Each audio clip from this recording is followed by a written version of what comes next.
announce that Shri Tenzin Imna Along, the Honorable Minister of Higher Education and Tribal Affairs, Government of Nagaland, is with us virtually. He has already joined us on the call.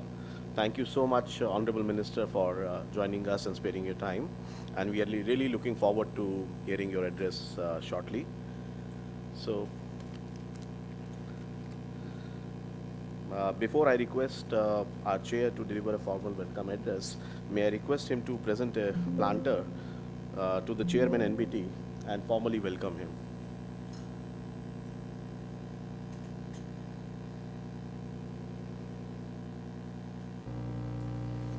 Can we have a round of applause, please? Thank you, Chair. And now I request you to deliver your formal welcome address. Over to you. Mr. Neeraj Jain, Chair of Wiki Publishing Committee and Managing Director, Scholastic India. Thank you, Sumit.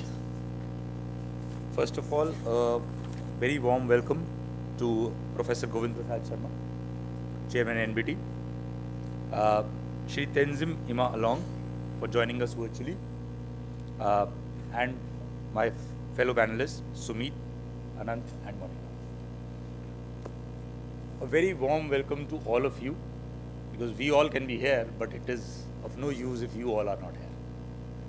I am so glad to see the gathering today. At least we are coming out of that phase where it was only virtual meetings, which kind of kept us going, but did not give us a feel of connecting with each other, because it was so much on Zoom. You would come there, talk about it. There were people who were listening to you. Whether they were listening or not listening, you were not aware. You will deliver your address, you will switch off your Zoom cameras, and then you will get on with something else. The meeting is on, we are all there. But are we there or we are not there was the question. So I'm so glad that we are, for some time at least, if not for all the times to come. I don't know when the COVID resurfaces. We were talking about it just while we were having our tea. But till the time it's not there, it's so good to be here in a room like this and interact with all of you. In terms of what Wiki Publishing Committee is aiming to achieve, we all know, we've been talking about it. There are certain issues that come around publishing industry, and we can carry on talking about it. Important thing is, what are the steps that we are taking? And I think I'm very glad to see the whole agenda today. If you see very minutely, it has been planned. Each and every issue that we are facing has been covered. And I'm glad that we have got panelists and moderators who are going to do justice to it. What are the major issues that faces? We all know GST is one big issue that faces this industry. The piracy is another one. Copyright laws are the third ones, and all of them are getting addressed during the sessions. I think one of the big opportunities, and I would want to kind of stay clear from the problems that we're facing, which I just mentioned.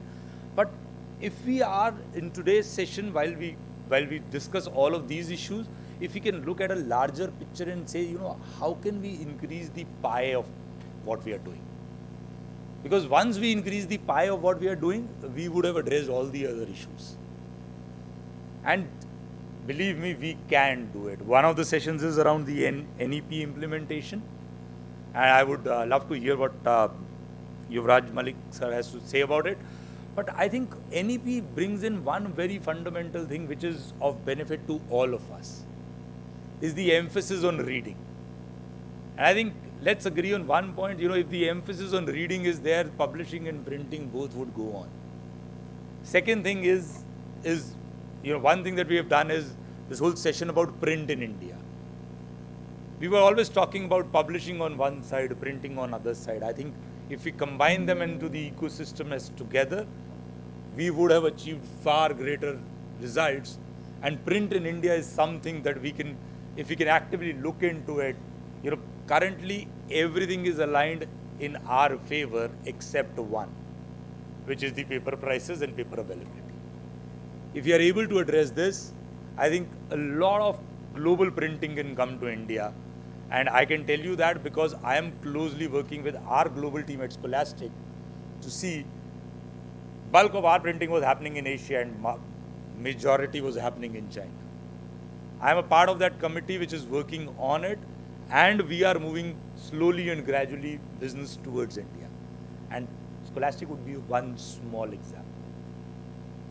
If entire global printing that's happening in Asia, a part of that can come to India, that would by itself sustain that ecosystem.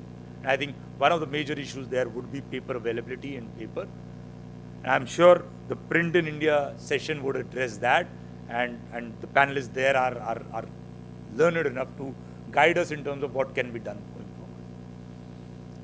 I'll not take more time. I'll reserve the time so that we can do all the other things. I would only say, while we are celebrating our 75th Independence Day, what we need to think of is, can we start a campaign called Let's Read, and all of us combine together towards that Let's Read campaign. A small beginning was made with Roz Ek Nayi Kahani. I think a lot more needs to be done there. And second thing would be, क्या कर सकते हैं हम ये कोशिश में कि हर गांव, हर शहर में एक पुस्तकालय जरूर. I think what we are missing out on is that. If we can bring that in, I think all of us would have enough and more to do. Thank you very much. Back to you, Sumit.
मंच पर उपस्थित मेरे मित्रों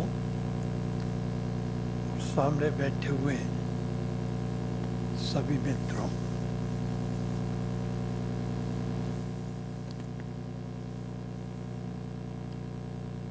हम एक बड़े पवित्र और पुनीत अवसर पर यहाँ पर बैठे हुए हैं।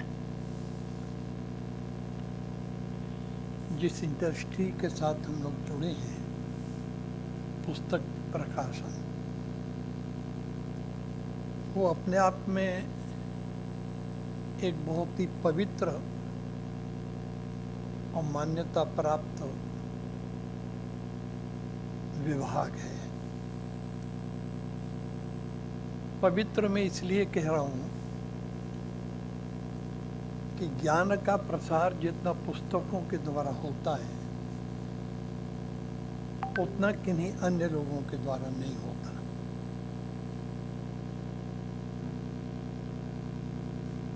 मान लीजिए यदि पुस्तकें न होती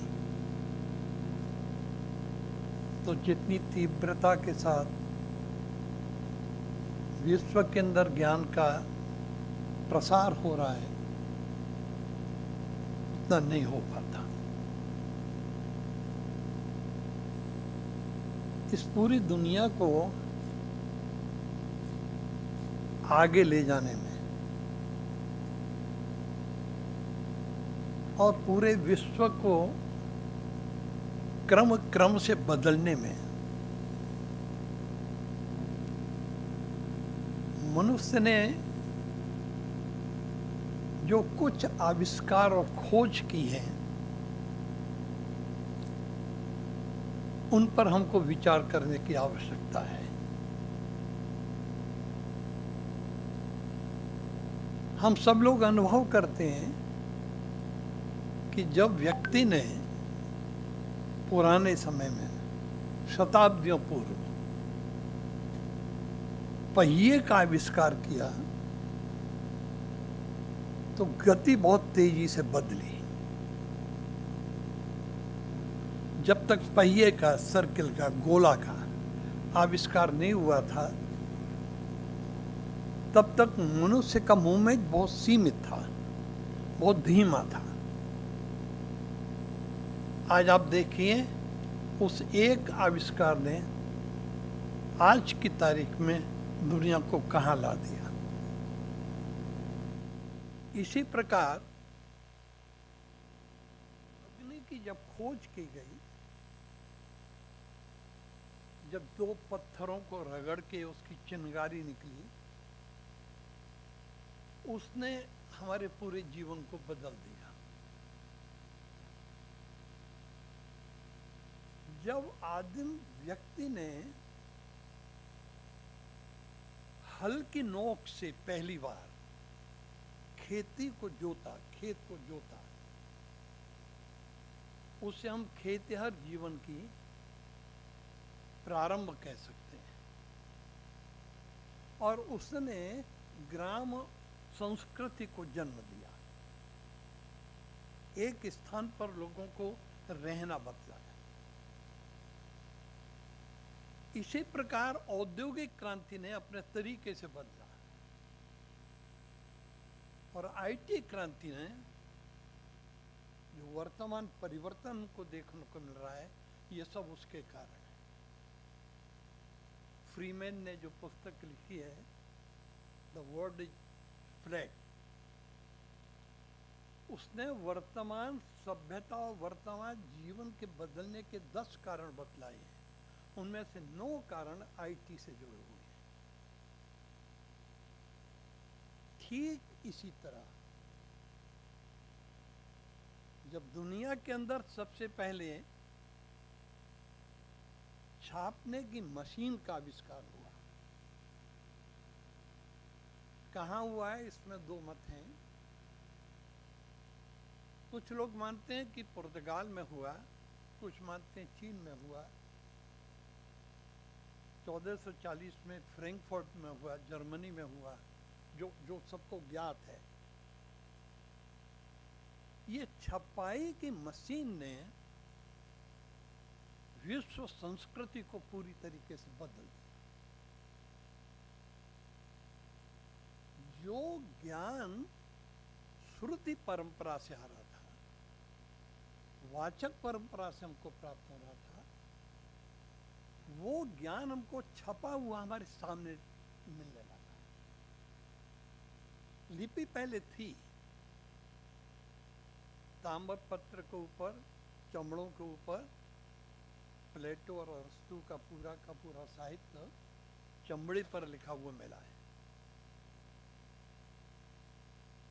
लेकिन उसका विकास अधिक नहीं था, वो अधिक लोगों तक फैला नहीं था, पहुंचा नहीं था। लेकिन प्रेस ने जब से छापा खाना प्रारंभ हुआ, इसने सीमित ज्ञान को विश्व स्तर तक व्यापक बना दिया। मित्रों, एक बहुत बड़ी क्रांति है। अन्य क्रांतियों को तो लोग मानते हैं, लेकिन क्योंकि यह सॉफ्ट एरिया की क्रांति मानी जाती है, इसलिए मैं नहीं समझ पा रहा कि क्यों नहीं इसको महत्व दिया जा रहा। लेकिन क्योंकि हम लोग सब इसके साथ जुड़े हैं, हम महसूस कर सकते हैं कि अमेरिका के अंदर एक पुस्तक जो प्रकाशित हुई है, बहुत ही कम समय में, बहुत कम समय में विश्व के हर उस व्यक्ति को जो उसको देखना चाहता है, उसको वो उपलब्ध है।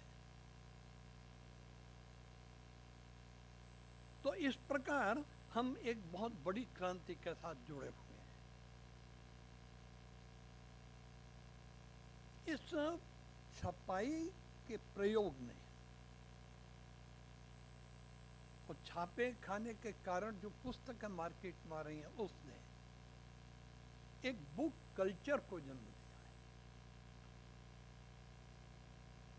है। इस बुक कल्चर के फैलाव का, जैसा आपने बताया अभी, गांव-गांव में इस बुक कल्चर को कैसे फैलाया जाए, लाइब्रेरीज के माध्यम से कैसे फैलाया जाए, कहानी के माध्यम से कैसे फैलाया जाए। एक वो बुक जो हाथ में ली जाए, जो कंप्यूटर पर पढ़ी जाए, वो नहीं, जो हाथ में लेकर के पढ़ी जाए, उसका अपना आनंद सबको कैसे मिले। इस बुक कल्चर को फैलाने का कार्य अपने अपने स्तर पर हम सब लोगों को है।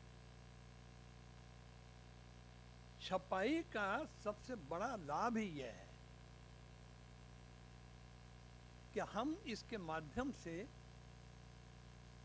पुस्तक की संस्कृति, जो पढ़ने से जुड़ी है, जो लिखने से जुड़ी है, जो समझने से जुड़ी है, जो संवाद से जुड़ी है, इसका हम किस प्रकार विकास कर सकते हैं। इसी क्रम में हम बहुभाषी समाज हैं, बहुधर्मी समाज है,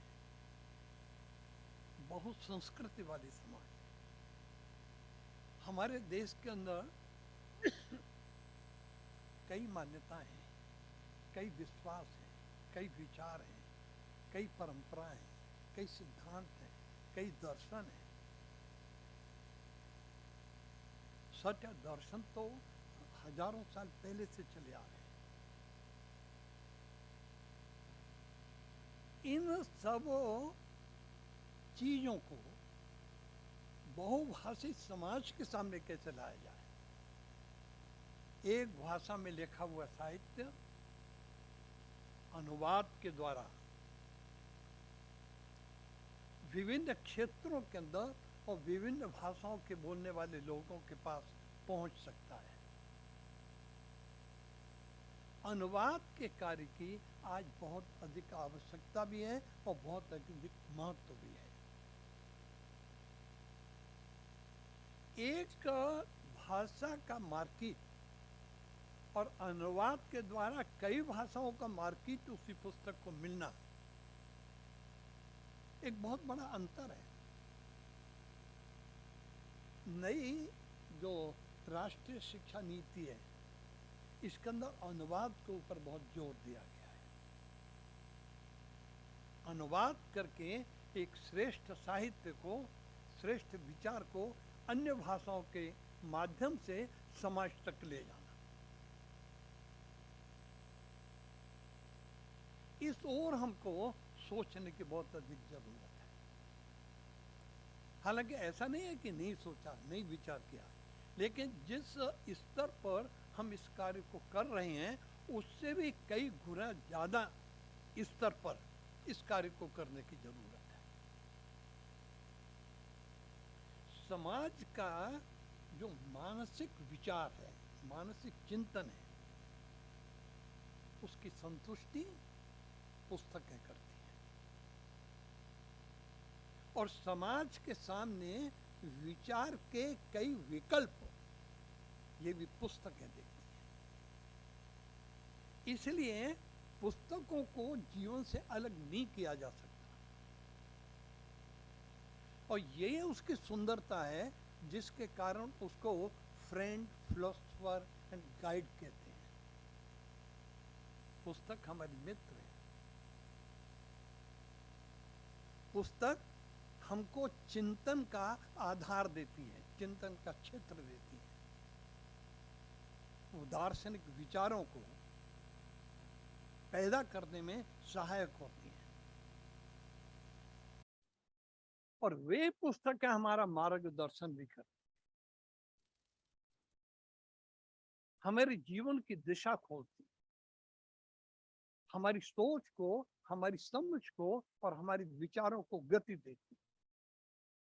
इसलिए पुस्तकों को फ्रेंड, फिलोसोफर एंड गाइड कहा। और हम लोगों को इस बात का गर्व होना चाहिए कि इन पुस्तकों को आगे समाज तक ले जाने का कार्य हम सब मिलकर के करते हैं। हम सब मिलकर के करते हैं। इस मार्ग में जो कठिनाइयां हैं, जो माइनस प्लस पॉइंट्स हैं, निश्चित रूप से अगले सत्रों के ऊपर उसके विस्तार से विचार किया जाएगा। लेकिन हमारे लिए ये महत्व का है, और इसीलिए मैंने पहले कहा था कि हम एक पुनीत कार्य के साथ जुड़े हुए। वो कार्य जो हमको दिशा देता है, हमको मार्ग देता है, हमको विचार के लिए सामग्री देता है, हमको चिंतन का आधार देता है, और इस रूप में हमारे जीवन की सार्थकता देता है। मित्रों, हम इस कार्य में आगे बढ़ें और आगे बढ़ते जाएं, और ये ऐसा कार्य है जिसका अंत नहीं है। व्यक्ति के चिंतन का अंत नहीं है, इसलिए व्यक्ति के द्वारा लिखी गई पुस्तकों का अंत नहीं, और हर पुस्तक अपने आप में कुछ कहती है।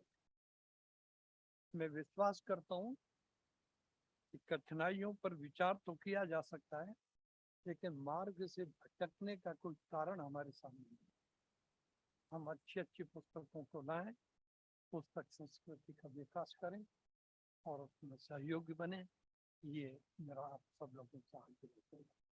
आपने मुझे समय दिया, बोलने का मौका दिया, इतने विद्वान लोगों के सामने मैं अपनी बात कह सका, इसके लिए आप सब लोगों का धन्यवाद। नमस्कार।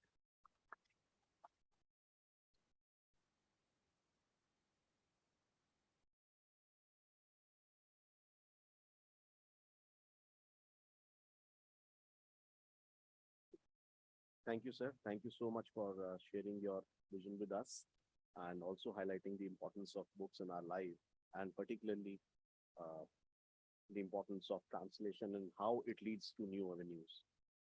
Thank you so much once again, sir. Now, we move on to our award presentation ceremony. As many of you know that FICCI has instituted FICCI Publishing Awards few years back, and every year we sort of felicitate the best of the literary work. So we move on to the presentation ceremony, and I request the dignitaries on the dais to please come on the platform here. Yeah.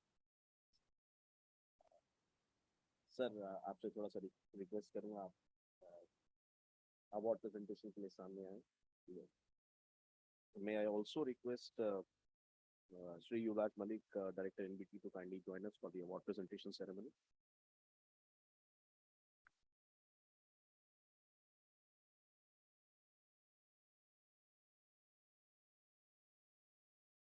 So this time, we in fact had a lot of categories.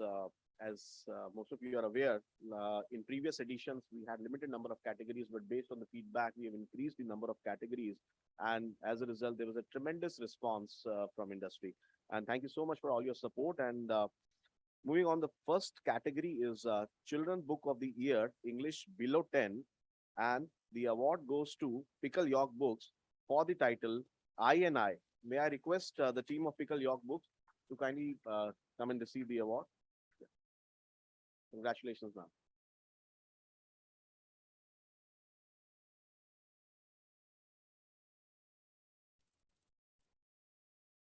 The jury has also conferred. The jury has also conferred two special jury awards in the same category, Children Book of the Year English below 10, and it goes to Kalp Vriksh for the title Miracle on Sundar Bagh Street. So may I request the team to kindly join us?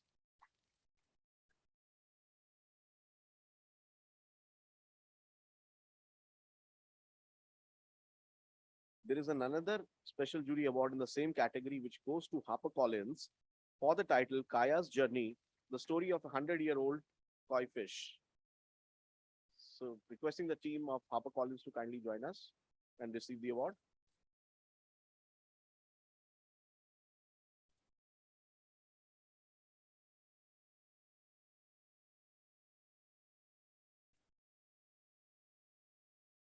The next category is Children Book of the Year English, 10 year and above.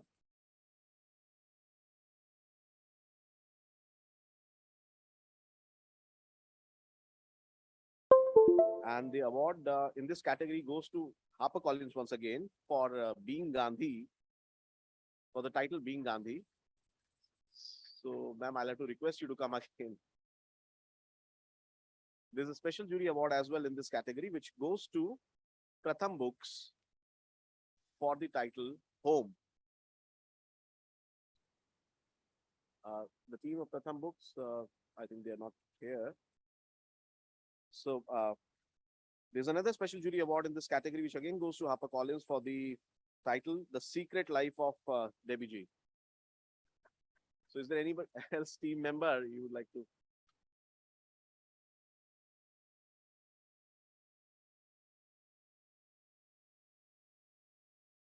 The next cat.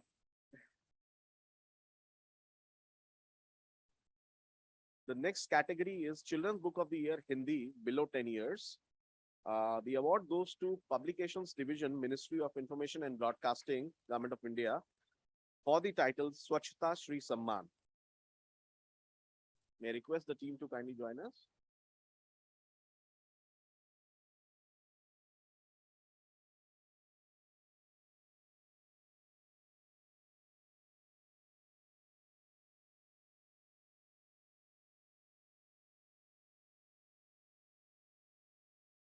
I think I'll have to request you to stay back because for the next category, which is Children's Book of the Year, Hindi 10 years and above, it again goes to Publication Division, Ministry of Information and Broadcasting for the title Rangidi Bullet or Veer.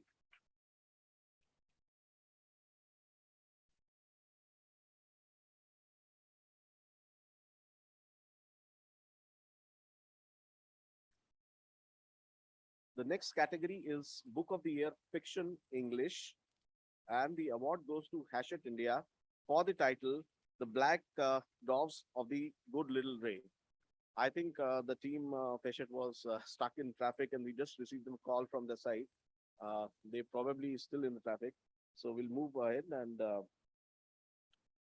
jury has also conferred a special jury award, uh, which goes to HarperCollins for the title The Last Queen.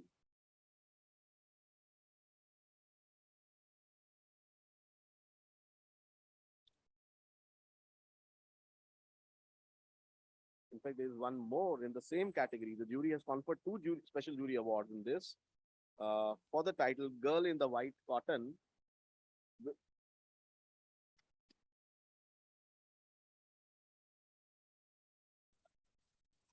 Next one is The Girl in the White Cotton.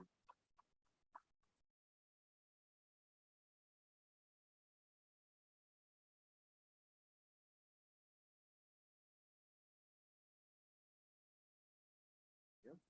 So, so the next category is Book of the Year Fiction Hindi, which goes to the title Dopehri for HarperCollins again.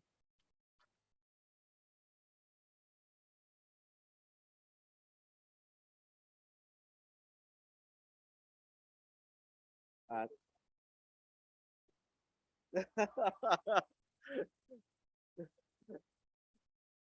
well, I must I must no we will share the name of the jury. We will like that, and this is this is absolutely independent jury, and our co-chair has no role in that. So for Book of the Year Non-Fiction English goes to the title The Death Script by HarperCollins once again. There's a special jury award in the Book of the Year Non-Fiction English, which goes to Profile Books, Mountain Tales. I think the same Hachette team, but unfortunately they are not able to join. Now, moving on to the Book of the Year Non-Fiction Hindi, the award goes to Palm Leaf Innovations for the title Hanuman Chalisa. May I request Mr. Rajesh Kumar to kindly join us and receive the award?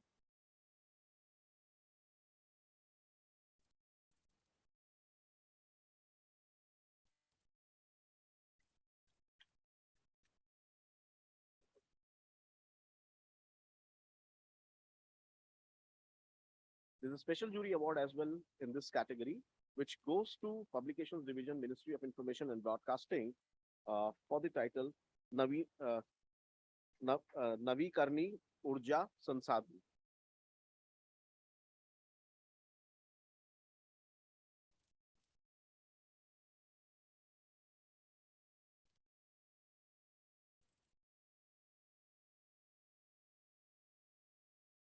So moving on to the next category, Book of the Year Best Cover Design. It goes to Hachette India for the title These Our Bodies Possessed by Light.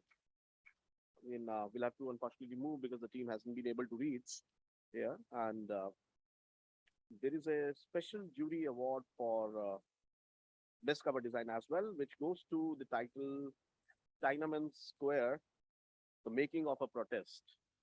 So requesting once again Upper Collins to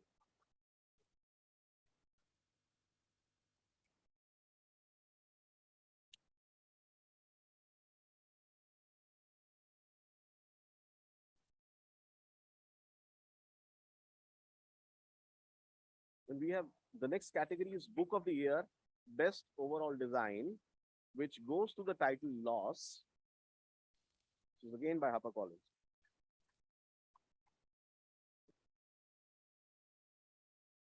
There are two special jury awards in this category. The first one goes to Raleigh Books for the title India: A Story Through 100 Objects. May I request the team of Raleigh Books to kindly join us and receive the award?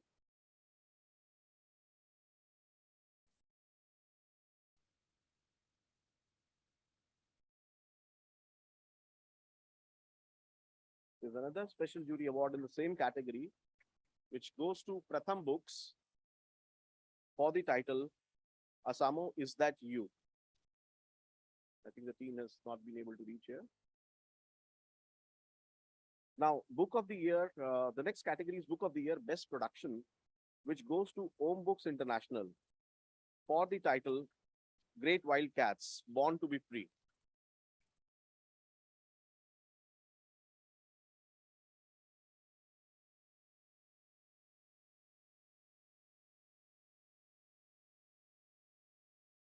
There's a special jury award in the same category of Best Production, which goes to Raleigh Books, Indian Botanical Art and Illustrated History.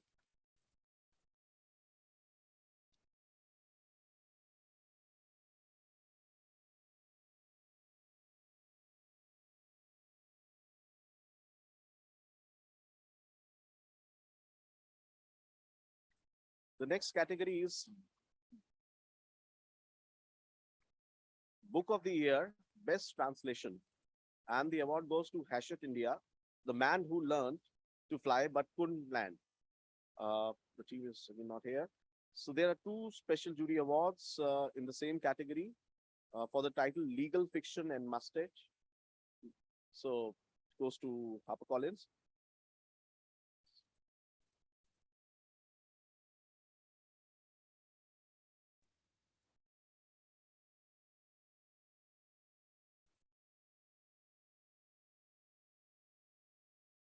Now, besides besides fiction, non-fiction, and literary categories, we also have the business book category uh, award, and the next category is, I think,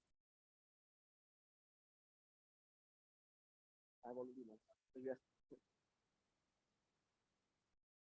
Yeah.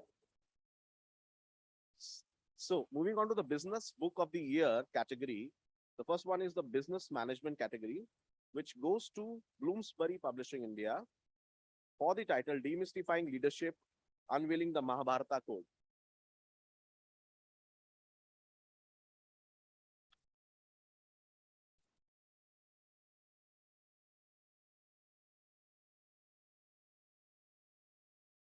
The next category in the business book of the year is business economics, which goes to Raleigh Books for Pandemonium, the Great Indian Banking Tragedy.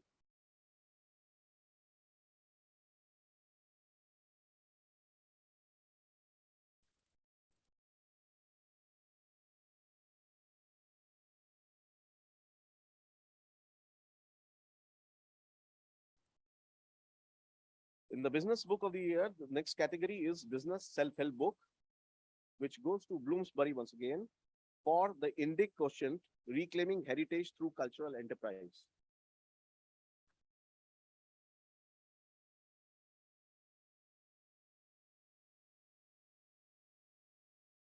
Now we move on to the last category of this year's award, which is Business Book of the Year, Biography of Business Leader.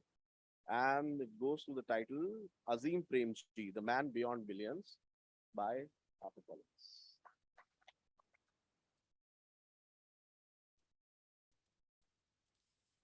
All this would not have been possible without the efforts which our jury members have put on. And in fact, we created multiple jury for different categories. So while I congratulate all the award winners, I move on to the jury. Can we have the, yeah. So for the Children Book of the Year, you can see the jury members on the screen.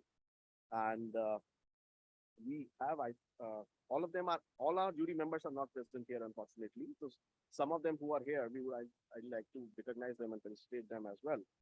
So I think in the Children Book of the Year English category, we have Miss S.K. Manika Kala, from who's the English Educator Senior Program from Heritage School. In case, yeah, ma'am, please come on stage.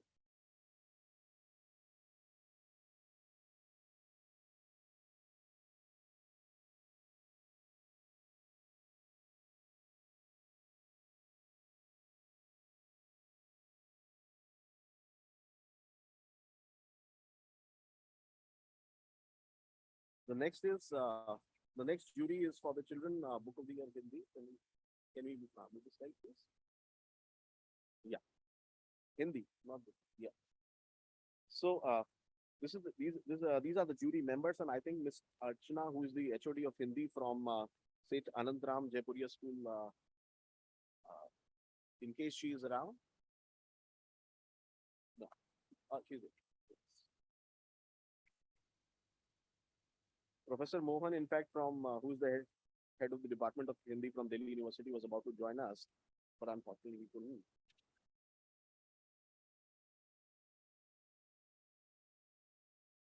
So for the next is the Fiction Book of the Year English, and these are the jury members.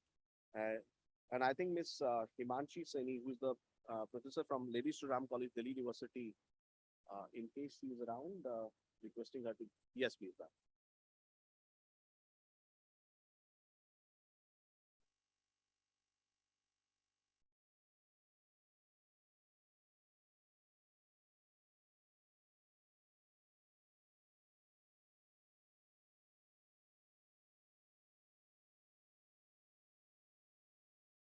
The next is the jury members for Non-Fiction Book of the Year English. Yeah. So this is the list of jury members, and I think Mr. J.K. Verma, who's the professor and HOD from Dayal Bagh Education Institution. Yes, sir. Please join us.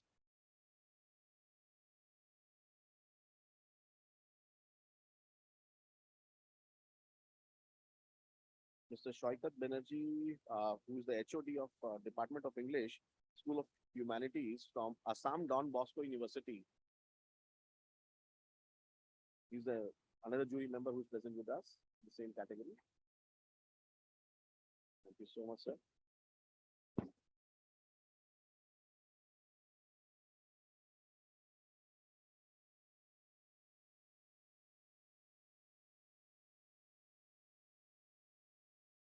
The next jury list is for the Book of the Year Best Cover and Overall Design.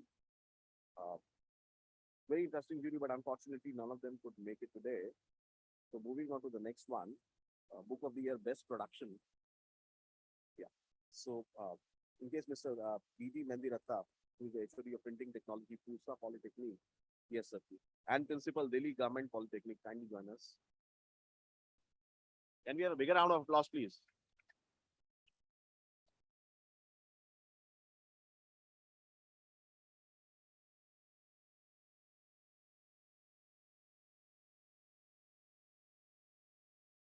Mr. A.K. Sinha, Director of Printing and who's retired from the Directorate of Printing, Government of India.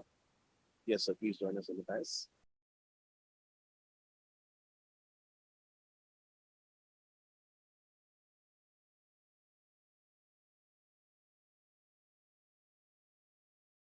Mr. Sinha. Then Mr. Anjan Majumdar, Vice President Quality and Process Engineering from HT Media Limited. In case he's there. Yes, please.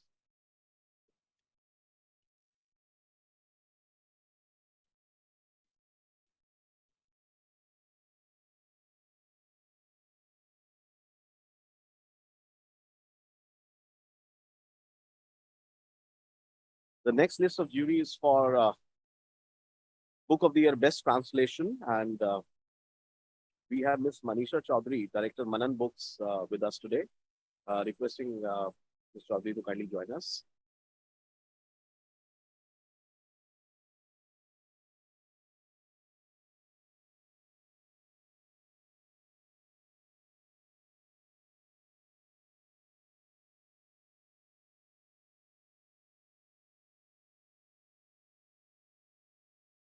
The next category, the jury members for next category, Business Book of the Year.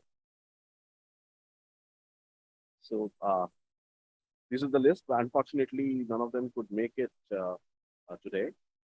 So thank you so much, the jury members, for all the hard work and efforts that you had put in for the selection. It has been, I think, more than 5 months of the work which different jury has put in together, because we received tremendous entries this year. If I remember correctly, it was 300 plus titles which we received this year. So going through each and every book, it's a very difficult task. And once again, on behalf of Vicky, I thank all jury members for all your support, and congratulations to all the winners once again. So, requesting the dignitaries to please join us on the podium. Now, moving on with the program, I request the Honorable Minister, Sri Tenzin Emna Along, who is the Minister for Higher Education and Tribal Affairs, Government of Nagaland, who has joined us, who's kindly joined us through virtual mode today with us to deliver his keynote address. But before that, I'll just very briefly read a few lines about the Honorable Minister. Sri Along is an Indian politician and state president of Bharatiya Janata Party of Nagaland. He was elected as state president of BJP for the first time in January 2020. After completing his early studies in Alongtaki, he did his higher education at the City College of Arts and Commerce, Dimapur. In the early years of his career, he also worked as a school teacher in Nagaland. He contested and won Alongtaki Assembly seat in the Nagaland Assembly elections. In 2020, as I mentioned, he was elected as BJP state president of Nagaland. So thank you so much, sir, for kindly joining us today and sparing your time. And we are really looking forward to hearing your vision. Over to you, sir.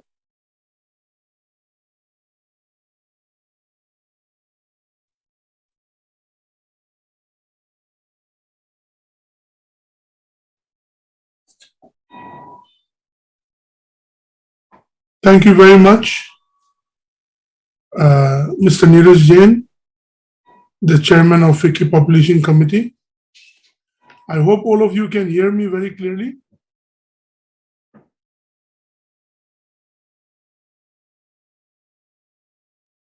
Okay.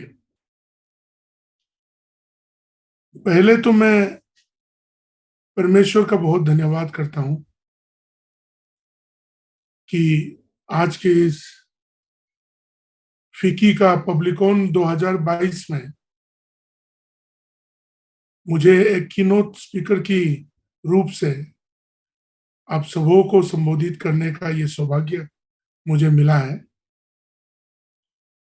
उसके लिए भगवान का बहुत बहुत धन्यवाद और आप सबों को भी बहुत बहुत धन्यवाद करता हूं। हमारी वशिष्ठ जो professor Govind Prasad Sharma ji, chairman NBT India, ministry of education, government of India, और फिकी का जो पब्लिशिंग कमेटी जिन्होंने इस पब्लिकॉन 2022 का जो अवार्ड सेरेमनी और पब्लिशिंग अवार्ड्स रखा है इस कार्यक्रम को, मैं समझता हूं कि ये कार्यक्रम एक बहुत महत्वपूर्ण कार्यक्रम है और मैं कोहिमा से, नागालैंड प्रदेश का राजधानी से दिल्ली तक इस मीडिया के द्वारा आप सबों को पहुंच पा रहा हूं और हमारे छोटे से बातों को आप सबों के सामने, जो वहां मंच में बैठे हुए लोग हैं, वशिष्ठ लोग और जितने भी डेलीगेट्स वहां आए हुए हैं, आप सबों को हमारे तरफ से नमस्ते। और हम कुछ बात ऐसा रखना चाहते हैं। इन टुडेज 21st सेंचुरी, आज की 21वीं सदी में पब्लिशिंग हाउस का एक बहुत बड़ा रोल होता है। और आज जब ये कार्यक्रम को मैं देख रहा था और हमारे वशिष्ठ प्रोफेसर जी जब बात कर रहे थे, मैं ये मन में यही सोच रहा था, हम लोग जब छोटे थे और स्कूल में पढ़ाई करते थे, उस समय दूरदर्शन में एक कार्यक्रम हमेशा चलता था, पढ़ना लिखना सीखो। और वो एक गीत के रूप से भी, एडवर्टाइजमेंट के रूप से भी, प्रचार के रूप से आते थे। और मुझे बहुत अच्छी तरह से याद है, क्योंकि पूरा परिवार में, या कभी तो हमारे स्थान में तो एक कॉलोनी में एक ही टीवी होता था या किसी के घर में टेलीविजन होता था। और हमेशा ब्रेक में कोई फिल्म देखेगा या कोई सीरियल देखेगा, तो उस समय में ये एडवर्टीजमेंट भारत सरकार की तरफ से आते थे, पढ़ना लिखना सीखो, एक गीत के रूप से भी आते थे। तो आज इस 21वीं सदी में जब हमारी देश इतना आगे बढ़ रहा है, राष्ट्रीय शिक्षा नीति 2020 जो मिनिस्ट्री ऑफ एजुकेशन, हमारे मार्गदर्शक नरेंद्र मोदी जी की अगुवाई में और धर्मेंद्र प्रधान जी की अगुवाई में जो राष्ट्रीय शिक्षा नीति जो लॉन्च किया है, इसमें पब्लिशिंग हाउसेस और लेखकों का एक बहुत महत्वपूर्ण स्थान दिया गया है। हम लोग आजादी के बाद से अपना राष्ट्रीय हित में एक शिक्षा नीति नहीं होके आया है, और ये एक दृष्टिकोण रखने वाला राष्ट्रीय नीति हम सबों को, इस देशवासियों को उपलब्धि होने वाला एक राष्ट्रीय नीति बना है। हम लोग देखते हैं आज के दिन में बहुत लोग किताबों को नहीं पढ़ते हैं। ये एक बहुत रेयर वाला बात हो गया कि आजकल किताबों को इन द बुक फॉर्मेट, किताब की फॉर्मेट में पढ़ते हुए लोगों को हम लोग देखते हैं। आज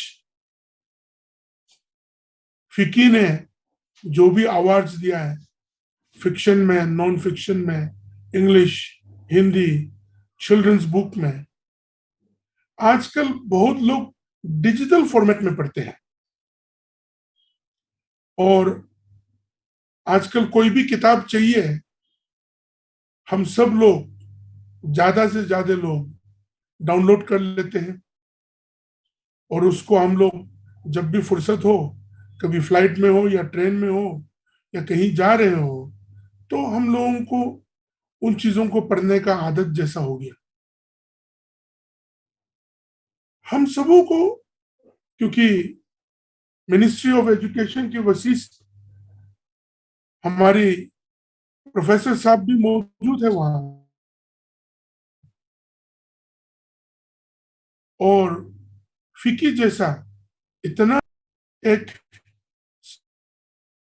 संगठन, संस्था, और वहां जितने भी पब्लिशिंग हाउसेस से और एमिनेंट पैनलिस्ट बैठे हुए हैं, आप सबों को सिर्फ कुछ बातों को मैं रखना चाहता हूं। किताब लेखक और पढ़ने वाला का एक बहुत अलग सा संबंध होता है। मैं समझता हूं, जब एक व्यक्ति एक किताब को पढ़ते हैं, वो व्यक्ति उस किताब की दौर से गुजर के उनके सोच विचार, उनकी भावना और अपने आप को भी मनोरंजन लेते हुए उस किताब को पढ़ते हैं। चाहे वो एक बच्चे के लिए हो, यंग एडल्ट के लिए हो, या एक बुजुर्ग के लिए हो, उस किताब के द्वारा उनको बहुत सोच समझने को मिलता है। बहुत सारे लोग तो विचारधाराओं को भी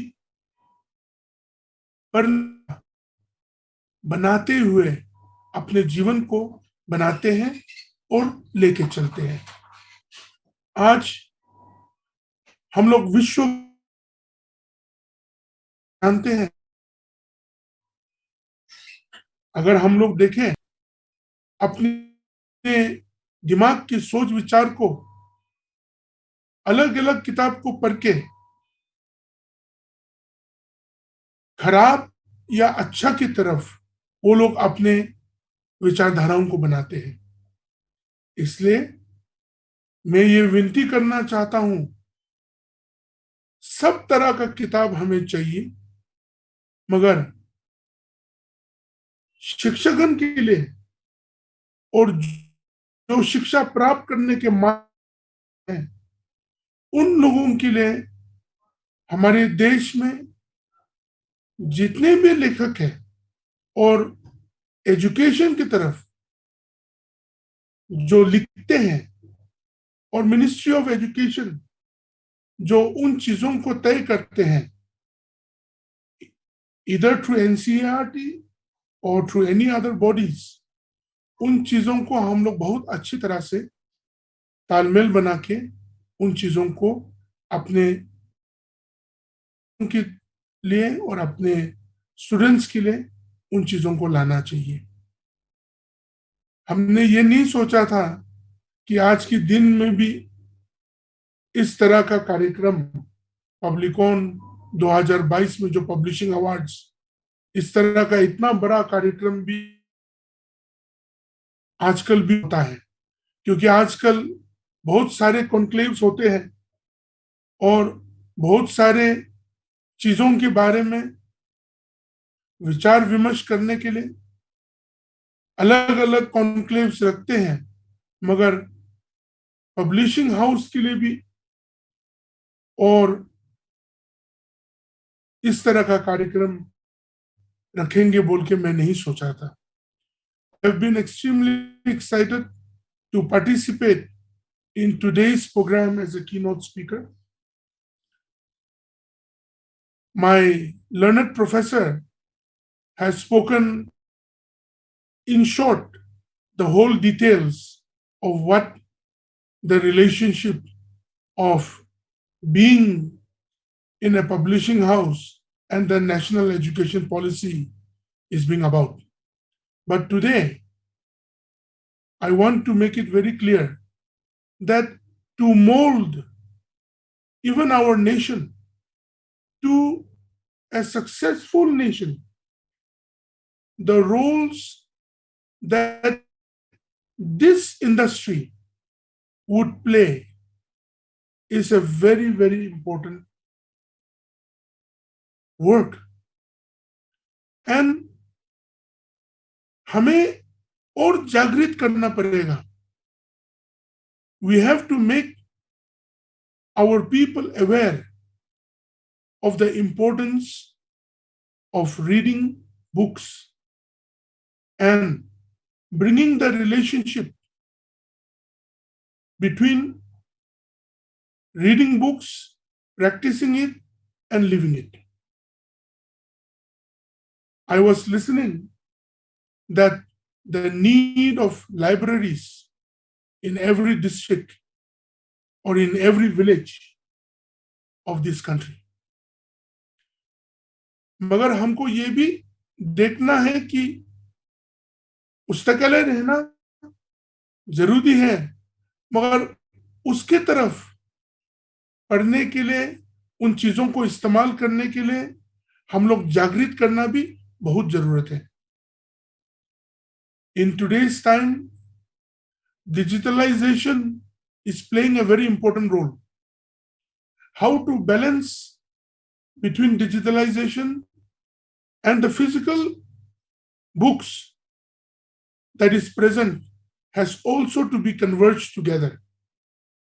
And we see that as our country is going towards the 21st century with such vibrancy, we need to be able to assimilate all of these so that our people can take the benefit of the books that are being published, the narratives that are being set, and above everything, to be a great Indian, a humble Indian, and to be nation builders in the forefront of the nation today.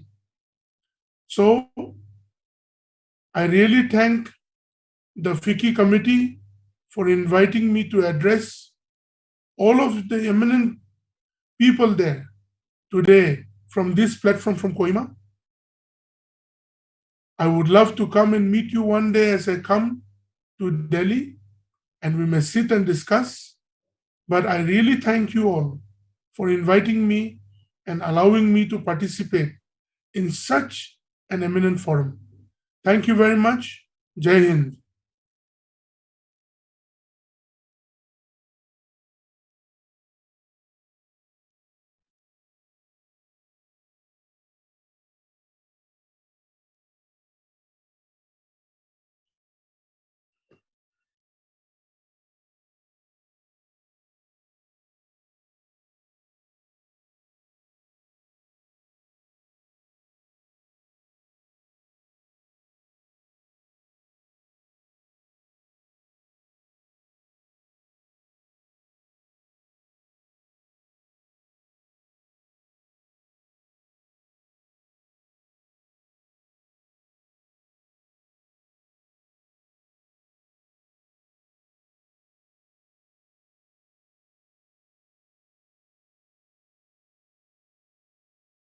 When it rains, it pours.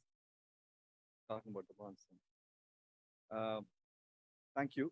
I was overwhelmed to see what seems like a revenge participation, lots of publishers in the same room. I won't take much time. It's not going to be a morning of speeches, but I think there are, from Professor Sharma's speech to our keynote speaker to the FICCI chair, I think the following things are becoming absolutely evident.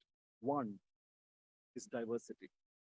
I'm going to talk about diversity for two reasons, and with the permission of the people, with no offense. If this speech was telecast in the rest of the world or in India itself, half the country might not be able to understand.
If a mother reads to a child at bedtime, for the child, that book continues to be an object, but is engaging with the book.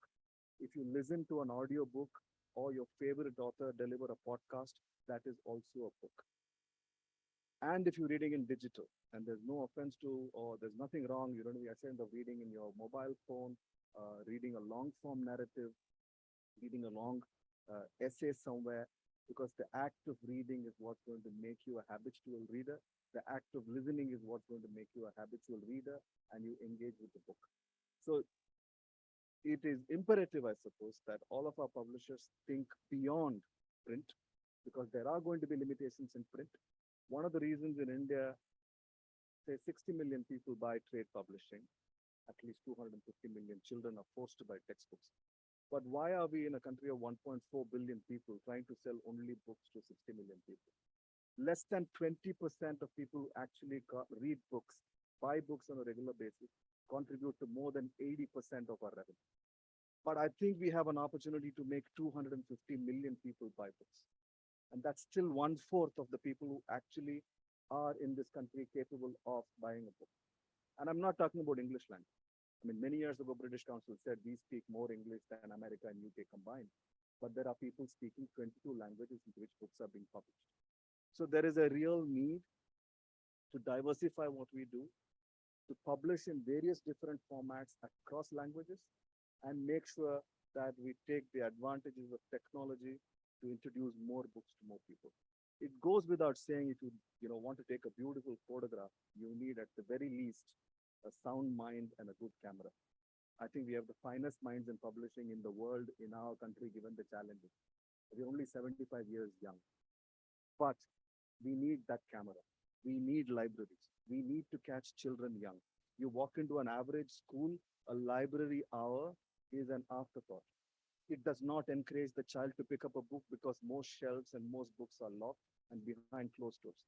The child is not able to engage to listening to a book or seeing a book in any other format. Giving a child a screen is almost as a distraction because the parent wants to be busy with something else.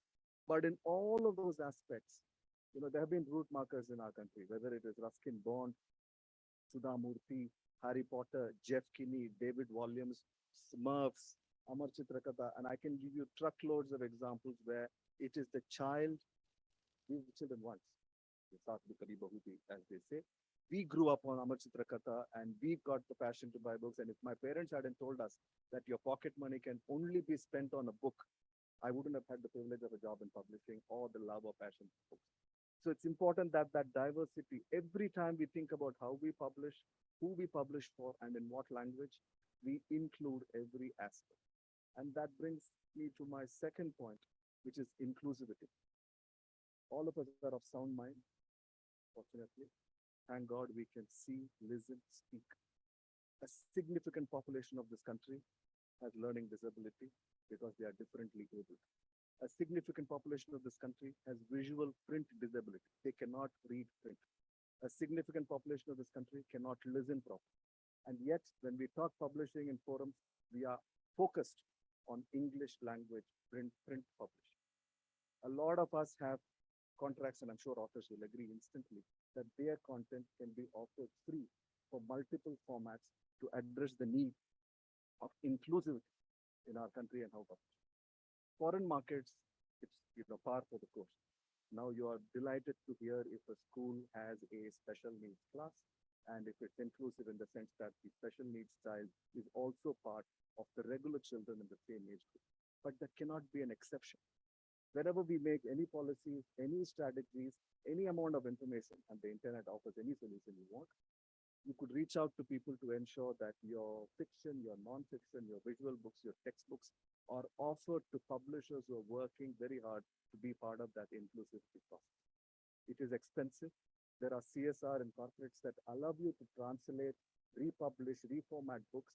So more and more children, more and more adults, and adults also, adults who have not had the privilege of foundational literacy and numeracy education are in businesses, are people who are driving our economy, are people who wish that if they had studied or had the opportunity to study, they can better their personal life, their family life. So inclusivity is very, very, very important. And finally, the responsibility as a publisher. But before we go to the responsibility of a publisher, I request the powers that be for the responsibility of the government to create an environment for publishers to be able to publish books across formats, publish books in the prices, not because we want to price something expensive or cheap. I'll give you a simple example. I came to publishing in 92. Paperbacks were 250 rupees. Today, paperbacks are 250 rupees. If Chetan Bhagat hadn't broken ground by publishing a novel at 99, it wouldn't have been a campus novel. Today, hardbacks are 699. We bemoan the size of a bestseller at 10,000 rupees. Why? Because you have to price it expensive. Why? Because it is expensive to publish books. Today, the system has created taxation, supply chain conundrums, a lack of understanding probably of what we require as a publishing industry. It's at one point to say we are a $7 billion industry. It's one thing to say we are a $100 billion education industry, but it's another thing on the daily, daily job that we're sitting, wondering where is my paper going to come from? Is it at the right price? How many taxes do I have to pay? By I mean we as an industry, to make that book accessible for all. Every time somebody puts a book back down because it's over 500 rupees, you've lost a reader. That does not mean you published a bad book. It just sometimes could mean that your book is more expensive for a certain audience. And like with every other industry, whether it's automobile or technology, and we read scores and scores of information and news on paper about how the government supports the growth of industry. We cannot ignore the fact that we are a 1.4 billion population. We can't ignore the fact that we have 500 million kids under the age of 18 undergoing some form of education. They need books. And that problem cannot be solved by people in the room just asking for it. The problem has to be solved by the system that allows us to publish. At the end of the day, the book. I mean, what can be more noble or more joyous than a book that we publish and give it to more? So it's a request to the powers that the responsibility is to understand what we require as a publishing industry, understand what is best so that we can create it, build more libraries, ease up change, multiple paperwork before a single sheet of paper actually becomes a book on your bedside table, and the amount of taxation that limits our ability to invest in marketing, invest in publishing, investing in publishing more and selling more. Even booksellers have a tough time. The responsibility also exists in the private sector where if you want to charge real estate for a BMW showroom, absolutely fine. But across the BMW showroom in the same mall, the bookseller is not going to be able to pay the same rent. There has to be diversity in that as well. We have to understand the purpose of each of those things that we consume and what their role plays in the larger cultural space in a country like ours. So it's diversity, it's inclusivity, and it's responsibility. And these are not taunting words because we have the opportunity. We have the opportunity to sell more books to more people in more languages, in more formats. We are the third largest publishing ecosystem in the world, I think, and that number fluctuates every time we hear other things. But we can be the world's largest book consuming country because we have people, and that is an opportunity. And beyond English, and I must say I'm Tamil, so I might not be able to deliver a full speech in Hindi. I speak it in English. Forgive me for that. Thank you very, very much. Thank you for participating. And for a minute, as a publisher who won many awards, I have never wanted another publisher to win like today. And every time a board came this way, I was just hoping it's somebody else. But I just want to thank the jury. And I think that's a point in the sense that I must thank Smith for that. Is I don't know if you've noticed, in literary awards, the juries have never included the education and the educators. So I was very glad to see professors and school principals and school teachers actually choose the books that we should be reading and awarding. So thank you for that. Thank you once again. Thanks a lot.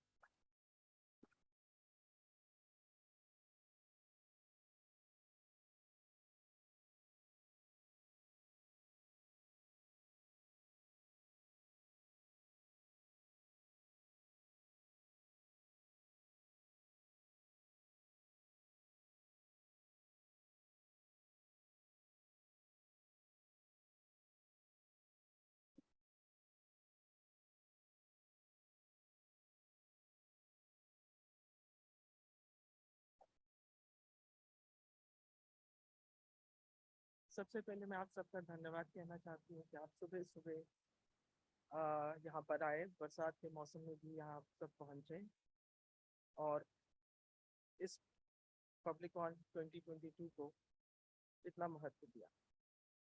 Thank you to each one of. Special thanks to Shri Temjen Emna Anong, our Honorable Minister of Higher Education and Tribal Affairs, Government of Nagaland. उन्होंने जितना digital literacy पे जोर दिया मुझे लगता है वो बहुत महत्वपूर्ण है आजकल के समय में. और हम सब पब्लिशर्स बहुत इसमें अपना योगदान देने की कोशिश कर रहे हैं. जैसा उन्होंने कहा कि निजी जो तरक्की है वो पढ़ने पर निर्भर है. और he also appreciated that we publishers have are trying to do our best in this arena, and there's a lot more to do. I also want to thank Professor Govind Prasad Sharma, Chairman, NBT, Ministry of Education, Government of India. बहुत अच्छा लगा आज सुन के कि हमें पवित्रता और क्रांति के साथ जोड़ा गया. और we feel truly elated, sir. आपने इतने ऐसे लफ्जों का इस्तेमाल हमारी इंडस्ट्री के लिए किया. I also want to thank Ms. Mundeepa Mukherjee, Director General, Publications Division, Ministry of Information and Broadcasting, Government of India. I also want to thank Mr. Yuvraj Malik, Director, NBT India, Ministry of Education, Government of India. आज अब सबको सुन के बहुत enlightenment हुई, बहुत informative था सबका, सबने जो कहा. I'm sure that all of us will agree that we are taking a lot back today from all what we've heard. I also want to thank Mr. Neeraj Jain, Chair, Piki Publishing Committee. And उनका कहना कि पुस्तकालय हर एक village में होना चाहिए. I think is my best take from this. और इसमें जो पिकी का योगदान है, रोज एक नई कहानी. I think this is going to further help in this initiative. I want to thank Anant Padmanabhan, co-chair publishing. His take on diversity and inclusivity was very good. Thank you so much for that. Special thanks to all our partners. Without them, this wouldn't have been possible today. उनके बिना आज ये कार्यक्रम नहीं हो पाता. एक उनका धन्यवाद बहुत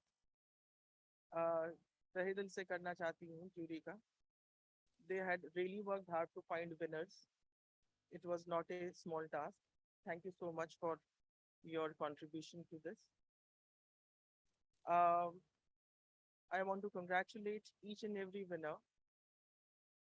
And I also want to wish them all the best for all their future endeavors.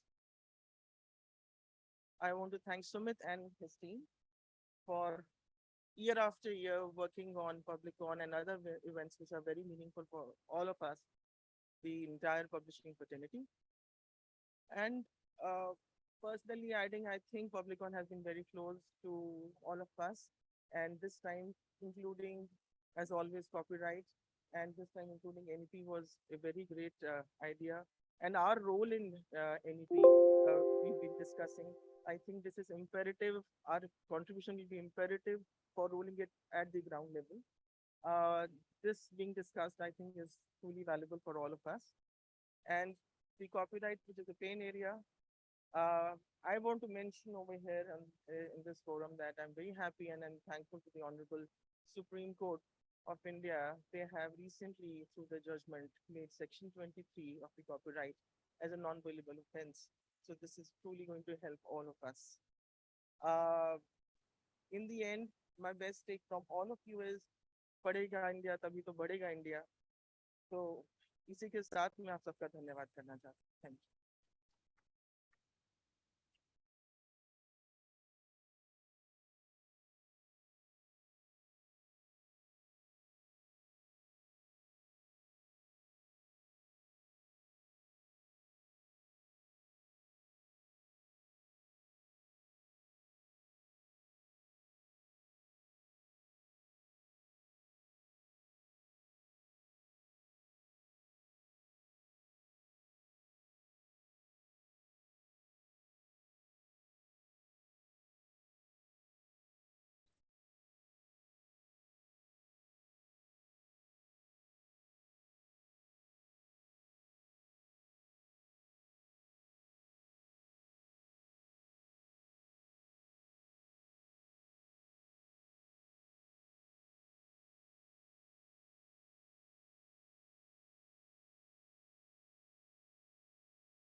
When the world was crawling because of Corona, India is the only country in the world which has come up with the biggest education reform in the world. We have given a 360-degree spin to our rotten, prolonged, and rote learning education policy which was coming, or I'll say, for last 200 years. So the reform has not come after 34 years, I will say. It will come after almost 185 years. So next 15 years are for implementing those reforms, so that when we are 200 years, at least people like me don't have to speak and follow Macaulay here, and we can be free to speak in all languages, and we all can listen through translation or through mechanism in all different formats. That's the whole idea about it. But how do we do that? When we talk about opportunities in NEP, you have to understand two basic things. Every word has an opportunity. If I define NEP in 5 words, I will say 5I. First I is Indian. It's Indian in its foundation and values. How publishers promote that? Second I is international. It has an international outlook. How do we promote that? Third is inclusivity, that we already spoken about in terms of gender, in terms of abilities, in terms of economic parity, or whatever parameter. It has to be inclusive. Fourth is innovative. How do we implement it innovatively? And interactive. The entire flow in the education system has gone to the ground, which is before school education, because we have brought Anganwadis and the elementary learning also as part of the formal education system now. 10 plus 2 is 5, 3, 3, 4. It was not the case earlier. And more than that, in the end, I feel that outcome has to be impactful, so that the world we are want to attract to, world listens to us with our knowledge part.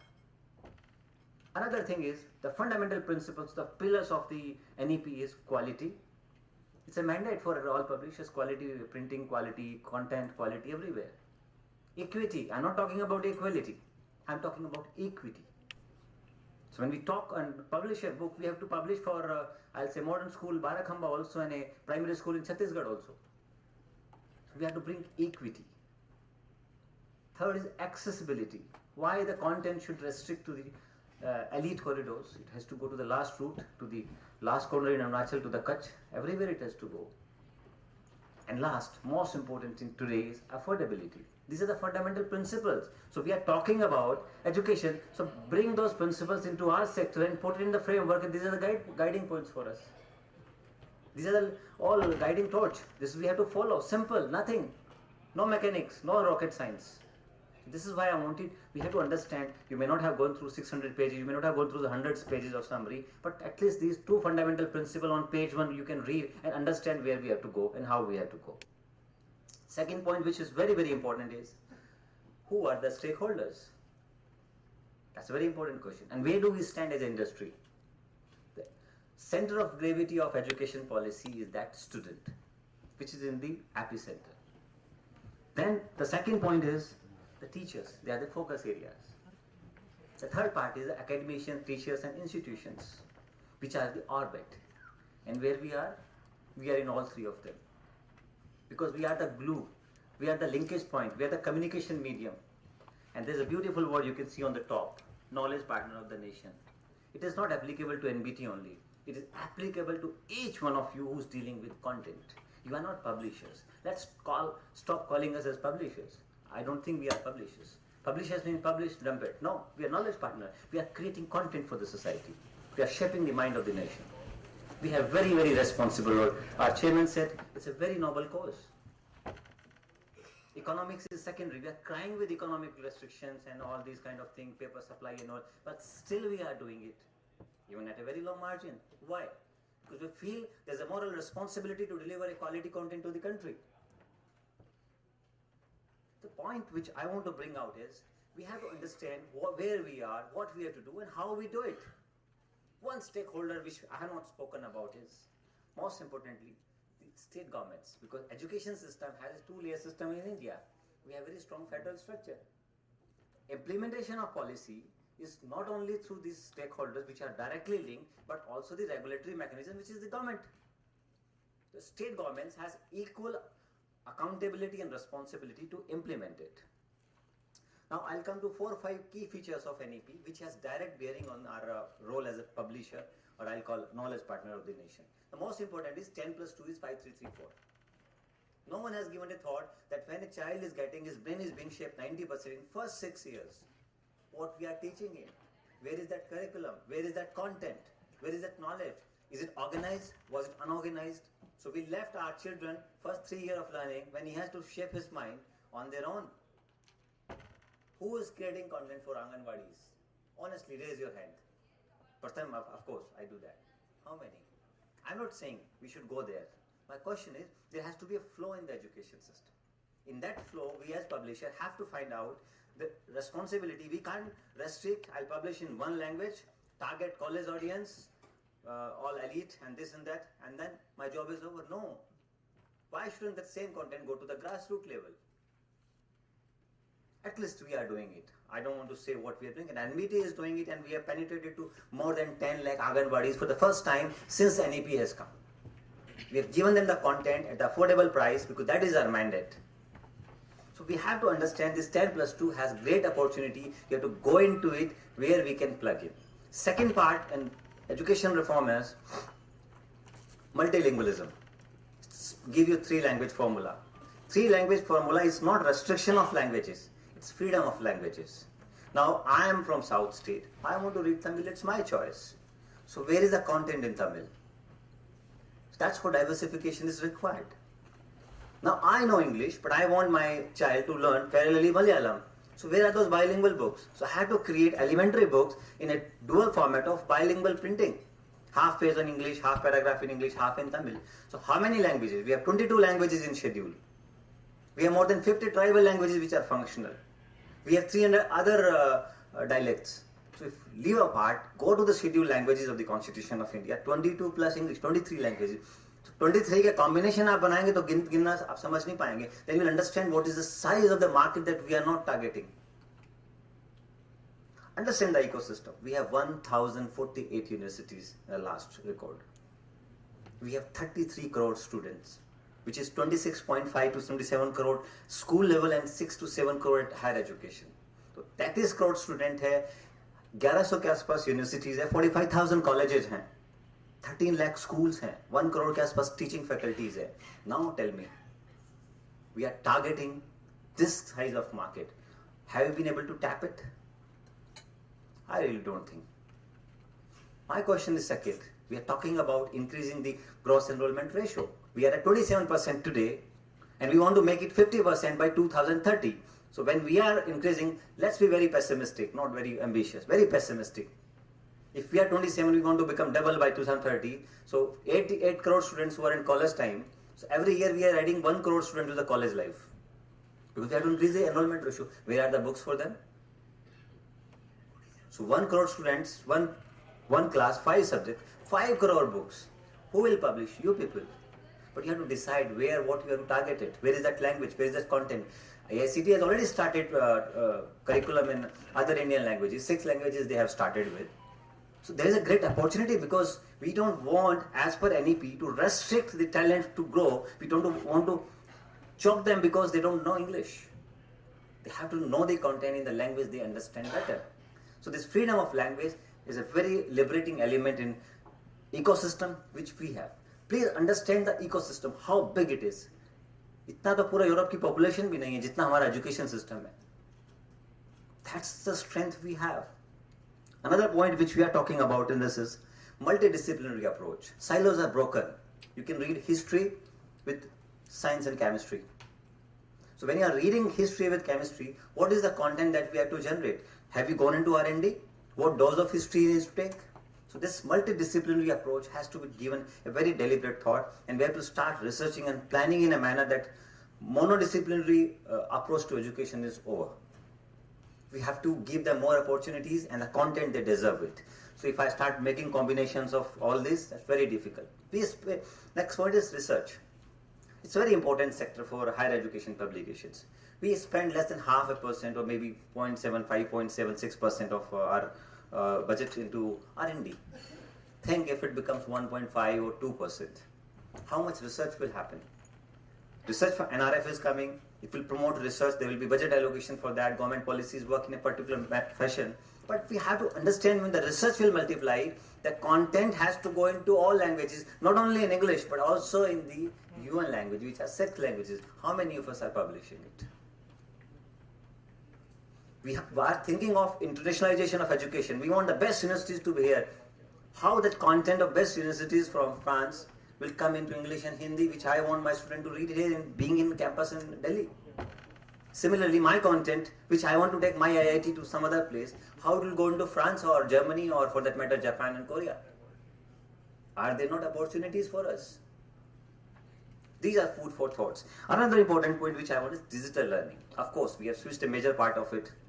But which part of that digital switching we are talking? 1/3 of the country which is in 100% digital access? Or we are talking other side of the digital divide? Our country is huge. Digital India is expanding slowly and slowly.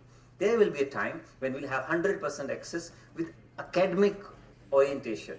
We have 100% digital access to phone, it has gone to all tribal areas, everywhere.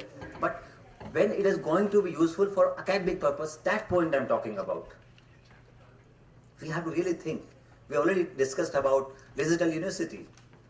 Will there be any restriction number of students for digital university? It's endless. Are we restricting state government not to start digital university? No. We have got a hybrid method of learning and we are easily absorbed into our ecosystem. So we have to understand when we are publishing a book, we have to give both the formats today. Have you started doing it? That's a food for thought. So we have to start getting quickly onto the digital mode. One class, one channel, of course it is there. Visual learning is there, digital learning is there. But at the same time, e-books has to go in a format which is affordable and accessible. In days to come, there will be gadgets which will be integrated with our education system. Then are we ready for it? These are some of the points in the reform which I think I was keen to share with you. Another interesting point. This is the first time you will agree with me, the education policy is talking about अभी तक बात होती थी एक skilled manpower. We have to provide best manpower to the world. We have to give them skilled manpower. We have to give them good human resource. But now we are talking as a responsible nation who matters to the world that we have to give global citizens. And the most important skill in global citizens is its values that we give to the world and the knowledge that we carry. We were called as Vishwaguru. For what? For building structures or population for what? No. Because of the knowledge system we had. The world need to know what kind of knowledge system we had. Indian knowledge system has been badly overshadowed. We have to come out of it. Since our knowledge system has been covered over a period of 200 years, our value system has degraded. We have to revive our value system. Where are those value education books now? NEP demands it because it says our education policy is Indian in its foundation and values. Are we ready for a citizen curriculum as publishers? We have to think about it. So I just said few things only just to give an overview of the situation. Another point is, which is something very nascent for me to share at this stage, it talks about National Book Promotion Policy, which we have been talking since morning. There's a provision for creation of a book promotion policy as part of NEP compliance. It's a nascent stage, it's on the cards, but we have to think. We have to come out of it. When we make best of the societies, let me ask you very honestly, you go to buy a flat in DLF or Cyber City or anywhere, you ask, okay, where's the gym? Oh, that's it. Where's the swimming pool? This. How many screens? This much. Shopping mall, every. How many of us actually check, is there a library or not? Never. Because we have not integrated our life with our books. That's why town development planning never thought of it that the library is an integral part of our learning and developing citizens. If you can create a library, you can save money on hygiene, sanitation, cleaning and all these civic senses. That's why we are not developed majority of the people as good, responsible citizens. That's what NEP speaks about. Let's create responsible citizens, not only national citizens, the global citizens who can take our message of knowledge and values globally. That's why we have to have an international outlook. So these are some of the things. Now I'm asking too many things. How does it happen? It has to happen through academics, teaching. But where is that content? Again, I want to go back. Knowledge partner of the nation. Please understand, we are just not publisher कि कुछ भी आया और छाप दिया. It has to go through vetting. How many of the publishers are getting their books vetted from editors, illustrators, graphic designer, creative, technical, everything, data, statistician, everything. But how many of you are getting your books evaluated with a psychologist? What kind of content you are feeding to young minds? I'm sure you'll have an answer with it yourself. I don't want that answer with you. Because it is the need of the hour, the content we are feeding. It's geotheory, garbage in, garbage out. What you feed to your generation, they will produce the same. Coming back to it, as a knowledge partner, you all are important stakeholder in nation building. The kind of content we as publishing industry will produce will shape the mind of the nation. And we have to be very responsible, because when we are dealing with the brain of the generation, we have to create an ecosystem that takes the country ahead. And that has to start with a great habit of learning, and learning that starts with reading. People want to become writers. To write one page, you have to read 10 pages. How can your rituals get complete without reading at least minimum 500, 1000 words? Responsibility is not collectively on publishers. Publishers have a very unique role, because they are dealing with all the stakeholders. You deal with student also, if you understand it. You deal with teachers also. You deal with the institutions, colleges, universities also, with the government also, with the economics also, and other stakeholders. But the most important part is, are we ready with the capacity building that we need to cater for the need of the future? The capacity building is not required only at your level, but at the teacher who has to take your content. You may create a very classic content, but is there any scope for taking that to the teacher? That's what NEP also speaks, the capacity building of the ecosystem, not individuals. So ecosystem is part of teachers also.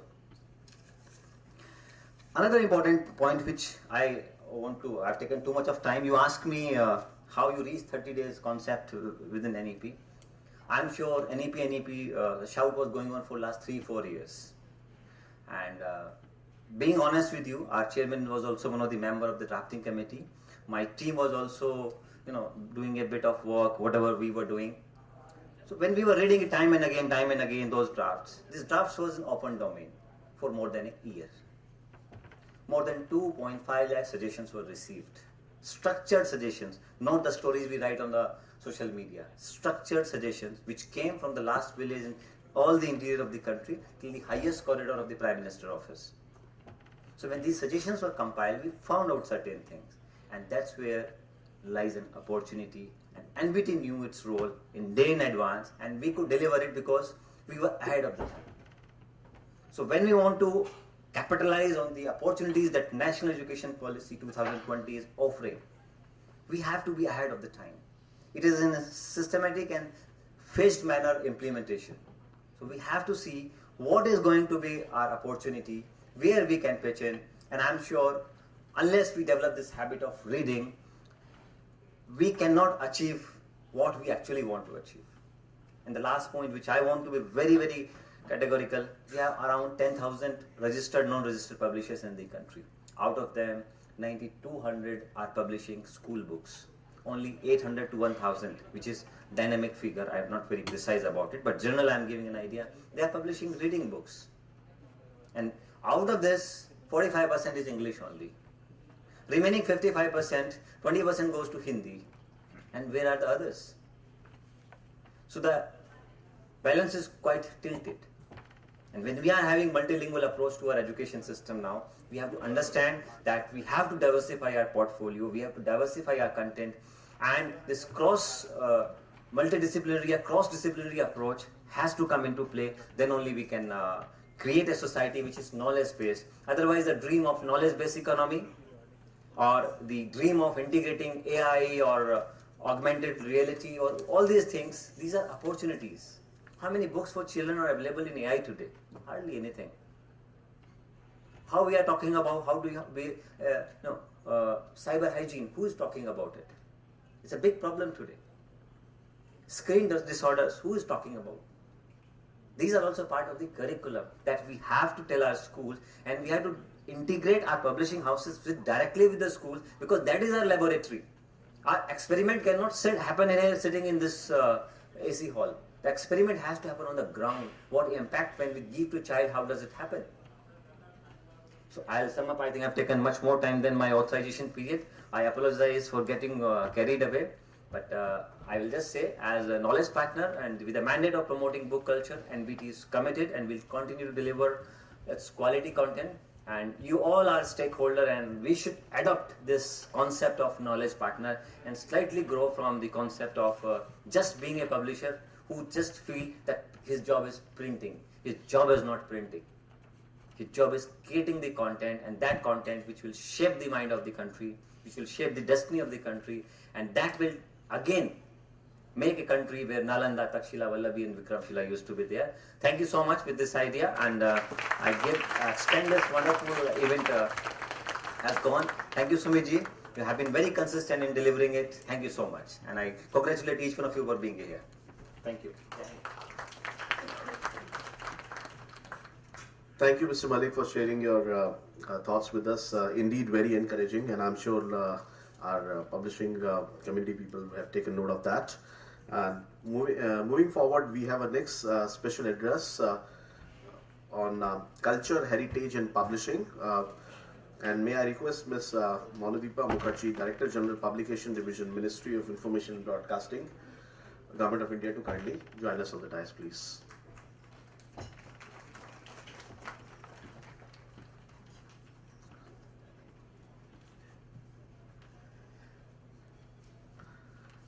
And may I request our chair, Mr. Neeraj Jain, to present a planter to the DG Publications Division.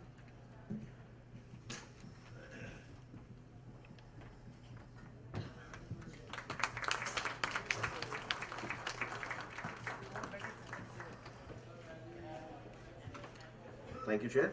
Chair, I request you to briefly introduce DG and request her for a special address. Okay, thank you very much. Thank you very much, Mr. Malik. That was indeed not just enlightening, but also gratifying that we are recognized.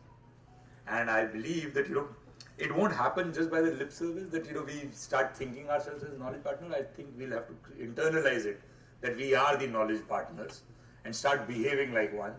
Then people will recognize us as knowledge partners. So with this, over to the next session. Ms. Multi-Disciplinary Mukherjee. She is the Director General of Publication Divisions of Ministry of Information and Broadcasting, Government of India. She belongs to the Indian Information Services, IAS 1989 batch, and has served in the Press Information Bureau, New Delhi and Mumbai. She also heads Media and Communication of Ministry of Women and Child Development before Publication Division upon promotion as Director General in March 2020. I request you to please enlighten us with your views. So I would like to stand here and speak, and I wish to make this session interactive. I don't want to be a sage on stage, so I'll just come in front.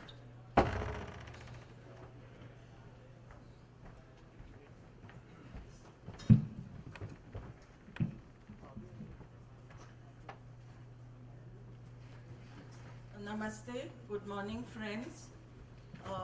I'm really happy that FICCI has organized this PubliCon 2022 after a gap of more than 2 years where the publishing industry has been very badly impacted due to COVID, the pandemic, lockdown.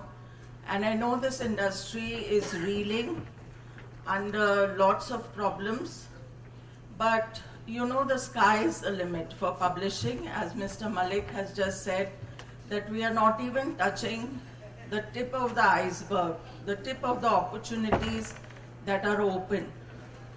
But the subject about which we are the domain experts, Publications Division of the Ministry of Information and Broadcasting, and it is our mandate to publish books on the heritage and culture of India. And Publications Division itself is actually a heritage department of the government, because we have been in this field for more than 80 years. So we have been publishers since 1941. and many of our journals have been continuously being published since 1941, like Aajkal in Urdu, Aajkal in Hindi, then more than 70 years of publishing of Yojana, Kurukshetra, and then of course the books. So although we have a huge number of heritage books, but I will specifically speak about a collection of volumes that have been published by Publications Division, which is not only a repository of India and the works of a particular individual, but also is an example of the extreme dedication and values and thought that have gone into compilation of this collection. So I don't know if any of you all could kind of just think and tell me what I am talking about. Does anybody have any idea what I'm speaking about? It's a collection of 100 volumes of the collected works of Mahatma Gandhi, which took more than 40 years in the making. The work started in 1956 and went on till 1994. So I'll start at the very beginning. A fortnight after Gandhiji's assassination on the 30th of January 1948, the President of India, Dr. Rajendra Prasad, he initiated and took a pledge on behalf of all the associates of Gandhiji that to do three things, three tasks. One was to preserve, as Gandhiji would have desired, the places that were associated with him, so preservation of his ashrams. The second was continue with the work that he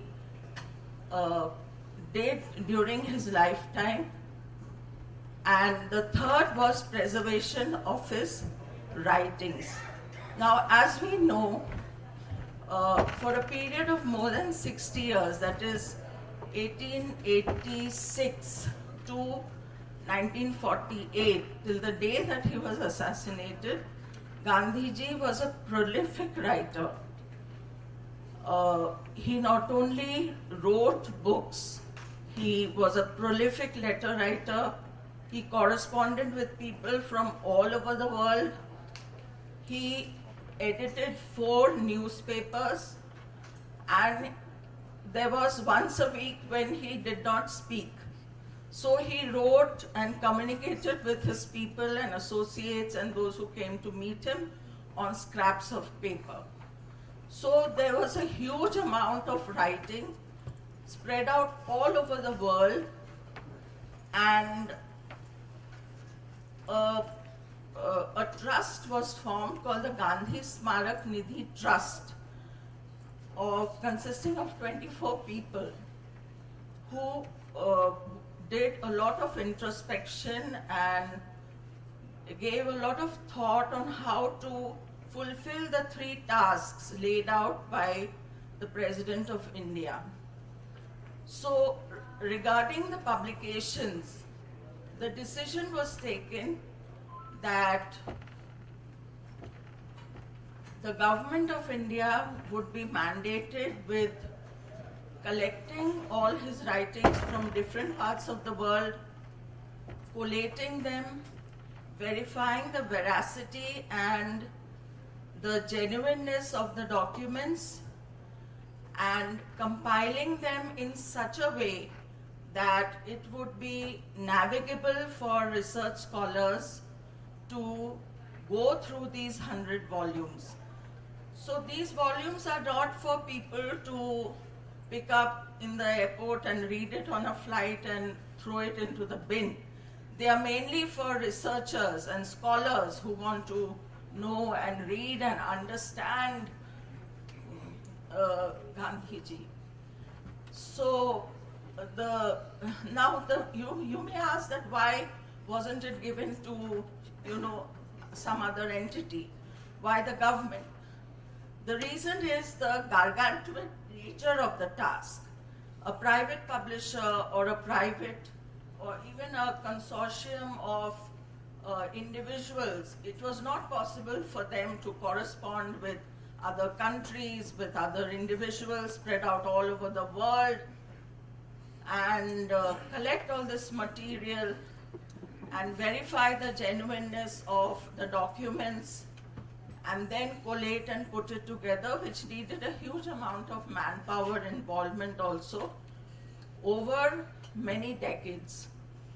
So since Publications Division was already in existence, the task was given to the Government of India, and an advisory board was set up, which again consisted of the political leaders, educationists, intellectuals, intelligentsia, industrialists, who then, it was a one-time advisory board, who then chose editors, a chief editor, editors, who would work on this. So for a year there was an editor who passed away unfortunately after a year. The second chief editor, he got nominated to the Rajya Sabha, so he left.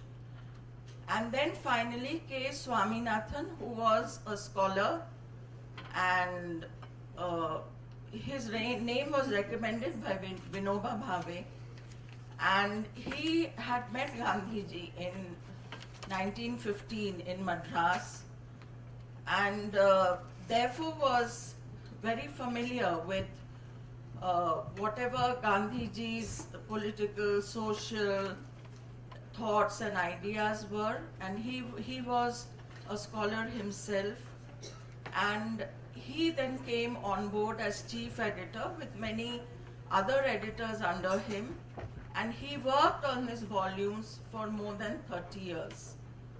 So from 1956 to 1994, it took all these years for the compilation to happen, and finally the 100 volumes of collected works of Mahatma Gandhi were presented to the Parliament, because it was by an act of Parliament that this entire work was mandated to the Ministry of INB Publications Division. But the thing is that even after you collate the data, make it navigable for researchers, you have to ensure its preservation by using the latest technology, because the data should be preserved in its pristine form. It should not be allowed to be meddled with by other generations to come. In order to do that, then the one-time digital copy of the collected works of Mahatma Gandhi, which is referred to as CWMG, was undertaken, which finally concluded, and the pen drive CD became available in the public domain in 2015. But it is still a work in progress, because the electronic master copy of the Hindi version is still on. Very little work has been done on the Gujarati version and the Marathi version.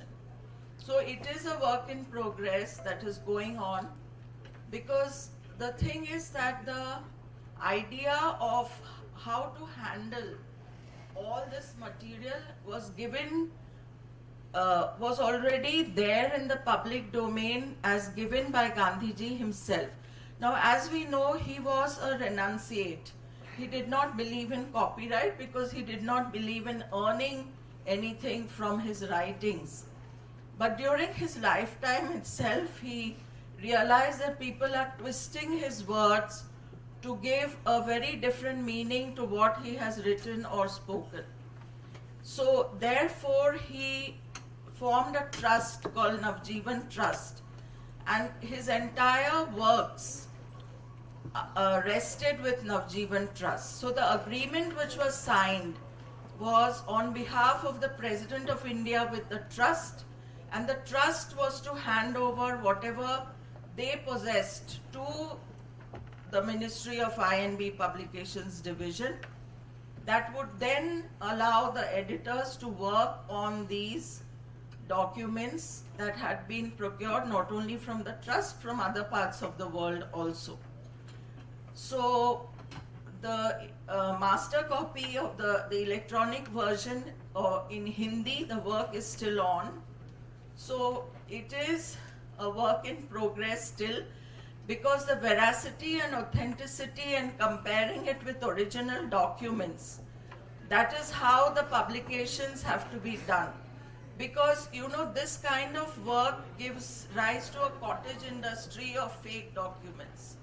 So that is why checking original with the original documents is extremely essential. And the group that is still working on the CWMG is in Gujarat Vidyapeeth. I don't know how many of you know, Gandhiji also established Gujarat Vidyapeeth.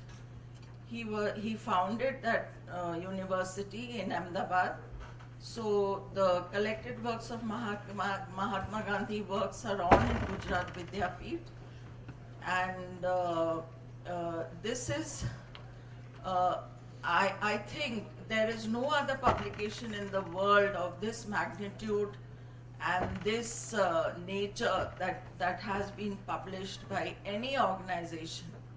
So I would be happy to answer any questions, and I hope that all of you all continue to read and write and enjoy books,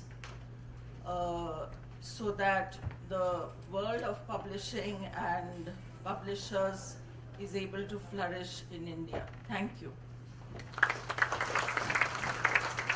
Thank you, ma'am. Thank you for very enlightening address and sharing with us a lot of facts which quite a few of us probably are not aware. Now we move on to the next session, which is Print in India, which will be moderated by Dr. Ajay Sinha, Director General Services Export Promotion Council. I request him to kindly join us on the dais, and also the esteemed panelists for this session. While my colleagues are changing the nameplates, I request Mr. Ajay Madan, Business Head Print HT Media, Mr. Amit Chaman, Head of Content Solutions, Repro India, Ms. Meera Johari, Partner Rajpal & Sons, Mr. Sanandan Seth, Director Replica, and Mr. Harjinder Singh, Treasurer of All India Federation of Master Printers, to kindly join us on the dais.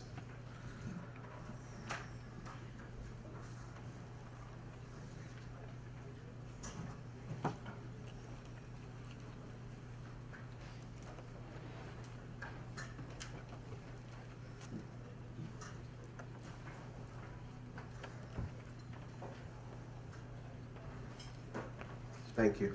So I request Mr. Ajay Sinha to kindly conduct the session. Over to you, sir. Press that button.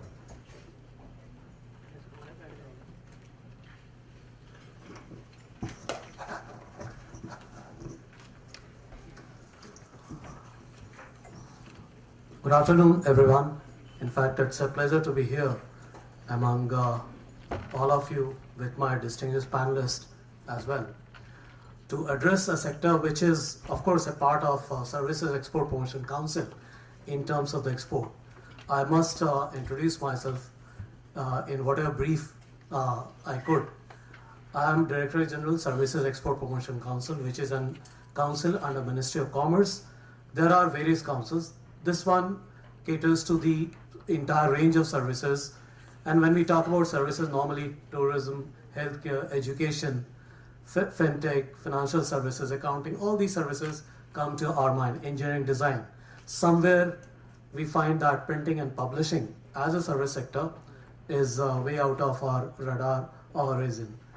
And I feel extremely privileged, and thanks to Astha and the team, to invite me here to address this particular sector which unfortunately we were also not being able to address in the last 2 years.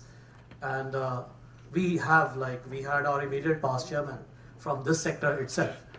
And so it's all the more a privilege to address the sector. And whatever work, because of the pandemic, a lot of things could not come to the fore. And I do understand that this award has been going on for years with FICCI. And this is an extremely significant moment for me to take up the responsibility as a moderator. Of course, not as competent as my panelist, but still I've tried to do my justice. With these words, I would take a few more minutes to introduce the panelists to every one of you. Thank you. We have Mr. Ajay Madan. He is Madan or Madan? How do you pronounce? Madan. Thank you. Is currently working at Hindustan Times as business head. He has been in the newspaper and commercial printing for over 30 years. At Hindustan Times, he manages customer relations, business developments, team management, etc. In his current role, heading the print sales division pan-India with good numbers of newspaper, books, publishers, and state government tender business clients. We welcome you here. Mr. Amit Chavan. He is Vice President and Head Content Solutions and Strategic International Business, very much to deal with the exports. So, broad international, from Repro India, a broad international publishing industry experience with expertise in global business development, key account management, digital content management, book distribution, and e-commerce sales. He has been managing and growing existing partnerships to optimize the business relation, striking new deals, everything, within his purview as a strategist. Perform content strategy analysis to ensure audience has access to a premium, substantially larger and differentiated selection of content across various publishing categories and continents. Thank you for being here. Ms. Meera Johri, in fact, one of the oldest organizations. We grew up hearing the name. I don't know whether I've read the books or not. I'm sorry if I've not read. But still, ma'am, we welcome you here as one of the most senior person with one of the oldest organizations having the history of 112 years of history, heading Rajpal and Sons Publishing House. While keeping alive the legacy of its classic literary works, the organization is discovering and launching new authors across different genre in Hindi and English. Her publishing philosophy is based on the belief that meaningful content is the cornerstone of the sustainability of any publishing house. And while commercial success is important, it is equally important to provide a platform for voice stories which often go unheard in the mainstream. Some of our significant publishing achievements over the last decade have been to publish more than 10 books by India's ex-president, we all revere him, Dr. APJ Abdul Kalam, working with OUP and Apple to license the Rajpal Hindi Dictionary as the official Hindi dictionary of Apple's iOS, and publishing some of India's largest selling non-fiction books like Kashmir Nama. She completed her BA in economics from IP College, Delhi University, and MBA from FMS Delhi University. We welcome you, ma'am. Mr. Sadanand Seth, Director, Replica Press, youngest among us right now, Private Limited. Marketing Director in Replica Press Joint Family Business, after doing degree in print technology from London, College of Printing, University of Communication. As an entrepreneur, like a visionary at heart and always on the lookout for new opportunities, he makes judgment backed by his more than 22 years of experience, strong work ethics, and irreproachable integrity. Sanandan loves business, marketing, information technology, design, innovation, and things that make a long way to make Replica a leader among the integrated printers. And the panelist, Mr. Harjinder Singh, Treasurer, All India Federation of Masters Printers, an alumnus of University of Lucknow with a graduation in chemistry honors.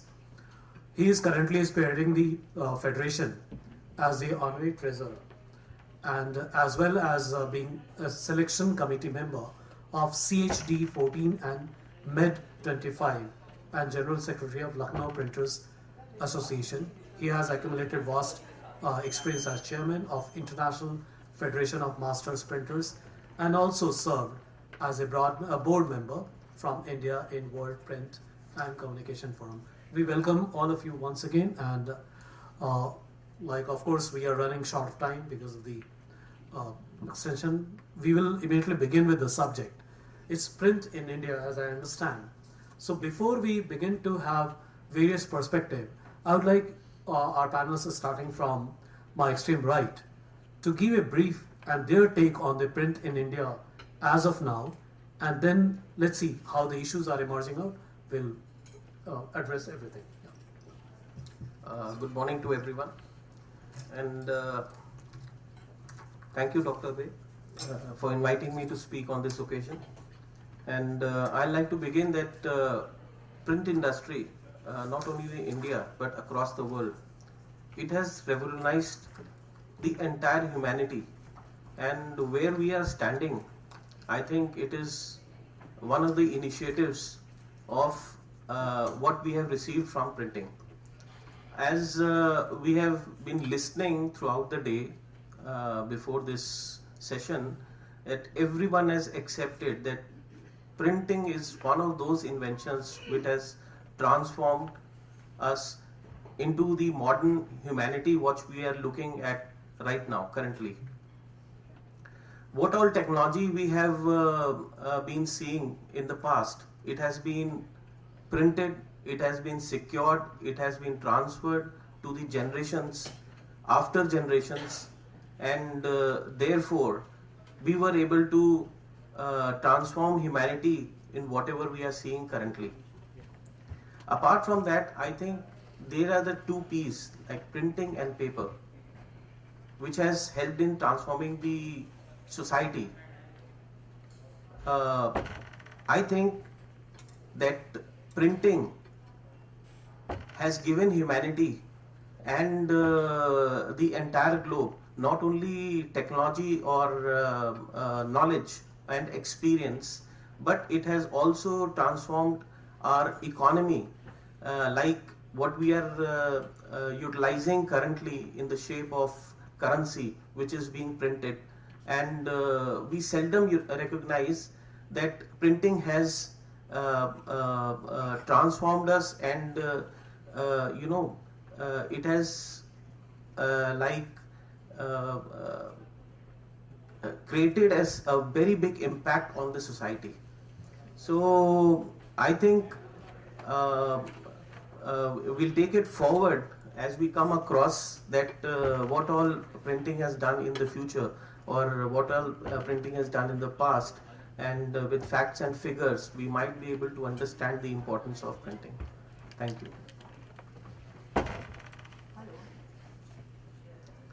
Hello everyone, I am Meera Johari, a publisher representing Rajpal and Sons. As a publisher, we consume printing services, so I am not a printer per se. But as a consumer, I will share my input with you and my observations regarding printing, which I will do later when the question answers come up. But before that, I would like to just share some observations. I was listening to the earlier speaker, Mr. Yuvraj Malik, who was in the earlier session, and it gladdened my heart no end to hear some key words which he said. He talked about content, because that is all what publishing is about. It is content that we pay all our attention to, and it is content, because of the content that we have, that today we have books which we published 60 years ago and which are still in print. He talked of libraries, which is something which is very essential to be building citizens, whether national or global. Then he also talked about the national book promotion policy. Because unless there is literacy, unless there are books, we cannot build the future generation. For building human capital, You not only require roads and food and water, but you require input for the mind. And of course, he talked of global, so I just thought it's very important that this is what, as a publisher, these are the key things that we look at. And I was delighted to hear them coming from the earlier speaker. Of course, within publishing, printing is what transforms a manuscript written, whether on scraps of paper, into a mass book. And we have certain pain points, but I will leave that for the later this thing. As an introduction, I'm delighted to be here and delighted to hear that the concerns of a publisher are being echoed by NBT. Thank you. Yeah, thank you, Abhay, and the FICCI committee, Mr. Neeraj, Monica, for inviting us for these discussions. Like we all know, newspaper play a major role for the people who study every day morning. And since ST Media started its operations in 2019-28, and Hindustan Times is launched by Mahatma Gandhi in 1936, it's almost the same old newspaper as FICCI is. FICCI is about started in 27, and we are going to discuss about the print industry, how the print is there, what is the future of print in India. And it reminded me, Miss Mukherjee, I was listening to her about Mahatma Gandhi, because Mahatma Gandhi launched our newspaper in 1936, and I worked with, like she was talking about thoughts for the day, thoughts for Mahatma Gandhi. I worked with Mr. Hingorani, who was attached with Mahatma Gandhi on the books Thoughts for the Day that was launched in 1996. We worked on the manuscripts in Thomson Press and did a hard case book. That book was launched in 1996. And you must be having so many thoughts on those books. So, yeah. Yes. So let's all depend on the moderator, Mr. Abhay, to begin with.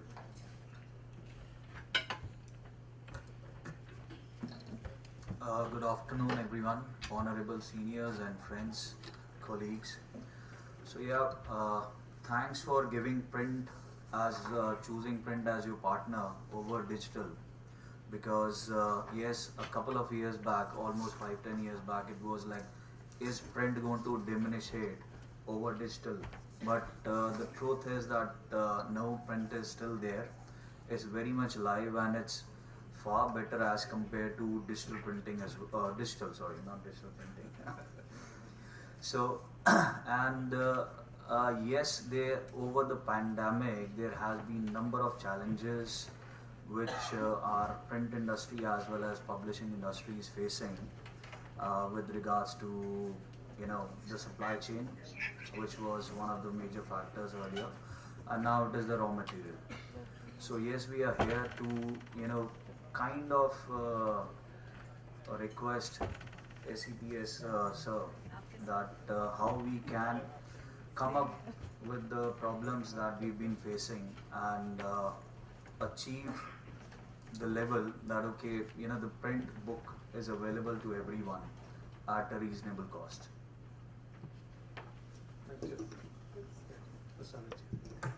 Yeah, good morning all. Thank you, Vicky. Thank you, Ajay ji. It's a different perspective altogether. Print, yes, of course, it's one of the oldest industry in the country. We have been knowing printing is one of the most essential way of communicating knowledge or distributing knowledge to students. We have a large education base. We are a young country where we need a lot of books. But this industry is also transforming, and especially from the COVID, I believe, we have seen that transformation seeping in through multiple levels. While I'll not take much time on speaking on this right now in the introductory session, but I would like to make a point that this transformation has made way for us to think largely that whether print is only for consumption of the content, or it is also being looked at as the medium of availability always. Because if the books are available for the students to read, only then the knowledge is going to be transferred. And where COVID taught us a lot of things, that we should not take things for granted. Supply chain was hampered. We were not doing business we were not able to sell books for 6 months in the first pandemic. And books were not considered essentially, unfortunately, in India. So all of these things put a lot of questions in our minds, and we would like to take forward during the course of the session. Thank you, Amitji. In fact, some of the challenges have already been, certainly pointed out. But I'll begin with ma'am, Meera ma'am. The print industry has seen lots of changes, and your publishing house, being 112-year-old, definitely have navigated through various challenges. So, I'm definitely tempted to ask that what are the challenges emerging in the next decade or so that we have a strategic formulation plan. That's one. How this pandemic, because that has impacted every sector, how that has impacted, and what has been the learning on those fronts to go ahead in the future. Hello. Okay, the thing is that over the decades, printing technology has vastly changed, and today what we have available in India is as good as anywhere in the world, and that is why India is a major exporting hub. However, as a publisher and looking forward, I think what we need to do is recognize the importance of books, and I'm not just saying textbooks, but even non-textbooks, for formation of human capital, and recognizing books as an essential service. Amit just mentioned that during COVID, books are not treated as essential services, and whereas in many other countries across the world they were treated and the bookshops were allowed to remain open. I think unless that recognition is there that book is as important a building tool of a country as is, say, cement and steel and construction, we will not get the map right. That is one. Secondly, there was always this, we've been talking of that the print book will go out of fashion, but as Mr. Seth has just said, it hasn't, it has continued to remain strong. Therefore, the challenges that I would like, or the problems that I would like to highlight are relating to the printing, where we print books as on paper. Here, some of the input costs have really become pain points for us, if I may say so. Whereas what we look for is an enabling environment. An enabling environment, according to me, there has to be a stability in the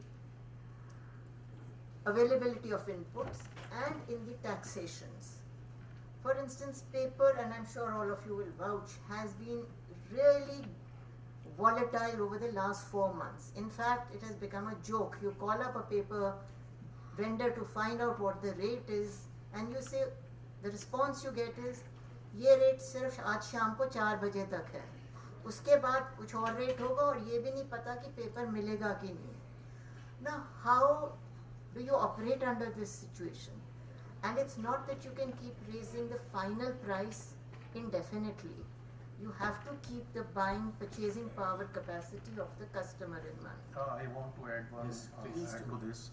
Like you, Meera ma'am, you discuss about paper availability and the pain points, which is affecting the publishing industry and the end pricing, which is the readers going to read, because they have to bear the GST, paper pricing, raw material input cost, and ultimately is price gone up. So this is because we are exporting more to European country, because European mills are now closed and China is not giving any pulp to India, and demand is there in the India back. Because demand is there, we are publishing on the same strength. Because of education policy change, there are a lot of syllabus is going to change. People, publishers are going to change their books. The demand is there, but availability of paper is the issue, which we have to take it up to the ministry through FICCI or to create a platform how to sort out this issue. Because as far as I know, this is a cartel which is created by the paper mills just to flare up the price, and they are making good profits in last quarter, when I seen their results. We have to break that cartel. You would like to? Yes, I'd like to add to it. I think there are three important factors which has catapulted the increase of the cost price of the manufacturing of paper. One of them is the pulp and fiber shortage and increase in the price of these two. Second important factor is logistics. Logistics, as we know, that in India is playing a very, very important role, and the increase of the logistics cost has further increased the cost price and manufacturing cost of the paper. And the third one is the increased slab of GST. These three components have catapulted and increased the cost price, whereas the paper manufacturers are not increasing or selling their product proportionate to the cost which they are increasing. So that is one point we need to understand how to address it.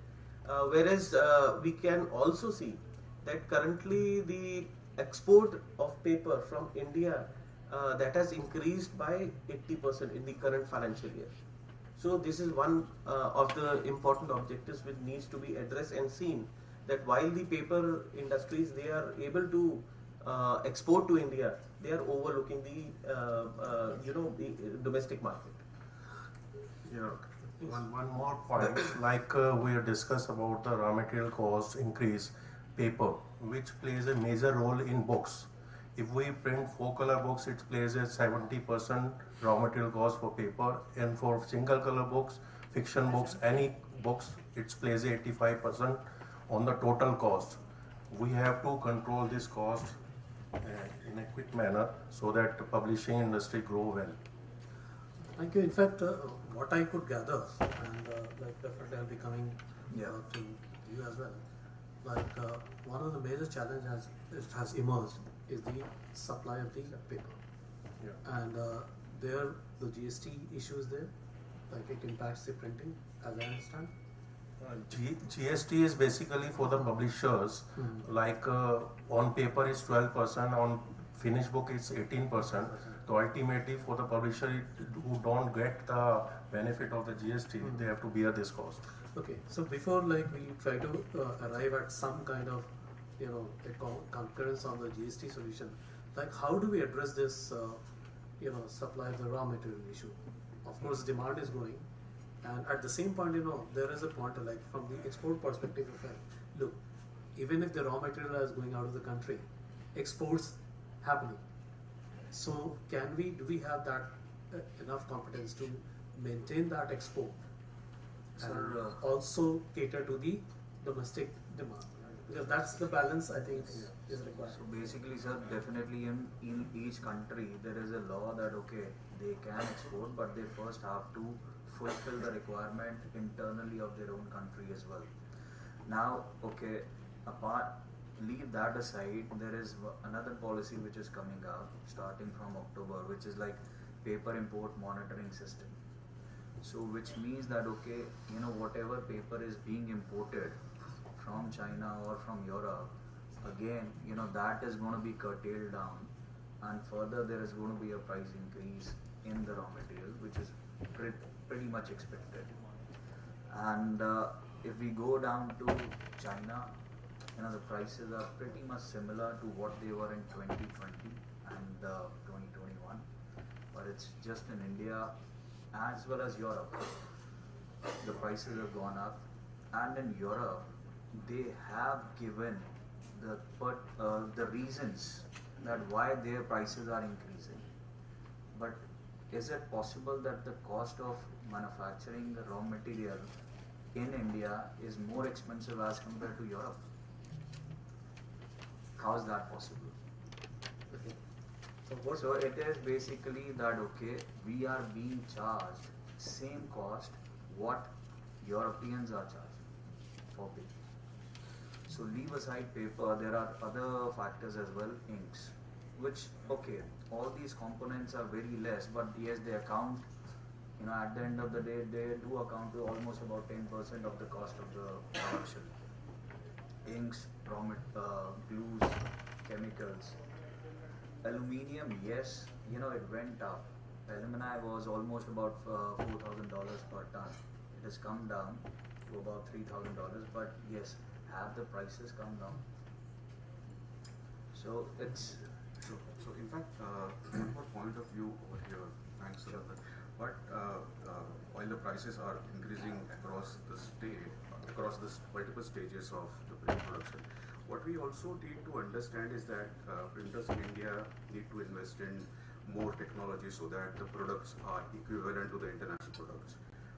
We pay the same price for those machines. We have to pay the same price as a European or a US printer pays for the inks, for the paper that is imported. But what matters the most is that the book which is sold in India is 5 times lesser than the price of a book which is sold in the US or the UK. So it kind of forces the Indian printers to think out of the box,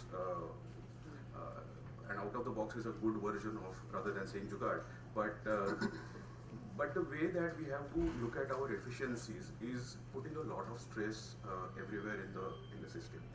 We also can observe very easily that the prices of book, the average selling price of the book, have not increased for the last 10, 12 years. We are seeing that a book is even less priced than the price of a coffee in a Starbucks. So that way, what needs to change are multiple things and initiatives in terms of how do we curb the prices, how do we take up the price of selling of the book, what are the channels that we deploy. Supply chain is always a challenge. Either it is inconsistent or even it is plagued with the increasing prices of the fuel and transportation. So all of these things put a lot of stress on the overall print industry. And not to mention, how does the publisher forecast what is going to sell, what is not going to sell? So in all, there needs a serious thought in terms of how do we take forward the print industry or the publishing industry as such. I don't think print industry is different from the publishing industry. It's a cohesive unit. Even paper is a part of that. So rather than having looking at different silos, we should have a cohesive approach towards this, because eventually if the publishing grows, all the allied industry are going to grow. It's very simple. Point which is emerging is the last point which you mentioned, cohesiveness and integral approach. Because in that ecosystem of printing, publishing, I believe everything is interrelated. Even if we are talking about the challenges in the supply chain, the domestic demand, vis-a-vis the export opportunities, because it's all at the end of the day is commercial. Like if somebody is exporting and so why would he be selling it at a lower cost in India, domestically, if there is already, they are competent enough to explore the global market. So I feel that we need to find out, there must be some solution. Yes, I think the solution to this is that the import of paper should be accepted and it should be not discouraged, because currently the government is discouraging the import of the paper, and so the healthy competition is not being observed in our nation.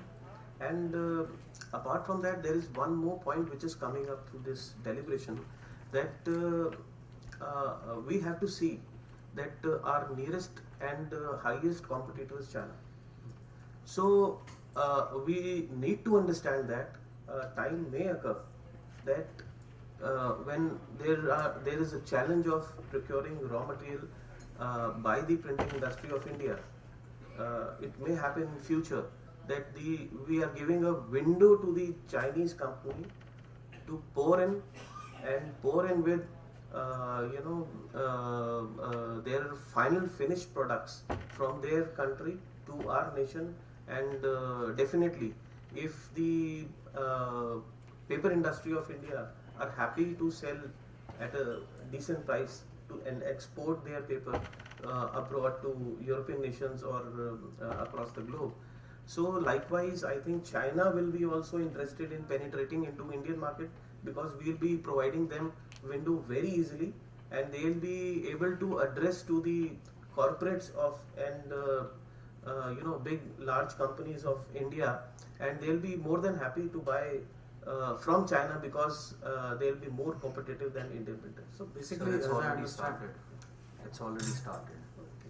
basically as I understand, there is always a trend to import finished product. So here in the case of print also we can have that scenario. Absolutely. Okay. Now that is definitely very scary. That is scary. just like importing Ganesha from China. From China. Yeah, but I'd like to point out one thing. Yes. That if we are looking at a scenario, which I hope never comes true, that we are importing finished books from China, then what happens to the values that we are talking of? India being a knowledge partner, what is it that's being taught to the readers, you know? Because that's very important. Because content also always is very closely attuned to your culture, to your background, to your geography, to your history. So, and Ganesha is still just a statue which has no dimensions other than just being a physical thing. But a book is something which can change your life. One book can entirely change your life. So I think that's very important that the finished product, we retain that strength and that competency, and we are given that support to be able to produce books in India, not just in English, Hindi, but in all the languages. And as you go into the languages, the publishing industry becomes far smaller. And there they need greater support. Even Hindi, which is where the domain that I operate in, as was pointed out, is only a fraction of the large industry. So I think that recognition has to be there that this is a industry of strategic importance to the country. Unless we have that recognition, and everything must fall into place within that. Just an aside, as someone pointed out, books are not covered under GST. But all the inputs that we take, we pay GST. As a result, it's a direct outflow from us from which we get no compensation. So which means since GST has started, we've been absorbing that as private publishers without any support. And you'll be surprised to know people who don't know that on royalty, again we pay either a 12% or an 18% royalty, which the author does not get, I don't get, I lose. And yet we continue to operate. That means we are absorbing all those shocks. So there has to be support for this industry, and that's why I started my talk by saying that I was very heartened to hear what NBT person was saying, because he was talking things which is music to the ears of a publisher, because that recognition that we are producing content, and that content to sometimes make a book, we can spend 18 months going through it, vetting it, proofreading it, correcting it. It's a long, arduous process. So I hope out of this session that recognition comes and we see some benefits. That's a very important one. Yeah. Yeah, Beji, like you are into export promotion council, into service industry, like printing is also covered, must be covered in that service industry. So what do you think is a question to basically, what do you think is the benefit the printer or the publisher gets while exporting the goods from here? And what are the incentives or that policy matter as on date? Is there? This is a very important question. I would answer it after a few minutes, because I just would like to cover something, and definitely I have thought to answer it for the benefit of not only the panelists but for everyone involved in the printing industry. So I'm definitely going to address. And I must mention that having the important significance of this occasion, I have the pleasure of our Vice Chairman as well here, Mr. Karan Rathod. He's from the hotel industry, but thankless. Yeah, you take on this this challenge of import, and what Arjinderji just mentioned about someday. Okay. Yeah. So basically, sir, definitely, it's already started, as Harjinderji said. If it is going to be for a private publisher, if it is cheaper, you'll definitely import it. And as I said, that the raw material cost in China hasn't gone up as yet. Second is that there was a EOU scheme, export, which was called as EPZ scheme, where we were getting the purchase orders from UK or from a foreign publishers, but delivery into India. The whole concept behind that was that the raw material, the duty and taxes on the raw material, they can be saved. So before GST, there wasn't any. But after GST in today's day, we have to pay the entire taxes which are involved on raw material cost. So actually, if we do under that scheme, the printed product which we are supplying is at par to the normal Indian book. So the prices are the same. So why should we even operate under that scheme? It's just the paperwork that we are doing and fulfilling the laws. That's it. But at the end of the day, the cost is same. Though it was supposed to be that it's going to be cheaper, which is not at all the case. That's a very valid point. So we'll take note of it. I think some analysis can be done on this.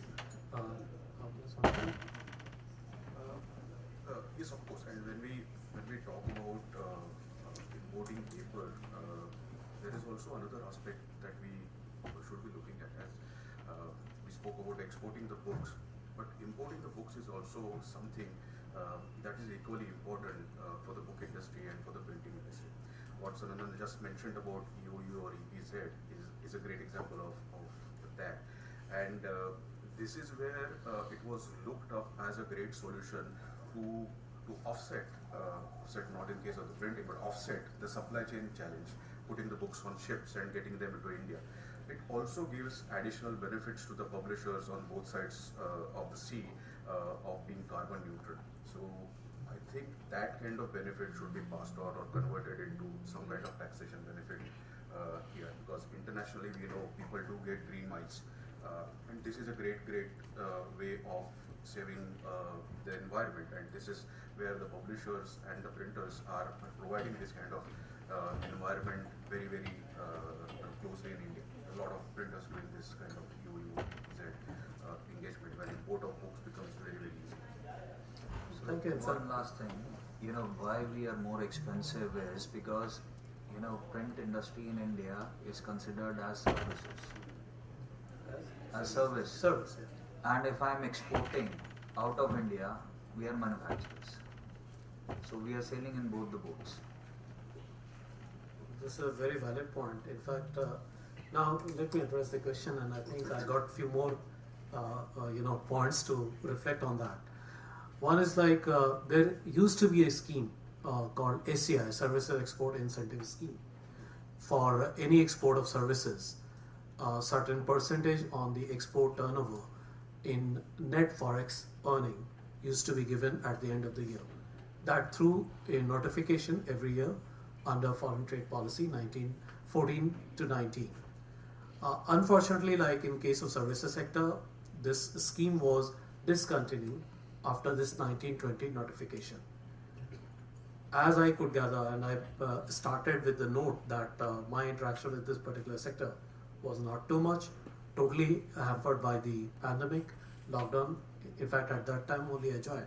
I tried to find out, and I got to know.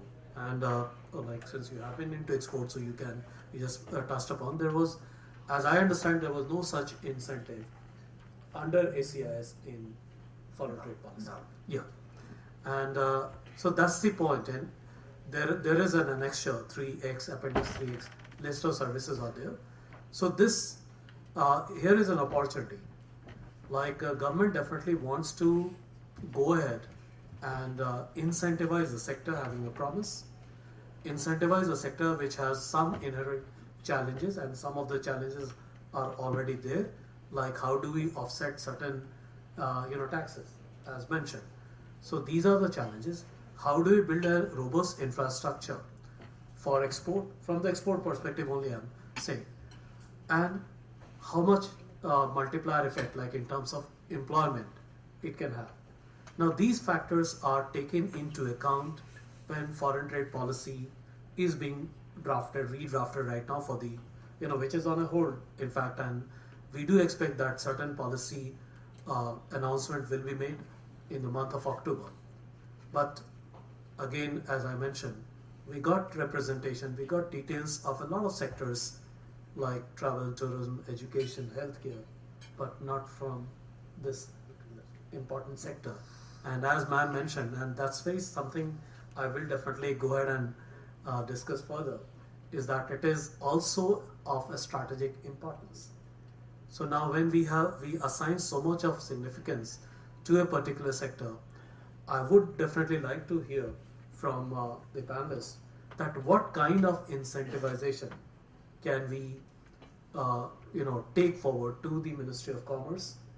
In fact, today we are having a meeting from 2:30 onwards with the Commerce Minister, and we can take some of the inputs on how do we offset the levies or whatever unrebated taxes.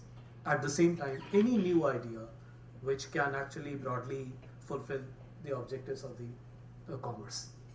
So some reflection on the contours of the incentives. I think one of the ideas may be that all the exports, print exports, now printing can be termed as service manufacturing, as in the new definition of GST it has been established.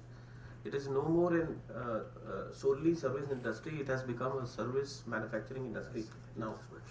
So for all the exports, like in manufacturers are exporting, they are getting incentives because they are getting foreign exchange for a nation. So same way, I think to compensate the publishers or the print industry who are exporting from India should be getting some kind of incentive so that they are able to put aside the competition of our neighboring countries, especially China, so that we are able to compete properly with them and get sufficient orders which we are capable enough to get. I would just like to add from the services aspect, when we talk about the manufacturing, I know we all can understand very easily that this is a printing manufactured and this can go for an export as a commodity. So that's something which can, I don't know whether it is being covered right now under MEIS or OTEM, I'm not aware of that. But as a manufactured item, this can be covered under certain sections. In the upcoming foreign trade policy, they might be thinking. But when I mention about the services, say for example, any country, like from Central America for example, if they send the content to you and then you print, so buying that content and you are actually like again getting the forex. Okay, now when they export that content, it's a digital kind of thing, and then you transform that into the book. So in that value chain, we have to be very specific that what needs to be incentivized, because there could be some overlap, as I understand. Okay, sir. So from a publisher's perspective, one is definitely the GST. If there is GST on books, at least they can reclaim the GST what we are charging them, which is straight away going to be 18% in today's day. Second is that yes, you do need to monitor that how we can curtail these price increases, which as sir said, that cartel, that word, which how we can curtail that. So because at one point of time you're saying that exports should be encouraged by paper mills, but secondly, if we are importing, you have this PIMS policy which is going to curtail imports. Third, with regard to I'll come again on the publishers, from the publishers point of view, the EPZ scheme. So we don't know what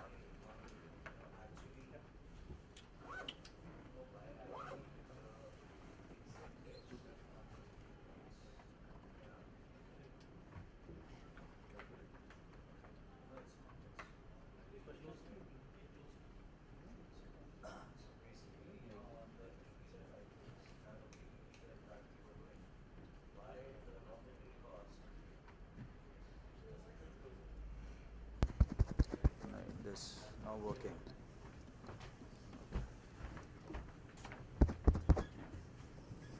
Yeah. So basically, I think. Hello. Yeah, you can. I'm audible, right? So on the EPZ titles that we were doing, why there was on the raw material cost, why do we need to pay the duties and taxes when it is actually kind of exports that we are doing? And you are paying double the price. First they are paying back to you for the content, as well as they are paying the duty and taxes as well. So 2 points definitely from publisher's point of view. Yes, from printer's point of view, what benefits do we have as exporters? Nothing. If I am exporting or anyone else is going to export, there's no incentive. Yeah. If the chair permits, I want to raise an issue which is very sticky. Both Sanandan and Amit will be aware of it, so they can offline explain this to you. I want to take this opportunity because you are from the Export Council. We want to talk about Make in India, and there are lots of publishers who are lined up internationally to come to India. But we had a incentive scheme called the DTA delivery. So a publisher could essentially print 10,000 copies for their overseas consumption and leave 1,000 copies for the Indian market, whereby the Indian market got it at a ridiculously low price. It was locally printed, no freight, nothing was involved, right? And we had seamless working of this scheme for many years, almost 10 years. Recently, the banks have stopped accepting this as a deemed export, whereby there are, believe me, we have been articulating it for the last 18 months as an association. The banks are refusing to make the payment to the international publisher. Thereby, because of the stickiness, the international publishers are not coming to India because they see no value in the system. But how a particular thing which was working for 10 years suddenly stopped is something we don't understand. Because there is huge opportunity for Indian publishers to service overseas publishers' requirements. At the same time, give opportunity for the Indian buyer to get a benefit of the price. So instead of buying a book at £5, 5 sterling, I could potentially buy it for 1 sterling here because it's locally printed, locally serviced, and there's a huge demand. It used to be called an EPZ or EPZ scheme, and I would request Amit and Sanandan to take it up with you because the Printers Association has taken it up with the government, we as a Publishers Association has taken it with the government, and we have had no response of any kind. Thank you. Sishadri. Sorry. No, definitely, this is something a very important input, and I would definitely request. Here I think we need to educate the banks rather than, the problem is the banks. Like immediately we can do that. If I can just get a representation, we'll address this. Yeah, so basically, sir, it is that in deemed exports, they are unable to pay back. And as well as I said, in deemed exports, they are not even getting any benefits. So earlier, if it was, £1 or 1 sterling pound, now the cost is going to be minimum 1.1. What could be the volume of export as you just mentioned? So this deemed export is also almost. Let me give you some examples of printers with whom I worked. 8-9 years ago, they were 10% domestic, 90% domestic, 10% international. Today we're talking complete reverse. 80% international and 20% domestic. In terms of $1 million, how much? I think the person Ajay would be able to give you because he has fantastic experience. Because ministry likes to listen to the figures and then accordingly address the issue. Although said in a lighter vein, but they would like to know the potential existing, and these measures, what you said, has been just a stop. All I would say is there are 3 top-notch people on your panel. I'll give you my example. In terms of billions, as far as data of 2020 is concerned, is $415 billion was the export from India. 415 billion dollars. Billion is about 3,100 crores. That was the 2020 figure. As of now, I don't know. So please solve the issue for 2 reasons. One is to export. The second, helping the Indian reader and the Indian student. So basically, sir, on EPZ, as Shashadri sir is saying, I can talk about my part. It was somewhere around the deemed export. What we were doing was almost about $40 million. And in today's date, I'm not even doing $4 million because it's not of Commercial interest. value. Yeah, commercially it's not viable. No, very important point. In fact, this could be one of the major takeaway of the discussion. And fortunately, we are meeting Honorable Commerce Minister. And most probably on Monday, I shall be meeting EP Services Joint Secretary, who takes care of the export promotion. And he's also looking at ACZ and EPZ right now. The draft policy is underway, and he's also one of them. So it's the right time that we raise it. If I can get some representation in detail by Monday, I can actually. Yeah, we'll try and send you copies of it, and we can't thank you enough for taking up this issue. Thank you so much. Yeah, now, like, of course, we have to go by the time. Just few take, you see, like from the export perspective, again, I needed to add one more part. Is like this, we talked about the incentive and the tax of how do we offset the taxes. At the same time, one more incentive is there. It is actually about the market access, where you do brand building, where you go out of the country or invite foreigners to reflect on your work. So that comes under MAI scheme of the Ministry of Commerce, and SCPC is doing a lot of activities, has plans to do. We'll be doing global exhibition of services. That can be a very good opportunity to showcase your work. We'll be having more than 600 overseas business prospects coming to India, all supported by Ministry of Commerce. That's one. In case you have, printed or services relating to any particular sector also. So we have some sector-specific programs like Atithi for inbound tourism. So a lot of people will come and talk about this aspect. We are also having Sanjeevani, that is India Heals. And likewise, few business delegations are going to markets like Latin America, ASEAN, and Central American region, and EU also.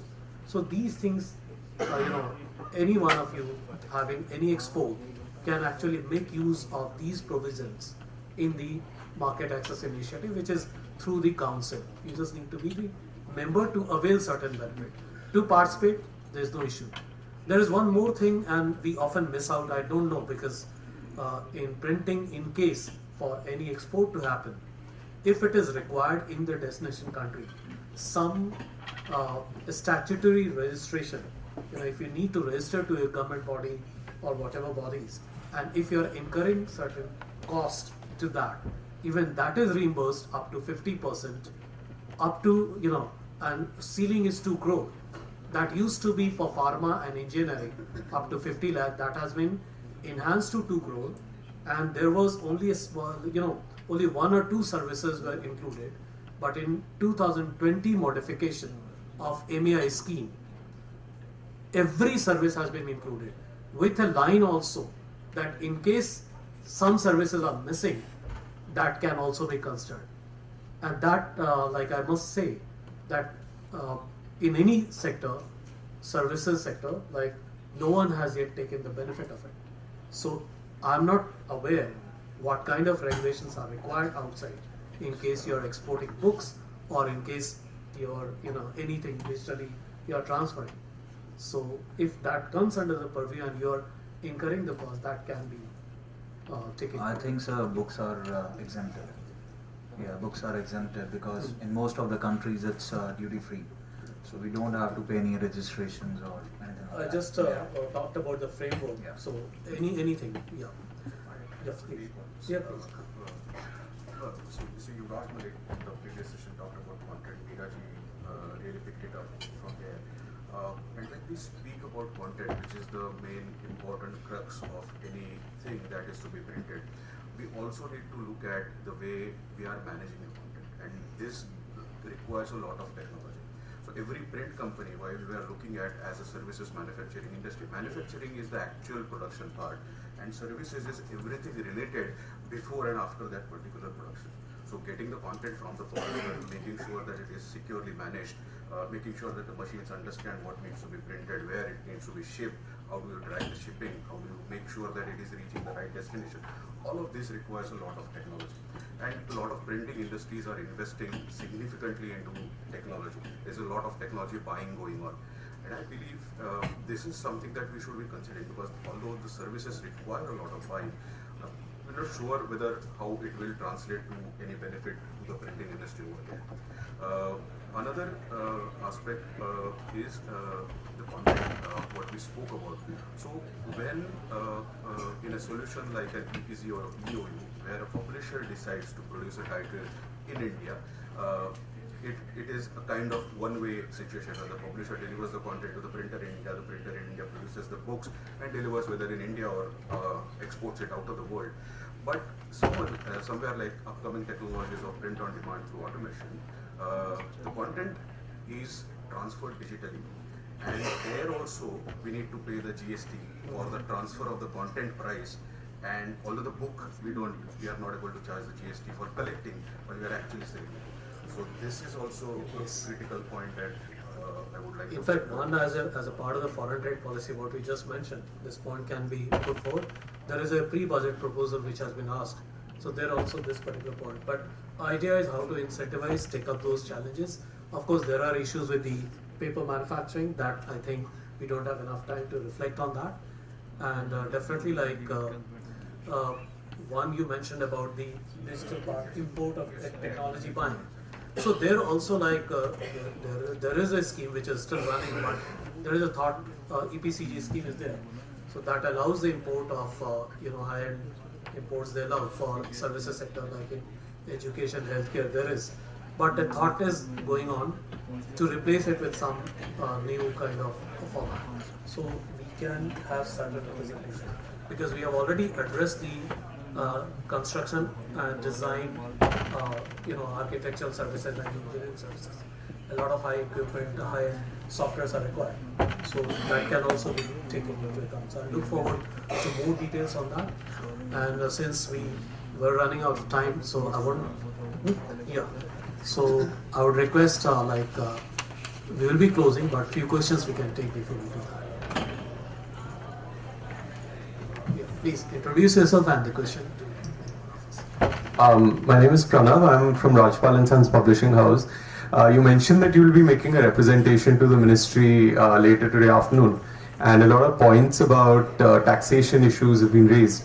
You also asked that ministry typically looks for figures, to kind of blip on their radar. You need to present a revenue figure. I think one really important thing which we all recognize, even the government recognizes, is jobs. And job creation is one of the major concerns for promoting or encouraging any industry. The publishing, print industry, the entire ecosystem is so human resource intense. If you look at a publishing house, you look at the business processes, every process needs human resources. Printing as well needs a lot of human resources. So maybe that can also be one of the points that this industry does employ a large number of people. It's a human resource intense industry. And enabling this industry of removing its pain points would definitely give a boost to employment. Your point are very valid because there are industries like travel and tourism. A multiplier effect. A lot of people get indirect employment, direct as well as indirect. So very well, it will be a part. There we can just mention it generates so much of employment. Right. Yeah, it should be a part.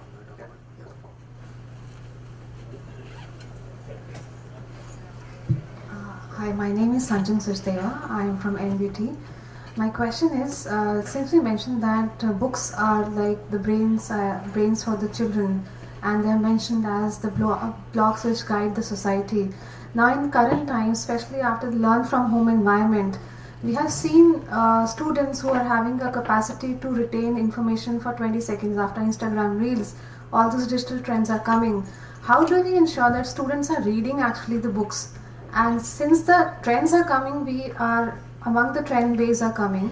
Should we bring the trend base in education, or education, how to bring a balance that reading a book versus information technology, the Instagram culture of 20 seconds learning points? can be incorporated in together? Span of attention getting reduced, ma'am. The best way is that when you are a parent, have books and read books yourself, because children always learn from the parents. Spend less time on the screen and spend more time with books. That's the best way of inculcating the book reading habit. Everything else will follow. Here, the last question.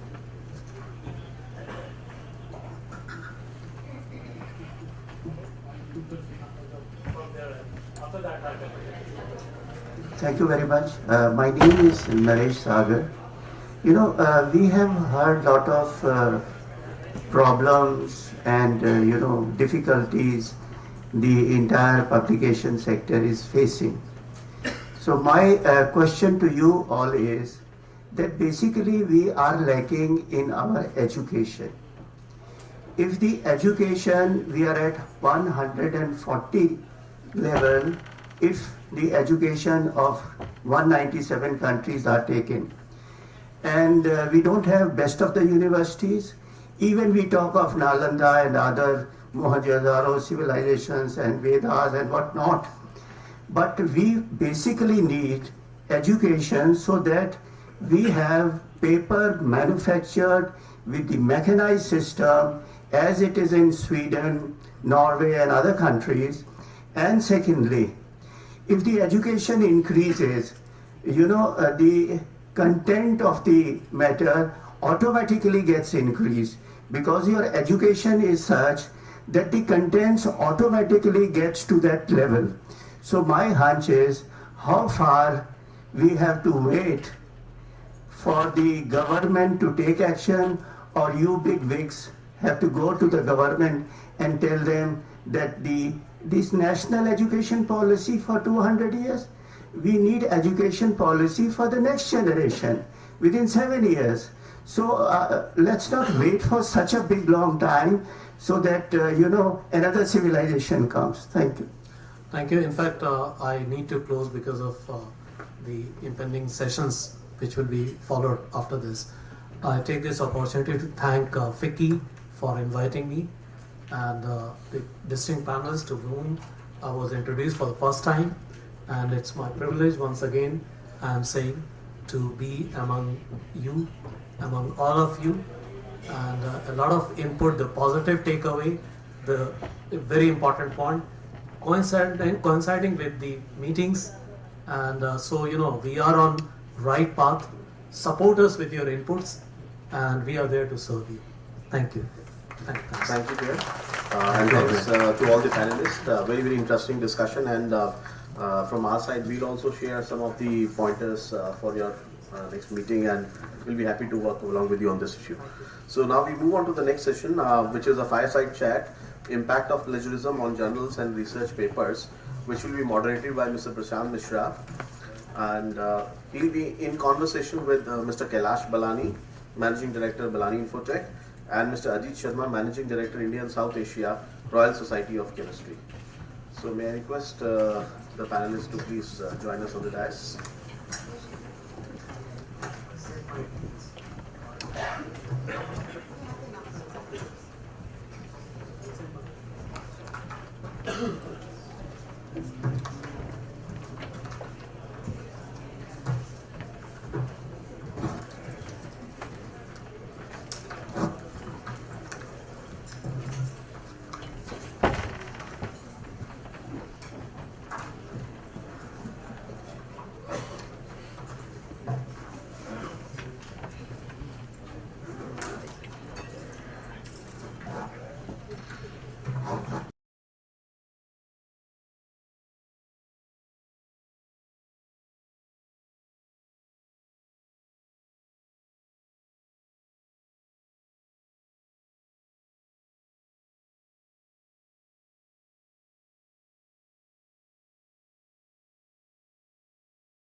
So good afternoon, everyone. I've been instructed to keep it short, and I think it makes sense. We've been running overtime. We would not want to really come between you and the lunch. So the original idea was to keep it for 45 minutes. We'll try our level best to wrap it up in the next 25-30 minutes max. Hopefully that should be fine. So friends, the topic is impact of plagiarism on journals and research papers. If you look at the topic, it's a very generic topic, right? Plagiarism can be anywhere. Thinking about journals and research papers makes it very, very specific. Reason being, talking about journal, it allows specific information or knowledge to be disseminated. So that's the medium, especially for the higher education and research. So we are changing gears. What we've heard since morning, it's a very different domain now, higher education and research. So that's something to keep in mind. I think to make us start, we all have an idea about what plagiarism is, but let me try and define it so that we are all on the same page. It's basically literary theft, right? So it's like stealing, and it's been defined in different ways. So there are a lot many definitions of plagiarism. In fact, this aspect itself makes it very, very complex, right? We'll come to it in a sec. Now, before we delve into it a little further, let's try and understand what is the problem or the challenge that we are all facing. Right? You know, we know that the core objective of research is to generate new knowledge. That's what research is meant to do. There is no point in really looking at recycling things or creating redundant knowledge, which is a sheer waste of, scarce resources that we have. So that's the problem in front of us, or the challenge in front of us. Park, a researcher in 2003, he defined plagiarism as literary theft, meaning stealing of words and knowledge. And knowledge is something which is beyond available in the public domain, right? Not to be confused with the journal knowledge which is available freely. So that's what he said. And then later on, Sutherland and Smith in 2010, he used an analogy to define plagiarism. He says it's child kidnapping. So it's like kidnapping a child. Right? So that's how he described it. But ultimately, it's all part of academic misconduct. Right? So that's the umbrella term where it fits in. That's academic misconduct. This discussion would be incomplete if we don't touch upon the history part of it. So when it actually started, the first reported case of plagiarism goes back to 80 AD. And it was in the context of literature by the Roman poet that's known as Martial. Right? So that's when it started. So it's been there since ages. Why it happens? I would park it for the elite panelists to shed some light on it, so we'll hold on to it. Another important aspect that I think is worth sharing with all of you, this is very much a cross-cultural and a cross-disciplinary phenomena. So it is seen across cultures, not just in India, it's rampant in other countries as well. Right? And it's very much multidisciplinary, so there is no one particular area where we see the effect or the impact of plagiarism.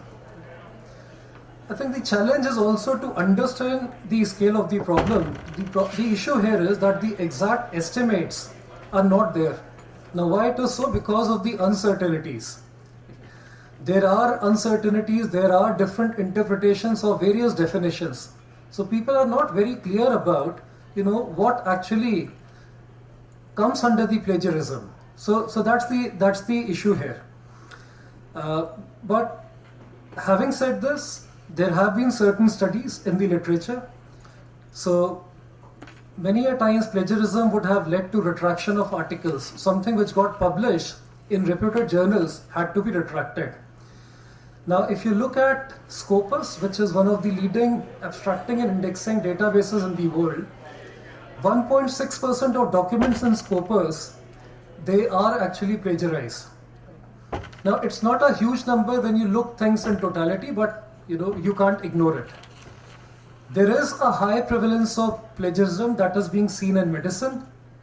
In fact, 58 Iranian papers from Iran, they were retracted from impact factor-led journals published by Springer and Biomed Central. So that happened in the year 2016. People from research and anybody from medicine would recall almost 58 papers were retracted.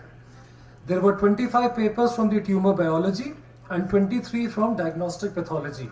So that just describes the quantum of the issue. In terms of the countries with high incidence of plagiarism, so countries like Japan, China, India, Korea, Italy, Turkey, Iran and France. So these are the countries where plagiarism is seen. In terms of subject areas, so social science is an area where large number of retractions has been seen, followed by computer science and medicine. Talking about the language, English language papers have seen maximum retractions, followed by Spanish and German. So look, as I said, we'll try and keep it short. I was trying to basically set up the context, and I would now want to invite the two panelists sitting on my side. We have Mr. Kailash Belani, who is the chairman for Belani Infotech, and on my left hand side we have Ajit. Ajit is the MD for Royal Society of Chemistry.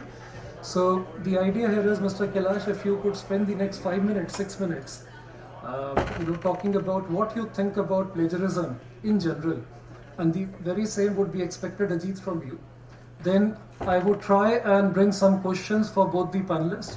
If time permits, there would be few questions that we would take from the audience as well before we could conclude. So over to you, Mr. Kailash. Thank you, Prashant, and thank you, Vicky, for inviting me to be part of this deliberation today. So plagiarism is a very serious issue, definitely, and it has come to the light maybe about 10, 12 years ago, and thanks to the digital world, because it has become very easy to copy and paste, and that gave birth to various software to check plagiarism. Otherwise it's very difficult. Yes, teacher would know that, okay, my student can write such an article or cannot write an article, but then with large number of students and universities and more content available, it has become very difficult. So that gave birth to the interest and the thinking about how we can control plagiarism. So over the years, even the universities have started using some kind of softwares to curtail plagiarism. Why we do plagiarism, I think it's an issue that we've been hardwired to copy. When a child is in school, I think we learn to copy from there. We are given homework, assignments, we take back assignments, give it to our parents do the homework or create a chart or something, we go back to school, give it to teachers then give marks. And it's basically our parents who are getting the marks because they have done good or not so good homework, and accordingly they get the marks or grades. So I think we need to, so that is the whole idea, that because we are not taught when we are young that this has to be an original idea, not just copy from your earlier students' notebooks and things like that. So that has given rise to a lot of plagiarism, and because there is so much plagiarism, it has come to the notice of various authorities, and that has to be curtailed now, where at the school level, at the university level, at college level, at research level. So there is a rampant plagiarism taking place. We have, of course, Ajit, who will dwell on what impact it does on the journals. So basically, the quality of journals have improved now because publishers are using various softwares to check plagiarism. 10, 12 years ago, 15 years ago, this facility was not available. So obviously, we were publishing anything which came to us and we would just publish. Prashant mentioned about retraction. Now that is, it brings in a lot of shame when any article is retracted. It brings shame to the author, to the institution, even to the government or even to the funding agency. Government spends money to do research and then if article is retracted, it brings a shame. So I think when we discuss further, we can have more detailed talk how we can, overcome this problem. And for the benefit of viewers here, there is a website called www.retractionwatch.com. Now that gives you a lot of information, what kind of articles have been retracted, author's name, their photographs, publishers and all that. So you could actually visit that site and find more information, how it is damaging the society and other researchers. Thank you. Thanks, Kailash. Over to you, Ajit. Thanks, Prashant. So I think before I go forward, all the colleagues from editorial, from the production, I think we would agree that plagiarism is more of a integrity issue than anything else. So even in our school, in our class, there were kids who were doing exceptionally well, there were people who were not doing so well, and there were then people like me who didn't do well at all. So what do? You try and start mimicking the people who are doing very well, and then you kind of overtake the knowledge that the person has acquired. Now it can take, India is a brilliant example of plagiarism, and music industry, content industry, graphic novels, anywhere you go, people try and take different formats. Science is just collateral damage in that fight for integrity. Now, impact on research journals in terms of science, not just in science or in any area of expertise, whether it is history, geography, arts, Hindi, English, whatever research is being done, if I am not producing something original, which is something meaningful, constructive towards the help of the society or health of the society, I think end of the day, it kind of loses the essence, the purpose of creating that work. Surprisingly, for a country like India, where 90% of the research is funded by the government, it's the public taxpayers' money, which some of the people, most of the research, I can vouch for it, is world-class, very good. But we do get instances where people are, misusing the taxpayer money, not doing appropriate amount of research.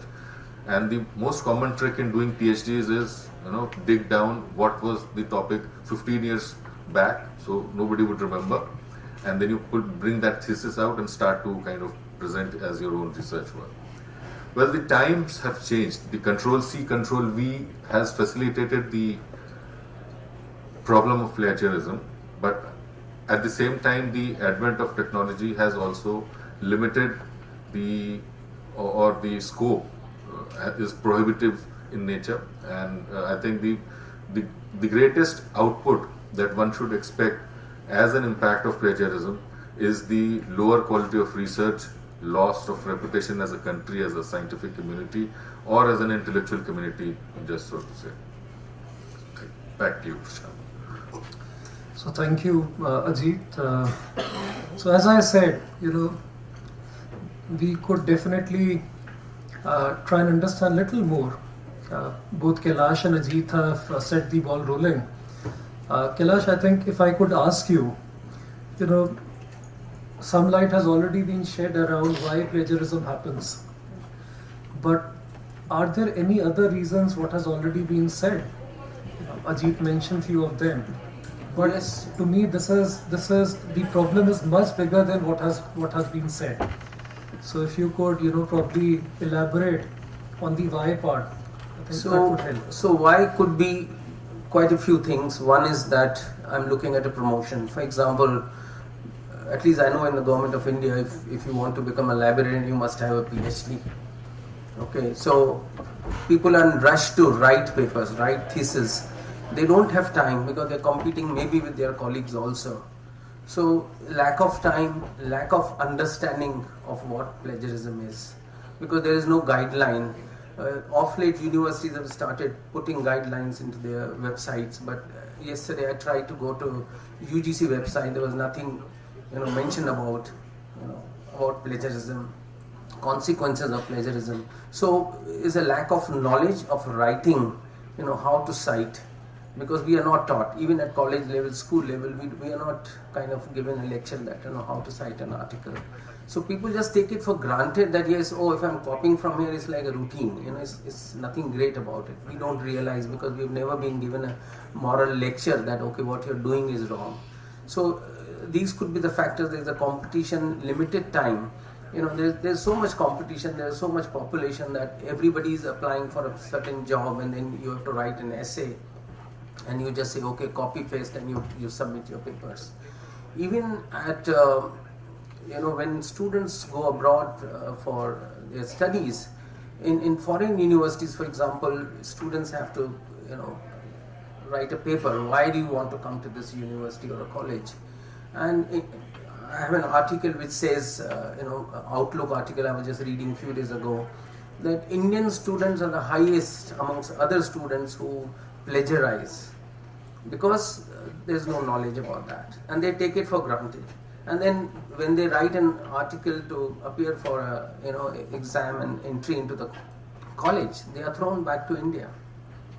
So I think awareness is lacking, where universities, when I enter a university, I should be given a lecture. I should be given a kind of a workshop that, okay, now when you are doing research or writing an article, you have to follow certain guidelines and rules. I think that is lacking. So we need to improve on that. So those are the factors where, I would say that, there's a competition, there's a limited time, lack of awareness of whether this is a plagiarism or not.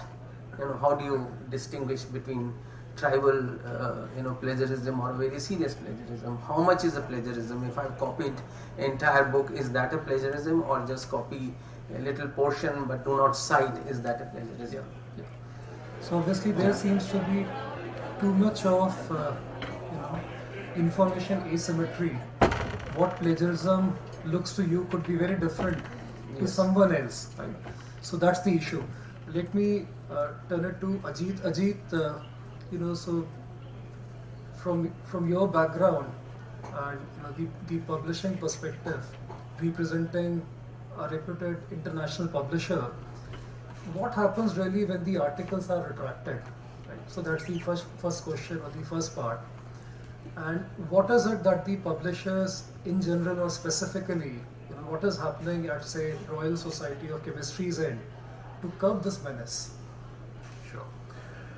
So to put it very, very simplistically, almost in the layman's language, what happens if I say that I'm a 12th pass person and my degrees are fake? How would you handle if that happens to you? I think the retractions are pretty much similar to the same kind of mindset, where a wrong, intentful, purposefully done action, when it is proven guilty, has to be retracted. It's not just a loss of reputation; it is oftentimes loss of job, loss of the seniority, and many more. I mean, the academic community is very, very well connected with each other. People across the board. I mean, people from India would know people from UK, people from UK would know people from Japan. So it's a very, very small world. And from that perspective, I think it's a very outrageous thing for the author. Now, what happens to the publisher? But before I go to the publisher, Prashant, I just wanted to highlight one aspect, that there are some incidences, because I highlighted the point that plagiarism is essentially an integrity issue. So there are some instances where some honest retractions have also taken place. So I think when that happens, nobody minds it in the academic circle. People say, yeah, it's a credible thing to do. It's the honorable right thing to do. When you do something wrong and the follow-up data is not matching, then you request the publisher to retract. But what does and I will go a step further to kind of elaborate on what do we do as a publisher. And most of the publishing houses who are sitting here would have either a checkpoint at the commissioning point or at the production point, pre-transmittal phase, where the content is verified. The content is not just verified for 10%, 20%, 50% image, citations, references. The full gamut of checks and balances are in place.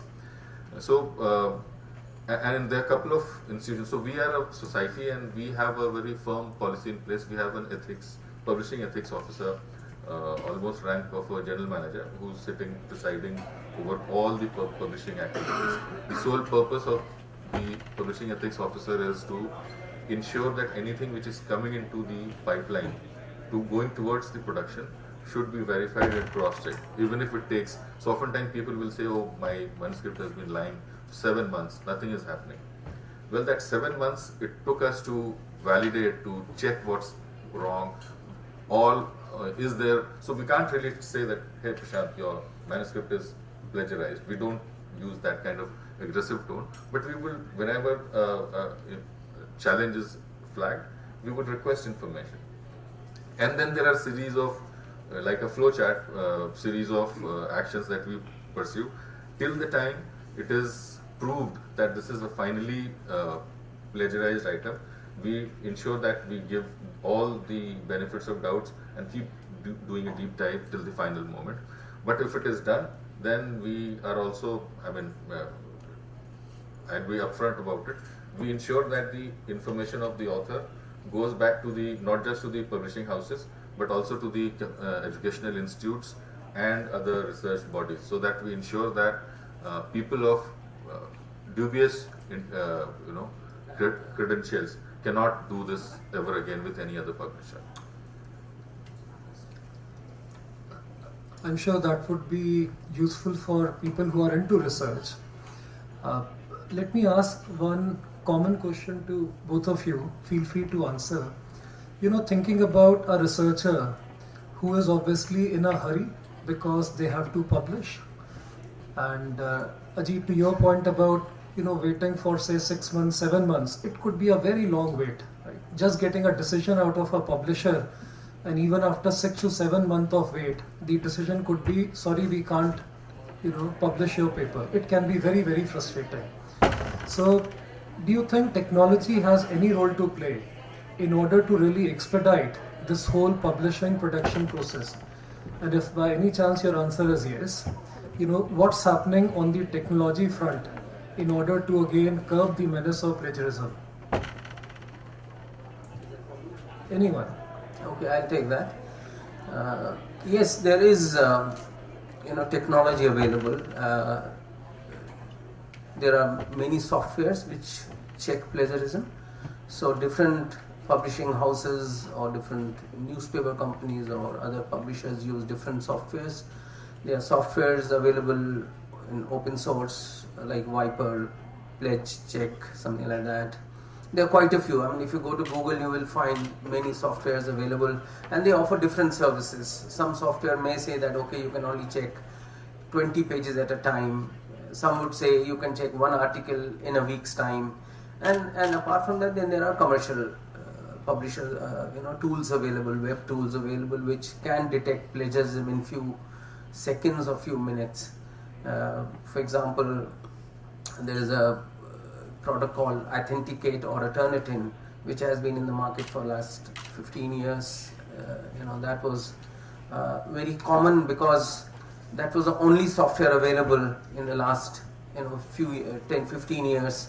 It's like when if you go back to 30s, you had only 2 cars to buy, 2 makes like Ambassador or a Fiat. You didn't have any choice. Even if you had money, you could only buy one of those. So now, because of the advent of technology, there are many softwares. Whether you can use, if you are a student, you can even use free software. It's your wish. But then universities recommend certain softwares. Now we have developed a software which is called DrillBit, which is Make in India product, which is very affordable, covers all the features, and then you can check article. You just upload an article, and within few minutes you get the results. The article can be as long as even 400 pages. Within 10 minutes you get the result, immediately, and then you improve on that. So basically, these softwares are not here to, catch a thief.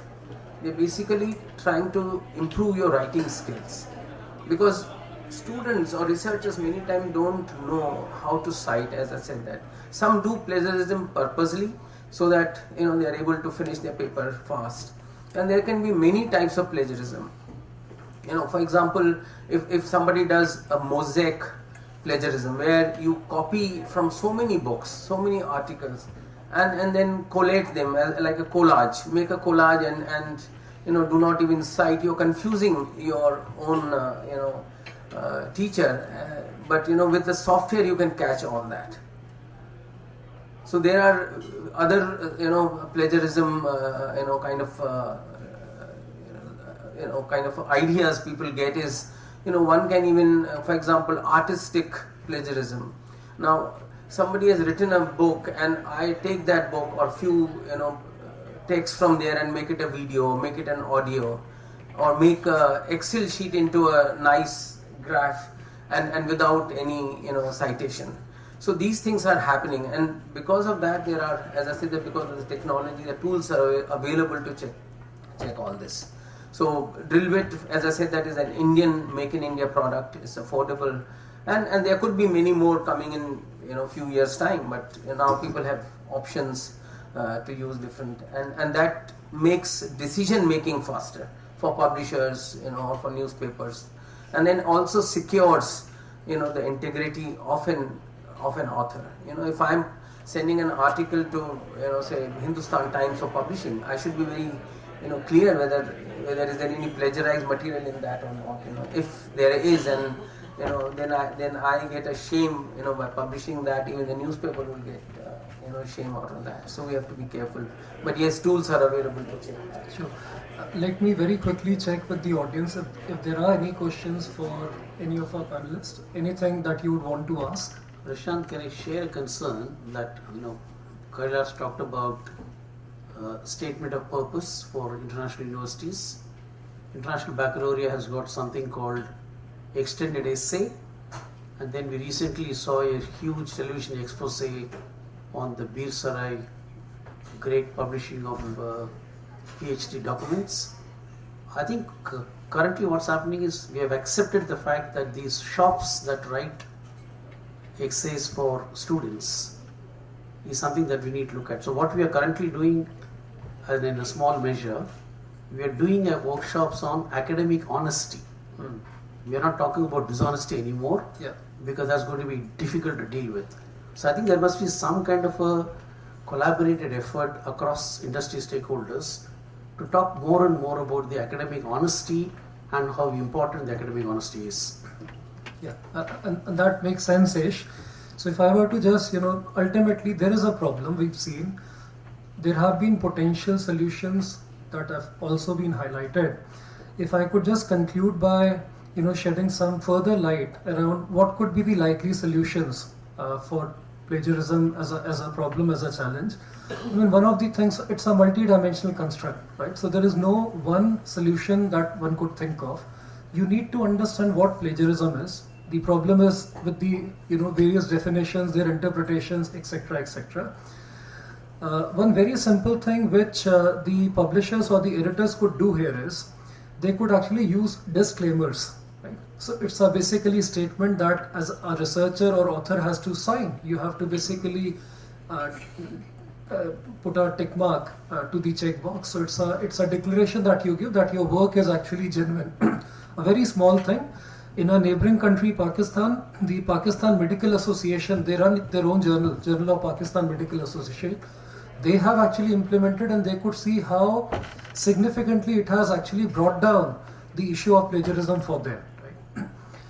One could also actually adhere to global editorial recommendations. So as a publisher, you could be part of COPE, which is Committee of Publication Ethics. 10,000 editors are already part of it. You could also become part of ICMJE, which is International Council for Medical Journal Editors.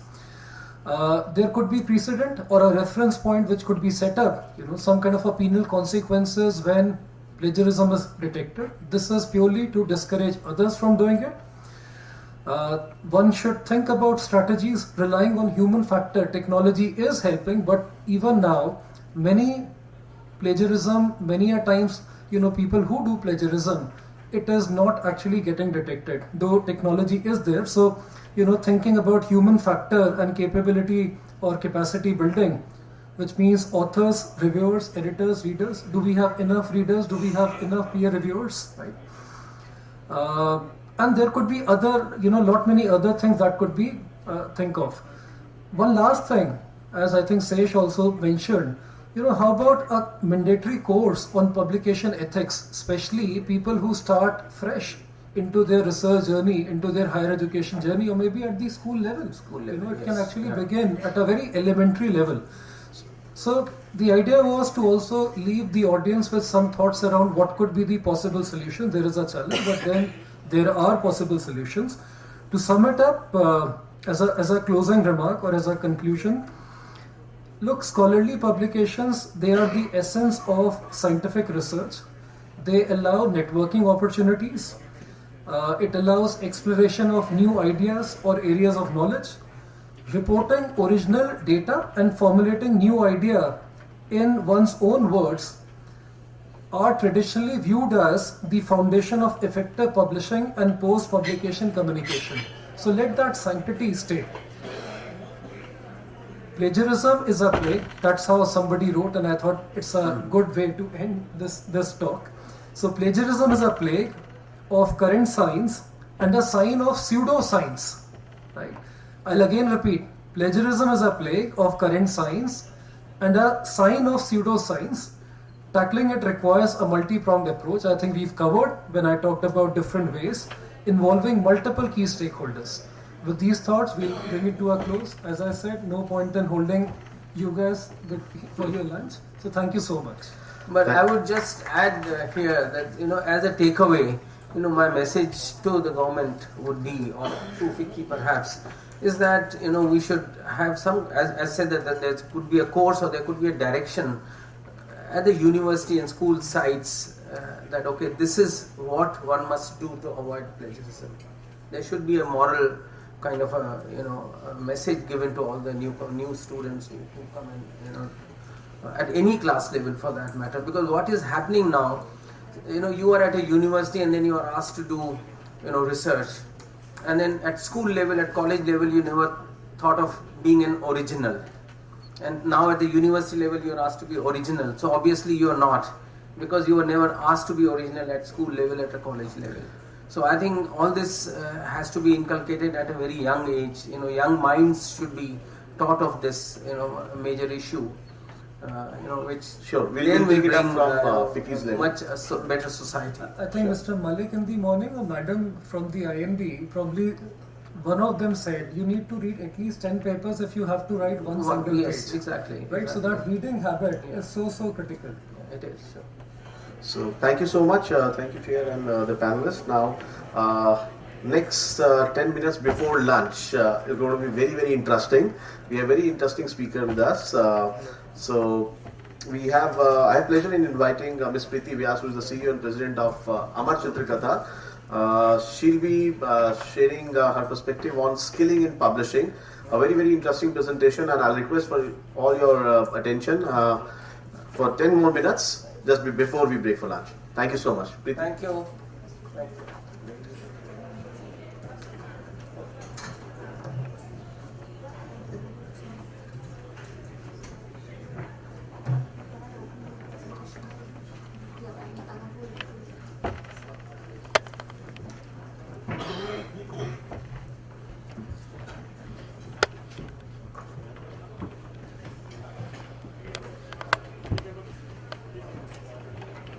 Yeah, that's fine, no problem. I'm really sorry that it's running really late. I know everyone's very hungry, and so am I. I flew in specially from Mumbai for this event. I would be quite happy to do the session after lunch, but I think we should follow the schedule that has been made. So, thank you very much. And I'm really actually very grateful to this audience, because it shows that in spite of the hunger and the tiredness, you're going to listen to me. So in advance, thank you so much. And I'm going to try and keep it literally 10 minutes and try to make it as interesting as possible. I really hope it's worth your time and the lunch tastes a little bit better after I finish. Yes. So yes, my name is Preeti Vyas. I'm the President and CEO of Amar Chitrakatha Private Limited. We publish Amar Chitrakatha comics, Tinkle magazine, and the National Geographic Traveller India. I'm here to talk about skilling in publishing, the skilling needs of our industry. I actually started off by looking at the skill development website of the Government of India, and the Ministry of Skill Development and Entrepreneurship has been focused on initiatives and building skills the most important word that struck me here was the whole purpose of skill building is nation building, right? And when we think about nation building, what are the words that come to mind? Can we just hear a few answers? What does nation building actually mean? You could just put your mic on. Sorry? Human resource building, okay. Education, yes. Confidence, absolutely. Employment. Global citizenship, right? All these things are what nation building is about. I put on a few more words. When I think of India and nation building of our country, I think of obviously prosperity and economic growth, being a global powerhouse, education, confidence, pride in our past, right? All of these things is what nation building is about. Infrastructure development, progress, right?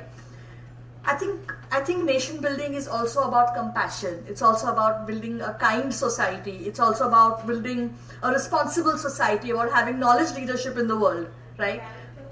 Character building, values, we've spoken about all these things in the previous sessions, and all these things. So on the one side you have the actual prosperity and the infrastructure and all that growth, and the other side we have all of these values as well. That is what nation building is about. So if that is what nation building is,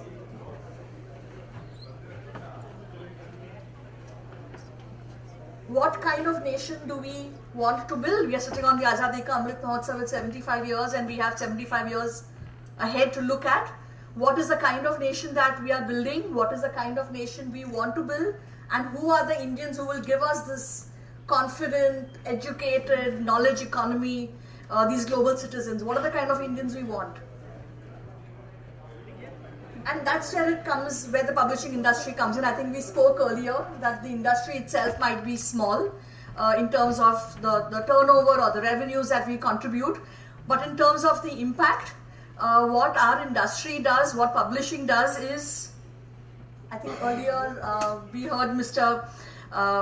Malik talk about shaping minds, about shaping character, global citizenship. It's our industry, publishing, especially children's publishing, plays a very important role in building, in shaping the mindset, in creating awareness, in having a sense of confidence of where we come from and where we are going. And that sense of belonging and connection, that pride only comes from reading, right? It only comes from knowledge. It does not come from any other industry. It comes from education, it comes from publishing. So, what skills does our publishing industry need to actually create that large-scale impact, right? What are the skills that we need? I broke them down into three broad areas. One is, of course, largely the creative skills. So we're talking about writing, whether it's writing fiction, writing non-fiction, writing for children, scripting for comics, editing, translations. Now, all these exist in some university courses somewhere.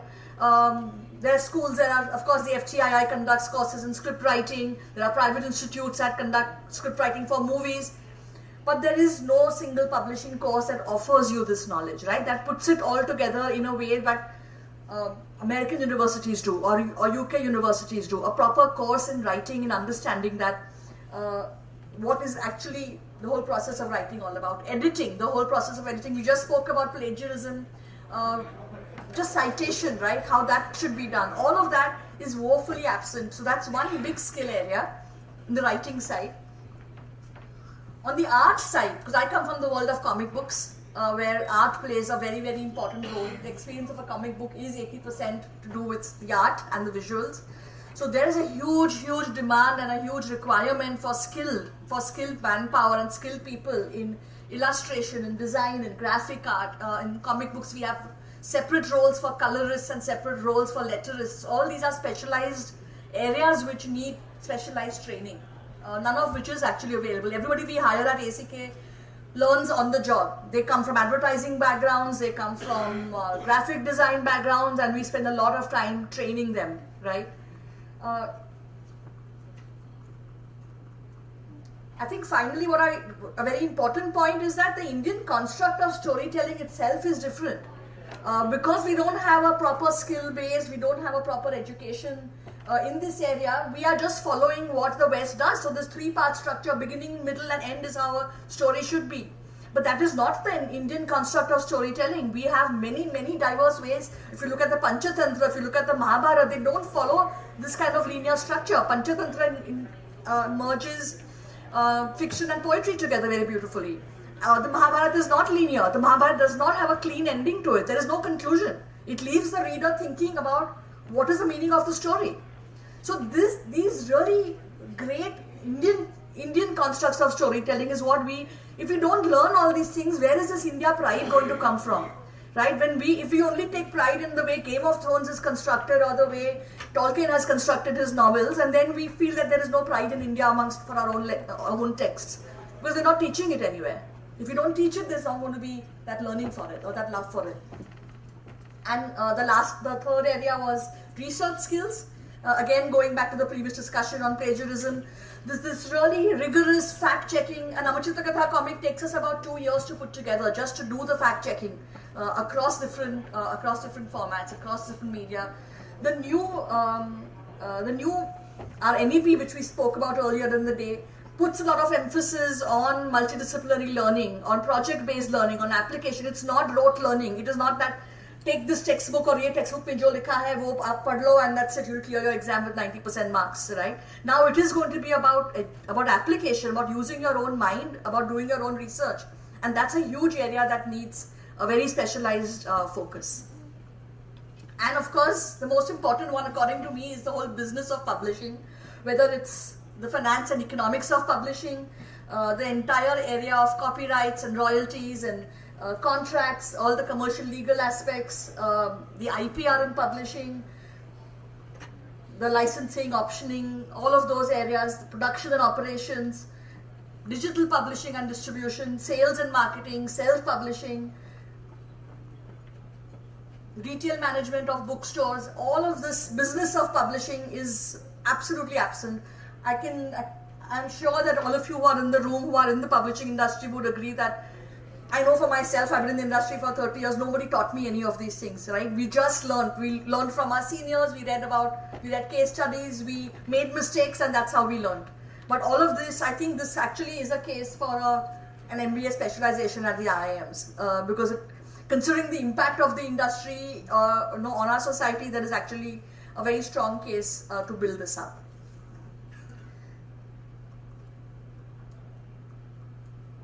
So there is just last 2 slides, there is a very famous story in our mythology about Krishna and Balram. They went to Guru Sandipani's ashram, right, to get educated. And there they learned all the different Vedas and the Upanishads, all the corollaries. They also learned the Dhanurved, they learned all the books of law, the methods of logical reasoning. All of this is what their education involved. But along with this, when all of this was completed, they also learned 64 kalas, right? A kala is an art or a skill. 64 kalas, which were learnt in 64 days and nights, right? These are all the other aspects of your education, which are the skills, right? One is the knowledge, one is saying that I have a PhD in this subject, and second is the skill to be able to apply that. And both of these are required to have a complete and a holistic education.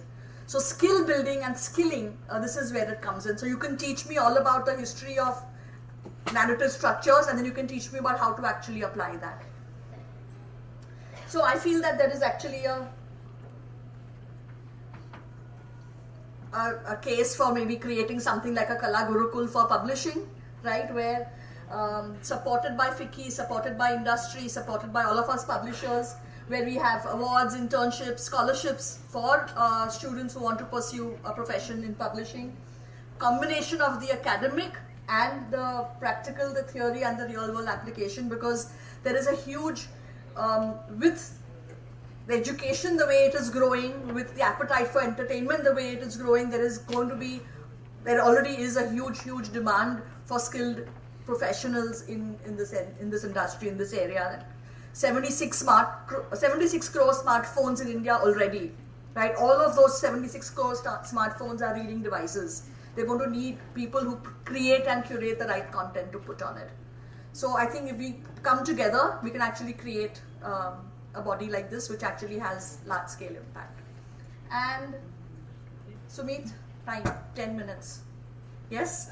So, last line, be wary of the seeds you plant. So if we plant mango seeds, we will have a mango tree. And if we plant chiku seeds, we will have a chiku tree. And what we want in the industry will only happen if we plant those seeds today.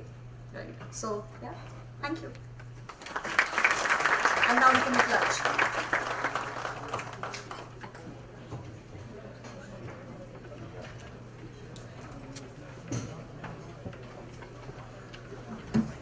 Thank you, Preeti. Thank you so much. As I said earlier, this is going to be very, very interesting, and indeed it is. And thank you for highlighting some of the opportunities which could be leveraged together. Particularly, you talked about the Kala Gurukul, which we could look at. We'll be definitely very much interested to explore that. And on behalf of Vicky, we'll definitely like to take it forward. We can have offline discussion on that. Neeraj is also there. Neeraj, we can definitely, explore this possibility. And happy to support in whatever we can. Thank you once again so very much. So thank you, ladies and gentlemen. With this, we break for lunch, and we'll have a post-lunch session. Say around, we'll assemble in another half an hour, 40 minutes. Thank you so much.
insights.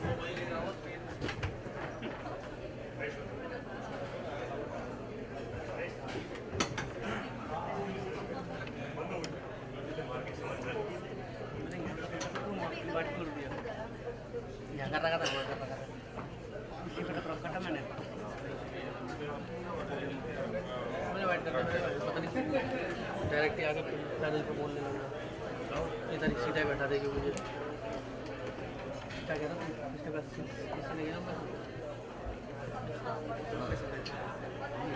बोतल को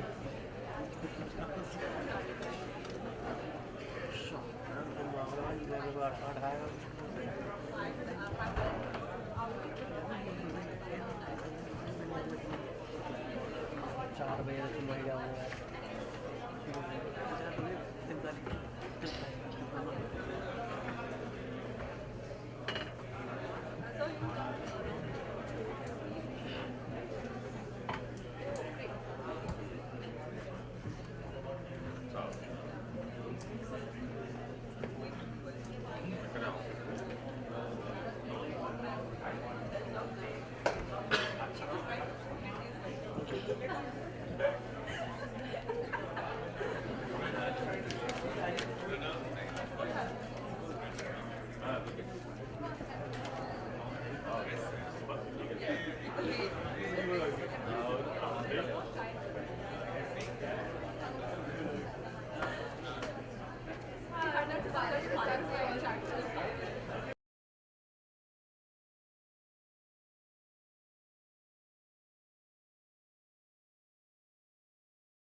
While people are joining in, we'll be starting with the session 3 on curbing piracy and managing copyright in publishing. I would like to welcome Ms. Shilpi Mehta Nanda, who is the founder and managing director for Zeal Attorneys, and Mr. Ajay Pratap Singh, who is the business head South Asia, Academic Publishing CUP, Mr. M. Ramanathan, senior manager, Academic Engagement, General Management, Springer Nature, and Mr. Shantanu Ray Chaudhary, Chief Editor, Om Books International. Request you all to please come to the dais.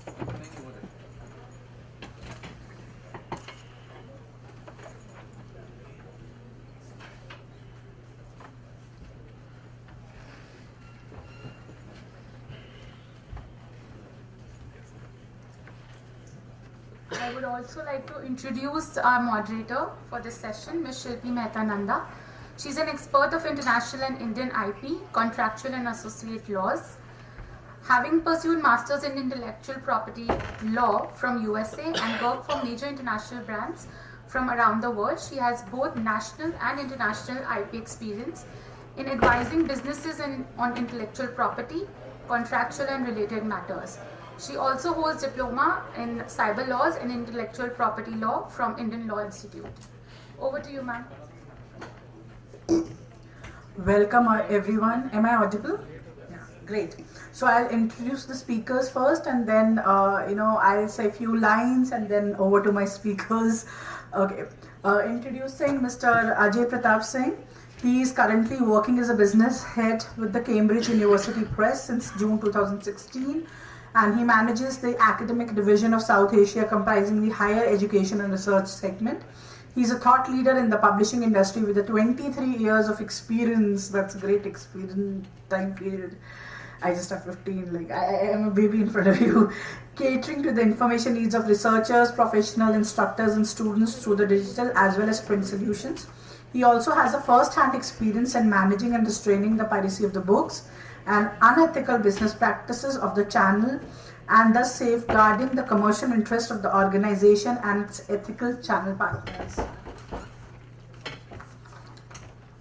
Mr. Ramanathan, I just mentioned it to him that I really like his full name, Ramanathan Meenakshi Sundaram. He has an extensive experience in managing strategic initiative across various industries, including management, consulting, education, and skilling, IT and manufacturing.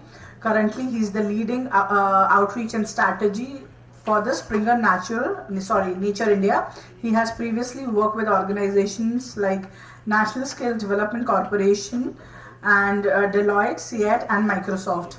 Ramanathan holds a varied academic background including master's degree in global marketing from the University of Sheffield, Human Resource Management and Information Technology. Mr. Shantanu, he actually has to go early today, so before I introduce him, I would like to tell that we'll start with him and he might leave within, he has prior commitments. Shantanu Ray Chaudhary is a film buff, editor, film critic and writer. Books commissioned and edited by him have won national awards for the best books on cinema and Mumbai Academy of Moving Images award for the best writing on cinema. In 2017, he was named editor of the year by the Apex publishing body, Publishing Next. He has contributed to a number of magazines and websites like The Telegraph, The Daily Eye, Film Companion, The Wire, Outlook, The Taj and others. He's the author of 2 books, Whims, a book of poems, published by Writers Workshop, and Icons from Bollywood, published by Penguins Puffin. Let's start the session. So we'll take the question and answer session at the end. So I'll start. Thereafter, I'll invite the speakers to set up the context, and thereafter I'll be popping some questions which they'll be answering, and thereafter you guys are please feel free to ask any questions. So I would like to start by mentioning my first day in the intellectual property, because I'm an intellectual property lawyer. So my first day when I was studying copyright, and our professor asked, guys, what do you understand by copyright?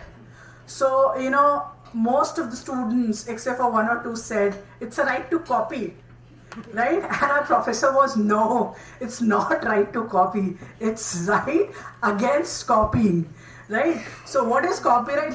I think everybody knows this because you are in the same business, but because I have to speak something, right? So copyright is an exclusive right which is granted to the authors and the publishers and the creators, the content creators, be it the owners of the literary work or the owner or author of the music, film, or any artistic work, you name it, and that gets covered in the copyright. So by you I mean the author and the owner, only have the right to exploit that work, right? When I say exploit, commercially also, and right not to be plagiarized, right to claim authorship of the work, right to stop distortion of the work from others' work, right not to be copied. So you have the economic and the moral right to control your work. That is copyright, right? So so I was just having a discussion with somebody, and he said that laws in India are not good with respect to copyright. I beg to differ. I think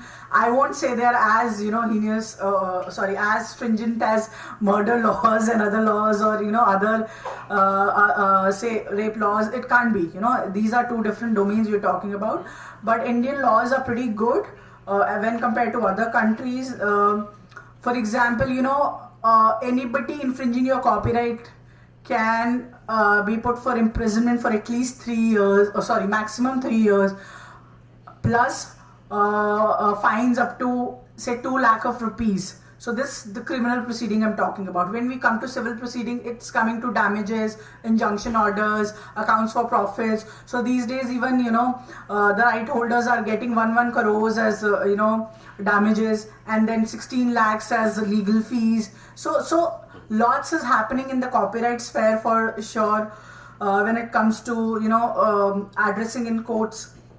For example, in 2019, in order to control the menace of mirror websites appearing again and again, the Delhi High Court took the Singapore jurisprudence, took an extract of dynamic injunctions from Singapore jurisprudence, and they started implementing it in India. And entertainment industry is actually using that particular injunction, and and trying to stop the mirror images, mirror websites from popping again and again and again, right? Similarly, in the Bennett Coleman case during the COVID times, you might have read in the newspapers that e-copies of the newspapers were stopped.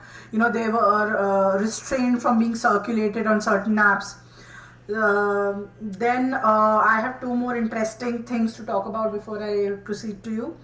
I don't know if you are aware of Science Hub case, Elvisa versus Science Hub 2020 is still going on in the Delhi High Court, where scientific research papers were being put on the websites and on this website, this particular website, and it's still going on. And the entire scientific community is looking at it, and academic institutions are also looking at it to understand, what amounts to fair use in India when it comes to publishing and copyright. And there are lot of dynamics are involved, and there are a lot of things which can be debated upon in this question, concept of fair use. What is the scientific analysis? Is it ready to be copied by anyone the way it has been happening in India, or the judges will lean forward and give publishers or researchers more rights over their already existing rights. One last thing before I proceed. So I don't know how many of you are aware about artificial intelligence and their overlap over copyright, but last year what happened, the copyright office, it's in Dwarka here in Delhi. So copyright office gave authorship right to an AI tool along with a human being. I can't name the human being right now, obviously, but for the artistic work, because there was a tool involved called Raghav, and he, along with the creator of the tool, were given artistic copyright over artistic work in August 2021. Now, there was a lot of debate whether, artificial intelligence tools can be given copyright or not. Then in December 2021, Copyright Office withdrew that copyright registration. So it's still to be seen where it's going in the copyright and artificial intelligence space. And these days, non-fungible tokens are also being, used to protect the copyright of art and a lot of other things. So over to Shantanu. Shantanu, if you would like to say a few words before we pop the questions to you. Yeah, good afternoon all of you. Thank you for being here. I know it's always a little difficult after lunch, and unfortunately I have to be leaving as this earlier sessions and lunch got extended and I have another session. And this is something I was really looking forward to, because this is an area, both copyright and piracy are areas that I am interested in and I'm not very aware of. Like one of the reasons I came on this panel was to sort of get an insight into what is happening, and in fact, like you said, you mentioned talking to somebody before this session who mentioned that it's not working, copyright laws in India are not strong enough, and so even I had a conversation and somebody just dished me, there's nothing to talk about copyright in India because nothing votes, nothing is sacrosanct, everything. So I just wanted clarity on that, and I was reading a few things in preparation. So as you said, copyright is not the right to copy, but it is the right to make copies, and profit from making the copies, and it is also the right to prevent others from making copies where you are not the author of, you're not the creator of this. But at the same time, somebody, and I'm quoting here, who says copyright is a virtual right that only exists because of law. In other words, copyright isn't a natural right that exists in nature. So which all makes it very, very nebulous in the sense, like where does one draw the line? I know for a fact, for example, a recent book that I worked on had an instance of, this is a filmmaker who is talking about an idea for a film that he had. This is a book on an actor by a filmmaker who is talking about, okay, this is the idea for a film that I had with this actor, but unfortunately it never got made. And it is a brilliant idea. It's like one of those out of the box things that, and 2-3 months down the line, I get a message from somebody who wants to talk, and because I'm also sort of involved with making OTT platforms, like adaptations of books. I have interest in that. I work in a bit in that. So somebody who just messaged out of the blue, got in touch on Messenger, and then and we talked, and he said that I loved this idea in the book about that film, and I was thinking of making the film. So I said, yes, like you can't think of making film because it's an idea. No, he's not made it. He's not. So I think if Om Books gives me the permission to go ahead, I think because it's not his copyright on this act. And I told him clearly that obviously he's not made the film, he's just expressed the idea. Again, is the idea copyrighted? Is there a copyright on idea? I don't think so. So, but at the same time, if this guy goes out and makes a film on that particular idea, I think it's cheating the author of the book, who's going to make a film on it. So that's the sort of world we are talking about.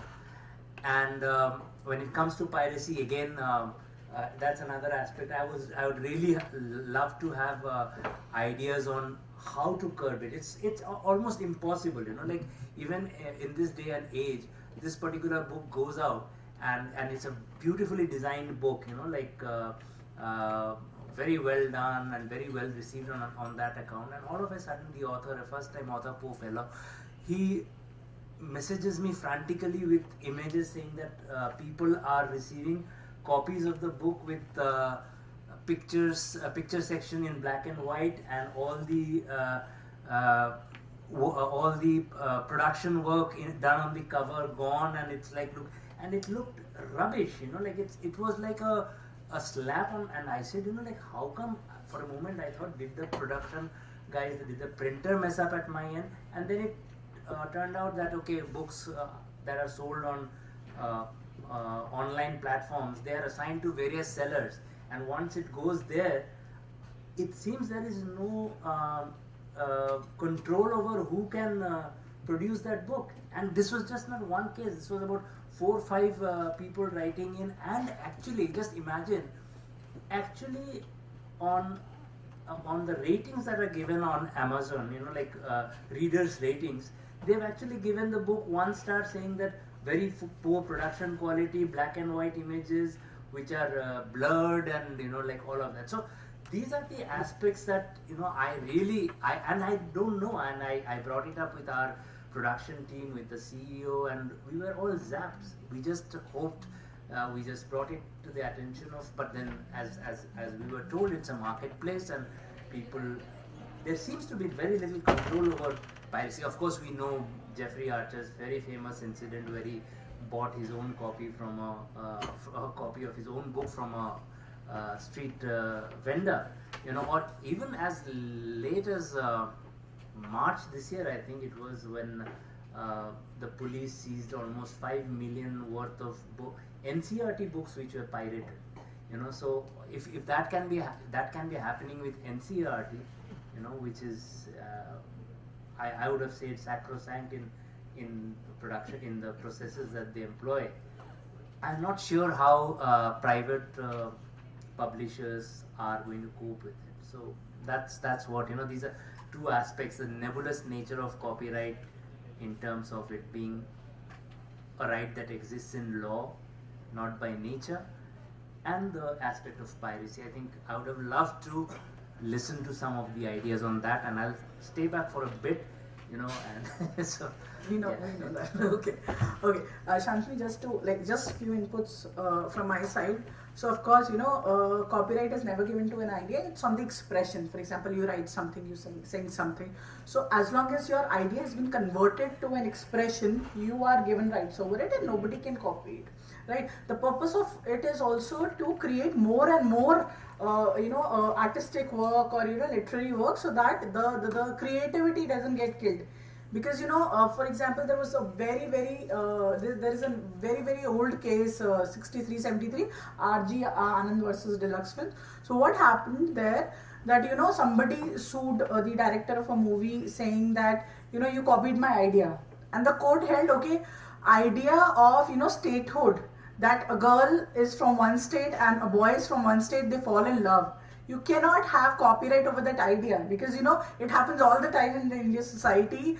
Of course, if somebody has copied your movie or your book to a substantial amount, or if you can prove that, all that comes to, of course, when it goes to court it becomes complicated, a lot of paperwork, and like I said, laws are there, but of course, yes, you're right, enforcement is a problem because everything entails cost. So when you go to court, it's lawyers' cost, is official fees, but until and unless you're going to take any action against the infringers, they are going to continue doing it, because you might be spending, say, thousands of rupees or lakhs of rupees in printing a book, but they only spend say 200 rupees on getting it photocopied, right? So yeah, you're absolutely right. Like, So what would be your suggestion to the case that I described, where the author has described a film idea with the thing and somebody else latches onto it and wants to make a film without So it really depends if the idea has been converted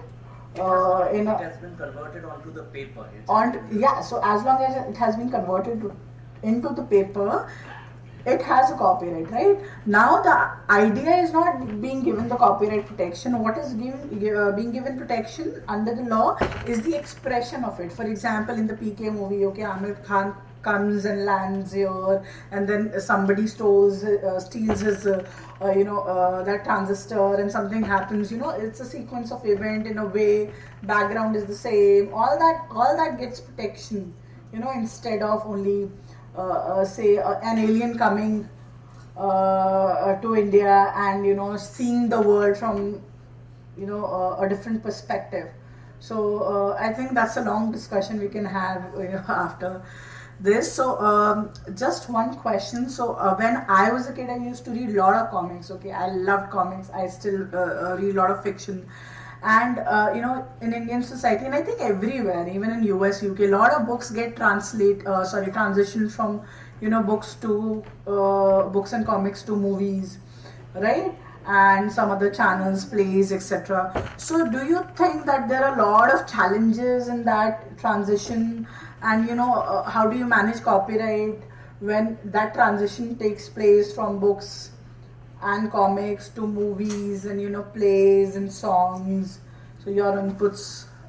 I think one of the things that book contracts do cover is, and increasingly so, because a lot of authors these days come with the sense of the work eventually. It's almost as if the writing is secondary, that it will get into a OTT or an OTT or a film version is what is driving the writing in the first place.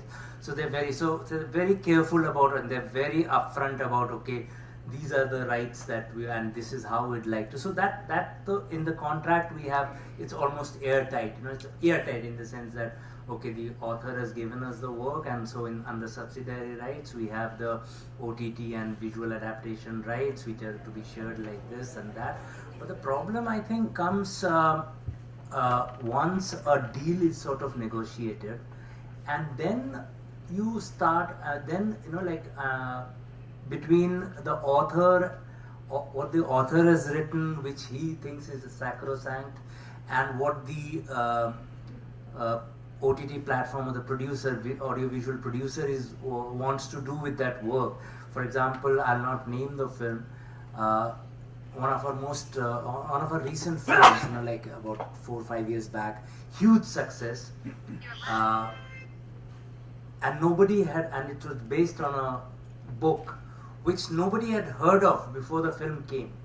In fact, the publishers of the book also rode on the success of the film. And if you see the film and if you read the book, they are two entirely different. The concept is the same, and this is not to say that the filmmaker did not take the rights of the author properly. Everything was done properly, but what the film had nothing in common, almost nothing in common, except the plot point of the novel. And then the novel went on the success of the film, went on to become a best-selling book and all of that, 100,000 copies and oversold. But the filmmaker and the scriptwriter kept the author away from anything to do with the film. So he was not recognized as the author of the work, because their contention was कि हमने तो पूरा नया, like if you actually read the book, the film is a vast improvement and it's an entirely different thing. But the core idea is from the book. So I am not sure whether whether it was right of the producers or the director to keep the author out, saying, you know, the same thing happened with Chetan Bhagat's Three Idiots, I think, no? So that's where we sort of, and then the publisher being the sort of midwife between the production organization and the author, kind of bears the brunt of it, because the author is unsatisfied कि आपने तो मुझे ये कर दिया. Of course the author is being paid, but there is something to be said about the authors. And as I keep saying, telling a lot of people I meet, that in the book industry it's not FMCG products we're dealing with, it's ego, it's very fragile egos, it's like people who are very unsure of themselves. So you'll have to be very, very careful on that, and I think that's the main challenge. You know, it's not so much the copyright is protected. It's very much, of course, if you want to play footsie with the copyright, you can go ahead and use a story and make of it, and you know, just wing it on a prayer and a song. But the major issue I think comes with this aspect of copyright. You know, where are you drawing the line? How much can you keep the author away from the core idea of adaptation?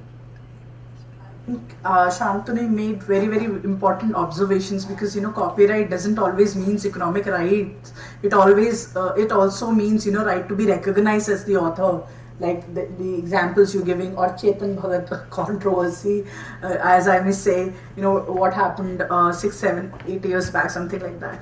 So moving on to next questions with the other panelists. So Ajay and Ramanathan, I was just wondering that, you know, how important is the copyright, you know, for publishers and for the publishing industry and your ethical channel partners, because they also contribute a lot in probably your success in a way or the other, right? So what importance would you you know, give to the copyright, and how do you actually manage copyright in your publishing industry? So Ajay, probably you would answer. So copyright, first of all, is very, very important, and thanks for clarifying this. It's not the right to copy, basically to protect it. And copyright existed since ages. In India, it's coming from 1957 Act, but in the rest of the world, it existed since 1710. The only thing that you briefly mentioned about that, are there copyright stringence in India? The laws are very much effective in India or not? They are okay. But yes, there's a process to that. But you know, the whole concept of the copyright basically is the aim of the copyright, you could say, that is to strike a balance between incentivizing the creator of the content or the owner of the content, and at the same time maximizing the access to the public. So, you know, and that's where sometimes you notice that the states come to the picture when you see a situation when the copyright goes into a monopolistic situation. So at that time you can't keep it confined to a particular sector of the society, and you don't let it reach to that, but it has to be duly recognized. And this publishing or any business or any commercial situation where this the creator is there and the consumer is there, and if this entire ecosystem gets disrupted, then the problem is, you know, it's sometimes seen that the user sees that those people who are pirating the content, or the author is pretty rich, is making a lot of money, or the publisher is making a lot of money. So what if we take something out of that? But the whole concept that, you know, the line where it starts, that it creates as a balance to incentivize the creator, is just imagine a situation after the onset of technology, how not only the way of creating the content has changed, but also the consumption of the content has also much changed. So for example, as per the Ericsson mobility data in 2019, India consumed approximately 17 exabytes of data, which is equivalent to 16 billion DVDs in 1 year ago. So in just one year. So just imagine a situation that if the copyright is not taken care of, and who is going to create that kind of, or that amount of data which is available for that consumption.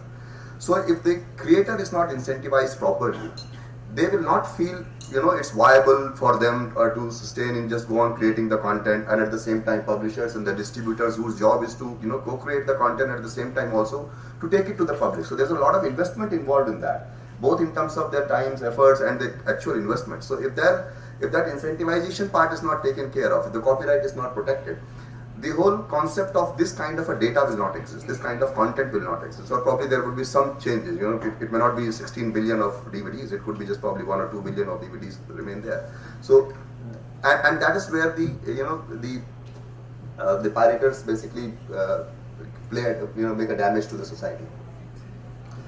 Yeah, thank you everyone for staying here, and like a very warm good afternoon to you all. So adding on to Ajay, Shilpi and Shantanu, so they have rightly mentioned on one important aspect of it is the Gen Z population, that's the major consumers. Gen Z population, the way content consumption is there, where content is created, has been changing. Even the devices, what they use is also changing by time. Let's see, over a period of time, even if you see since this COVID era, in 2020, the way content is being consumed, if I take the more of the content, what we learn is YouTube. These days, whatever you want, you just go there, Google to YouTube. And looking at it, like as long as the copyright is being taken care and the recognition is being given to the right owner, it is has been as long as it's been good. And also when coming to the authors from a publishing standpoint, they become a center house for us, so that they have been looking at the right copyright to being given to them, and also the profits is being taken care from a content standpoint. Next question. So as I understand the publishing business, the cost is a little bit higher when it comes to, the physical publishing is higher than the digital publishing, right? And I believe that, when pirates and piracy comes through, you guys are even, more, I won't say losses, but, probably the profit margin is not that much, and, you strike hard. So what do you think is the extent of piracy in India, and what may be the steps to hold on the piracy? I won't say it is going to get finished, but probably what are the steps we can take to reduce piracy in India when it comes to the publishing industry? If I may take, so maybe I may look at it from a 4-step process. Maybe the first and foremost, which an author need to get into it, is registering the copyright protection, and moving on, creating an alertness and awareness in terms of what content is being created, and also publishing it in all format, not just on the print. No, it should be in the all format, so that it is taken care in terms of what content is being created. And adding on towards intellectual property right of awareness programs to be created more in India, so that in terms of people understand how important it is. And also it needs to start from a very early stage in terms of it, at school level, if they start telling them how important it is and what kind of recognition to be given to the person who has created it. If that is taken care, I think by time we'll be able to give right citations and recognition to them. So Shilpi, you asked about impact in the hard copy or the physical copy world as compared to the digital. So I would say that the piracy always existed, and it was ages ago, and it's still there, and probably it will be there in future as well. It's multiplying. And multiplying. With the onset of digital revolution, I think it has gone to a multiple fold, because the technology enabled the pirates to make the copy of that original content almost with no losses to the original quality. Then the distribution was one channel in the previous scenario, when before the digitization was that rampant. Now, after the World Wide Web has come in, that distribution has also become very easy. You pirate content, and just within seconds you can send it across geographies, irrespective of wherever you are. And the third is also the kind of the bandwidth that it has given right now. So within minutes or within seconds, you can download multiple GBs data. Within seconds. Earlier it was, I remember in our college days when we were going to the cafe and paying for 30 bucks for half an hour and opening an email, and there was an hour gloss going on, and we just kept waiting when it will go, and then by the time it was there, our time was up. And now the speed is something, within seconds you can download multiple GBs of data. So I would say the technology has created the enhanced the nuisance of this copyright violation or piracy at a multiple fold. But your question coming to that, how it was, in a cost-intensive scenario where when you actually print it, you stock in your warehouse, logistics is involved in that, and then you come to know the situation that you just mentioned, that your author is calling and saying that what's happening to my book, what kind of a quality you've done. I mean, at least in your case, you have been lucky to get the different quality of the book and you were able to make a difference. Ask us a situation where we know that the book is exactly the same, and sometimes when you're putting it to the lawyer, he says that which one is original, and multiple times he explains to the judge, he says this one is the fake one is the original one is the fake one. It has that kind of a quality is there. So and that is where the problem comes to the printers, because the publishers, I would say that, because when they do it, in order to make it, economies of scale, get certain kind of a profitability and some gross margin to get from the finance, the approvals and all this makes sense to go for it. They say that let's do a print run of 5,000 copies. And they do 5,000 copies, and then all of a sudden you say that, different pirater comes to know that, and mind it, all the books which sells well, only those gets pirated. So if you're selling a book only in 100 copies to 50 copies, those won't get pirated. Only in thousands which will get pirated. So you very quickly you come to know within few weeks or sometimes even before you come out of your version, and they are there in the market, and their cost is negligible because your office rental cost, your staff cost, your distribution cost, and everything is there. And now, thanks to this e-commerce, the distribution cost also has gone away. So in the earlier scenario where the pirators were pirating a copy, and they also have to go through this phases of printing it up to a certain extent, so that makes a sense.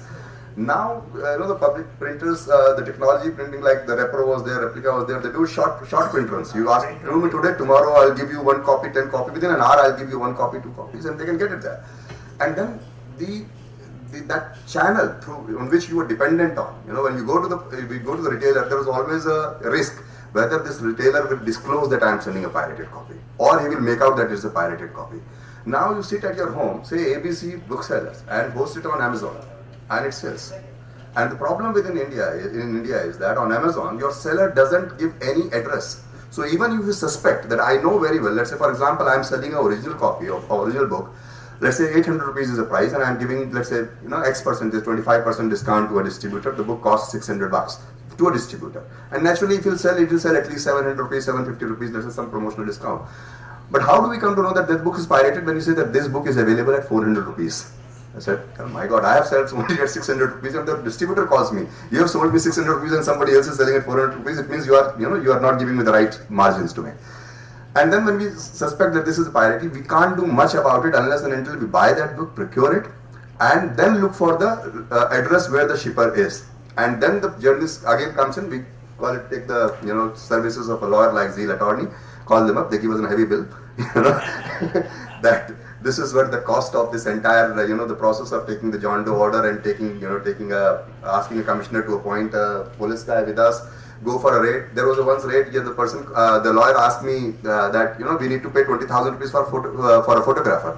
I said, why do you need a photographer? You have a mobile phone. Why don't you copy it? He said, no, you require the entire process to be videographed so that it needs to be presented as a proof to the court. I said, but you can do it the same with this as well. No, it is you have to pay the 20,000 rupees for that. And you know what?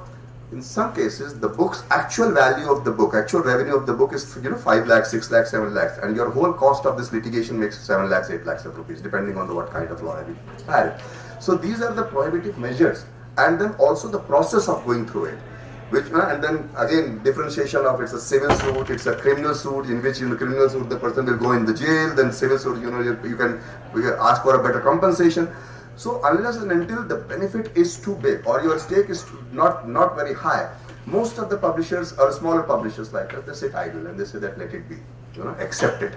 So this battle, I would say that if you have to fight it in the world of the print world or even in the digital world, unless and until you collaborate and do it at the level of association, at the level of the industry, you are not going to gain out of that. And and as you said, that it will continue to be there, and very few percentage of people will reach out to you for the services because the books that they are losing in the market is probably selling in multiple thousands as compared to the one which are selling in 1,000 to 2,000 copies. And I think it's got a little bit more complicated in the last couple of years, particularly when it comes to academic on school books, because the whole curriculum seems to have, there are multiple sites that are actually totally replicating what is there in textbooks. Yeah. I've seen that, and those are being used by students without any access to the books, and I don't know what the authors are going through, because I have seen exact copies of study material being downloaded. You know, we've done that. So I don't know how that can be addressed. And YouTube videos that use exactly the same words that is there in a book, and those go out as course study material. So that's another aspect that in the last couple of years I've really witnessed, particularly in the academic textbook field. We're going to talk about that in later questions probably. Thank you so much. I'm so sorry. Alright, because addressing to Shantanu's questions, and no, you can go. So Shantanu's question, and I was saying that because I'm a lawyer, I would always be pro law, irrespective of the cost, of course. But exactly.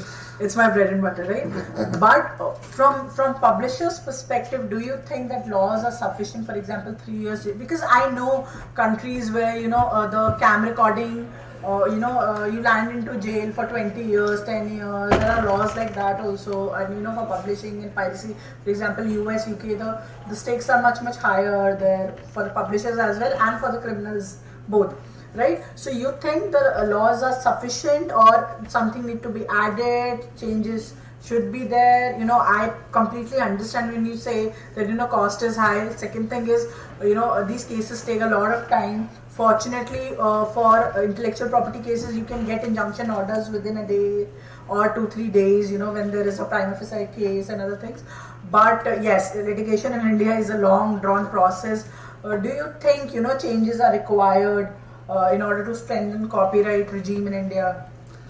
See, copyright is a very evolutionary subject, so there will always be a situation when you see that now whatever the laws that have been done a couple of years back, it needs to be changed or it needs to be amended accordingly. So there will always be a situation, but I would say that presently, if you look at the laws are good enough.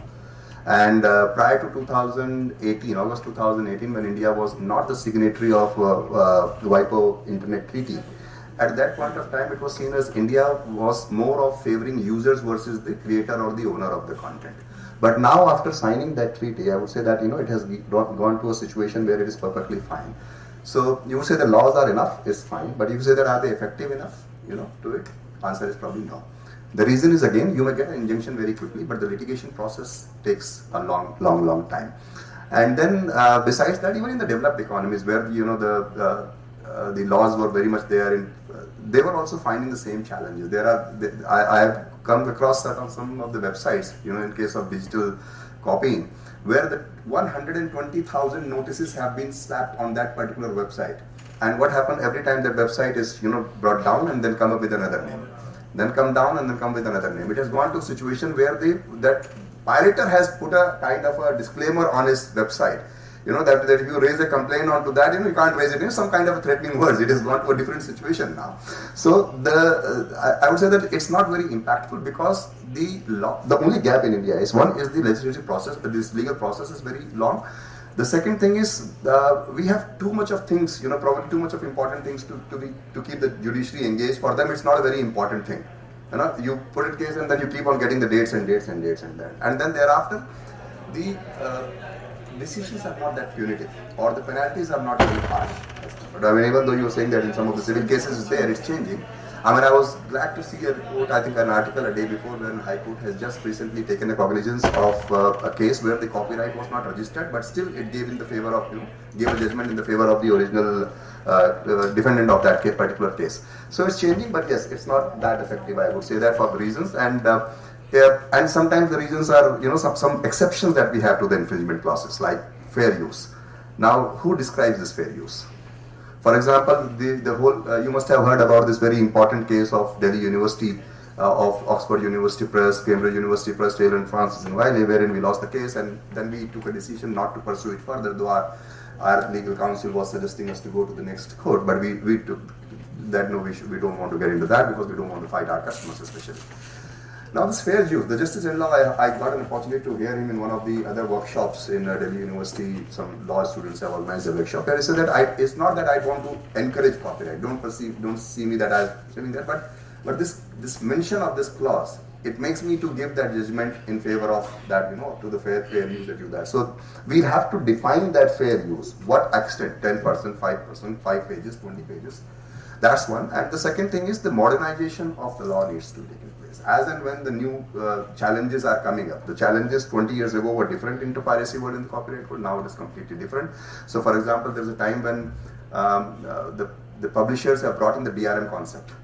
So to an extent the DRM concept was working fine, but then later on that DRM concept acting as an incentivizer for the users to pirate the content because they were irritating because of so much of restrictions.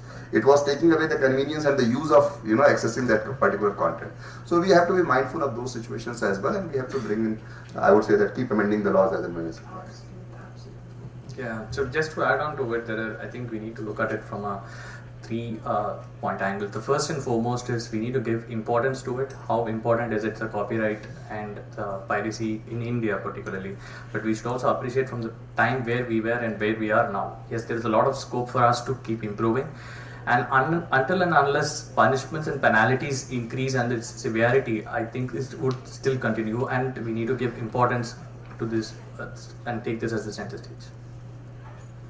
I have something to add here because as we're saying, so as I understand, judiciary generally gives good order, they're reasoned orders, okay, but who is supposed to implement? It's the police most of the time. So probably sensitization amongst police is very important things. Of course, I've heard like madam, यहाँ murder हो गया, murder solve करें, यहाँ आपकी copyright की कागजी कार्रवाई पूरी करें. All that also happens. But Supreme Court recently has reiterated the fact that copyright infringement is a cognizable and non-bailable offense. That means that you are not going to get bail as a matter of right. So it's definitely a serious offense. Enforcement is another aspect. So how we have to change the ecosystem to get people or police or enforcers more serious about copyright enforcement is a topic in itself. Okay, moving on to the next question. You already answered the publishers Delhi photocopy matter. So I'm going to probably skip it. But do you think that government has more role to play in curtailing piracy? For example, I'm aware and I've worked with CPAM, so they're creating a lot of awareness in the past. I remember when the joint secretary was Mr. Rajiv Agrawal, and thereafter COVID happened. So I can't comment on how is it happening now because COVID has changed everything very differently. But at that time there were a lot of copyright sessions happening. FICCI was organizing, CII was organizing, and a lot of other people were organizing. DPIIT used to organize conferencing and awareness session. Police, with the custom officials, with the university people.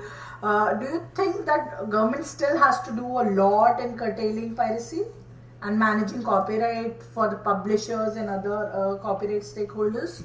See, the government will always have a very, very important role to play. So, if you look at the stakeholders, the direct stakeholders who are directly affected are the authors and publishers. So, let's say publishers apply some kind of tool, some digital checks on that to ensure that it is prevented from being pirated. But once it is pirated, if the government doesn't take the responsibility, who they give to? Ultimately, they have to look up to the government to protect their interest. So we can't ignore that the government has a role to play, but the government has what kind of roles? One is the enforcement, how seriously you are going to enforce it. And then at the same time, at a global level as well, because the piracy is an issue which you can't fight individually, as I said. So you can't, let's say prior to 2018 when India was refusing to sign on the WIPO Treaty of Internet Treaty, which was the rest of the world was signing it. So in that era you can't be talking of something else and rest of the world is talking something else. So you have to join hands, and luckily that you have done that now. So the government has to take those global initiatives into the picture, be a part of that community who are there to protect the interest or who are there to protect the copyright. And of course, coming up to when it comes to enforcing these laws and making the judicial process slightly easier, so that it goes. And then I think besides these expectations from the government, that the publishers also have to work for the situation or work for the ecosystem wherein they don't provide the incentives to the users to start pirating. So in the world where the technology is so easy now. It's like a very tempting, why can't, how it's just a matter of time that we'll just copy it and make it within minutes, we'll make multiple copies and start using that.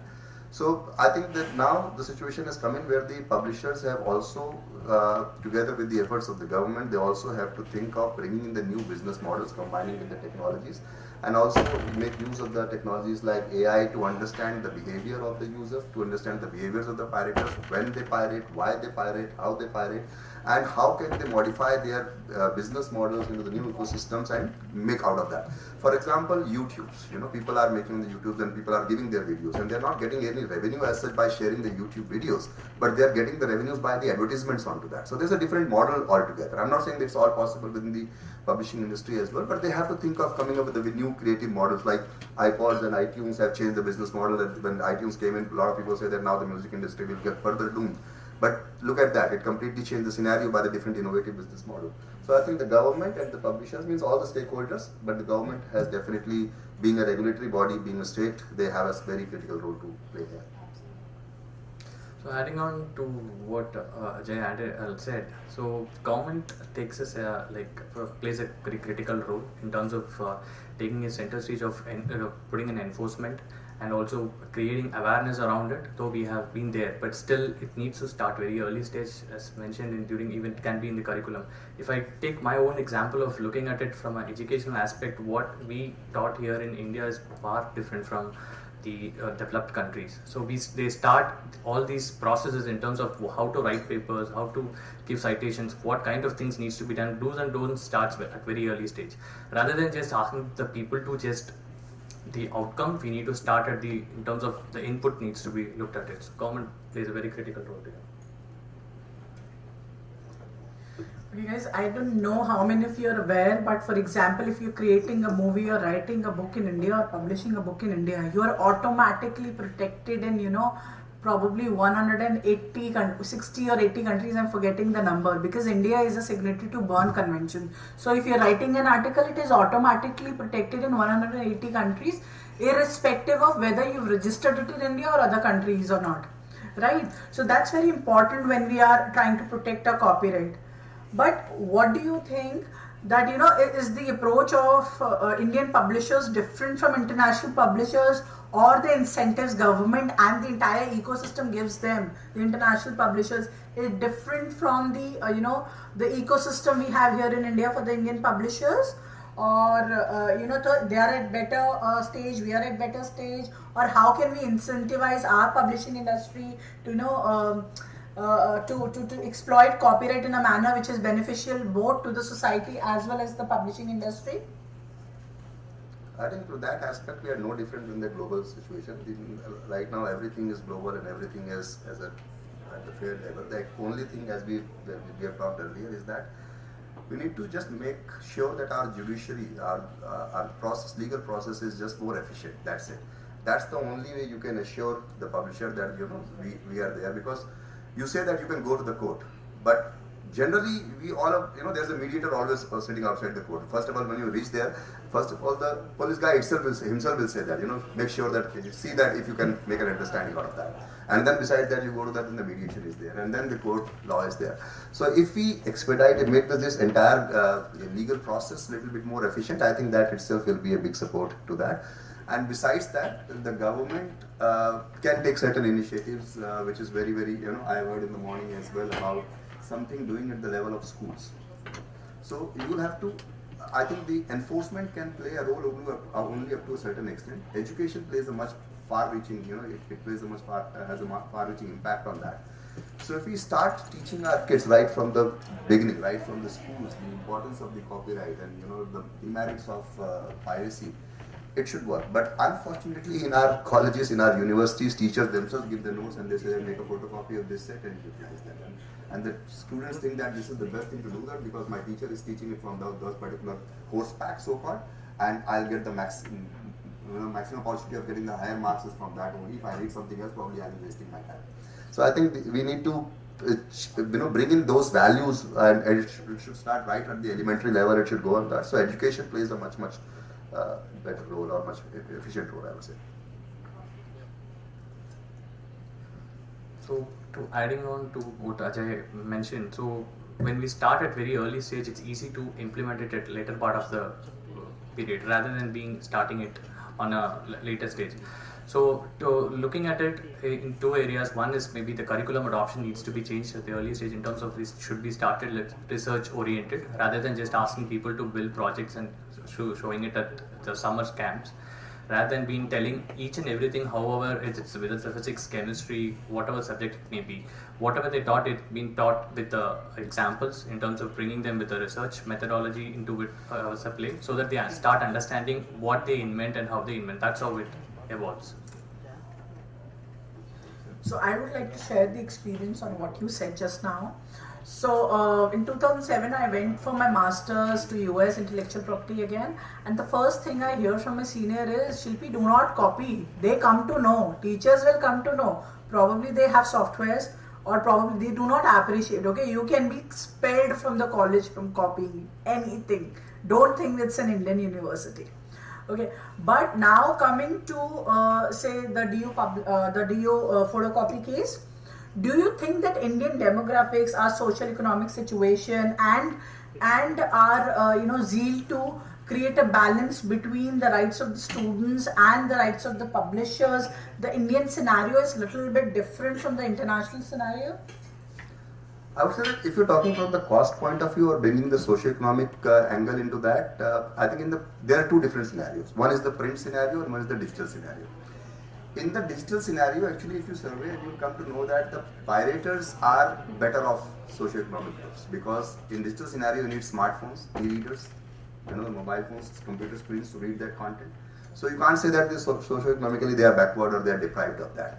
But of course, in the print environment, for example, in countries like India or other developing nations, Bangladesh or sub-African countries, where it is not very possible for them to buy an £80 or £200 or £150 or $100 book. And I think their publishers also have come forward. They understood that that they have to make it affordable as well and make the access possible to every potential students, or especially the books in the student segment which belongs to the textbooks. I think majority of the international publishers as well, I mean Indian publishers have always pricing it from the Indian context, but the majority of the international publishers have also done the reprints of those versions.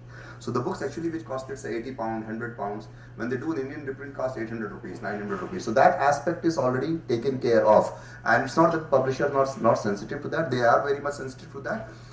But if you say that socio-economic factor in the digital world, probably it doesn't make a difference. But in the print world, yes, and that could have been one of the reasons for the people to photocopy and pirate, because they think that they can't get hold of that. So if any such book which has a potential of going in, let's say, a couple of hundred or a couple of thousand students, and it is beyond their, like many times we get requests from various premier institutions like IIMs, IITs as well, that this particular book we wanted to recommend for adoption in the classroom. But we can't do it because of the prohibitive cost unless and until you come with a reprint version of that in an Indian version. And we do that. We respond to that by coming up with a reprinted version or an Indian version of that. Yes, I do completely agree in terms of like socio-economic background of the country and looking at it. Like by time we have been evolving, and as the Gen Z population also started evolving from the books, the e-books, Kindle. So there are a lot of many things that have started changing. So by time, I think more of things would be more on the digital front. So we should be more or less being equivalent to a developed country in terms of content consumption as such. Because what I can easily give an example here is maybe an As Daily as one such startup which gives content in just 1 minute content which can be consumed by anyone and everywhere. It remains same. Whereas a content creator, it can be from Vietnam, it's not just from an IIT or an MIT or Harvard. So the content creator and content consumption more or less now it's becoming democratized. So as long as getting democratized, I think it shouldn't be a problem in complete time. Moving on to the next question, how does publishing industry understands or figures out how piracy is impacting? Are there any studies? How are the studies done? What is the extent of it, the impact of it? How can you get rid? I don't think we can get rid of piracy, but at least reducing it to an extent that it doesn't affect the legitimate channels of business in the publishing industry, or for that matter any other industry. So any thoughts on that? So I'm just rephrasing your question. You want to understand that how is it that publishing industry comes to know that it is that there's an impact of yes, and how do you manage that? How you try to minimize your losses when piracy comes into play and all those things. So, first of all, we come to know through our channel partners itself and who are all the stakeholders involved in that. So, in case of print environment, you come to know through your distribution channel because there are your legitimate distributor who are paid, crores of rupees to you to sell your books ethically. He is challenged by another one who is selling the books at pirated versions, and then they are the one who come forward and tell that. So you get it from the market news. Then, in case of digital era, you come to know, and even sometimes your authors they themselves call. My books are available not in that shape. Whereas the original ones look like different. The one you sent me as a review copy or the author copy was much better. But now my student has complained about that this particular book is not that good, and now we have reached to a situation those claims have gone. But the authors have started complaining about my royalties are not coming as per the number of the books that's being sold in the copies, because actually it is not moving from us because it's being taken care by the parallel market, the pirate market. So these are some of the mechanisms, I would say that. But in terms of digitally things as well, it's we who have to keep monitoring. For example, on Amazon, as I said, one example that a very important book which I'm asking my distributor, you have bought this book so many months ago and it must have been liquidated, by now every book must have been sold, and why are you not placing another order? He said, look at the website and you'll come to know that why am I not asking for another order, because the price that you are selling it to me and the price that is available in the market. So these are some of the tools that is coming, and the impact is severe. And there are various economies, various countries, various publishers have the different impacts basis the what kind of business situation they are in. So some of the books which are very high value, sells in very high number, the impact is much bigger. The books which are much lesser in values, or probably it's not that rampant on the textbooks, the impact is much lesser. Then in some of the countries, again depending on the market. So for example, there is some data, and it's happening in UK, where the intellectual property office, and you say that their infringement regimes are very strict. These days, say that 1 in every 6 books which is read online is pirated. In India, every book which is sold in the market, 20 to 25% is pirated. In Spain, around 31% of the book is pirated. And then talk about the other industries like media, music industry, for the media, internet, media and entertainment, where India seems to have 1% of the GDP contributes. Around 1,000 crores is the loss that was reported in 2019 to the media and entertainment industry. 22,000 crores the loss to the film industry, and 60,000 jobs in 1 year that has resulted. Our publishing world, because the industry is not that big as those industries are, but still the losses are pretty significant. I think 400 crores was a loss to the book industry in 2019 alone. And then look at the journals industry and other publications that we're talking about. So taking care of them is simply possible by making use of the technology further. So the irony of the situation is the technology which basically empowers you to put restrictive measures. At the same time, this technology also empowers the pirators to violate and get the loopholes and do it much faster than we do that. So it is available to the citizens. My last question to Ramanathan. Do you have any suggestions to encourage the self-sustaining ecosystem to protect copyright in India and to attack piracy? Any comments on that?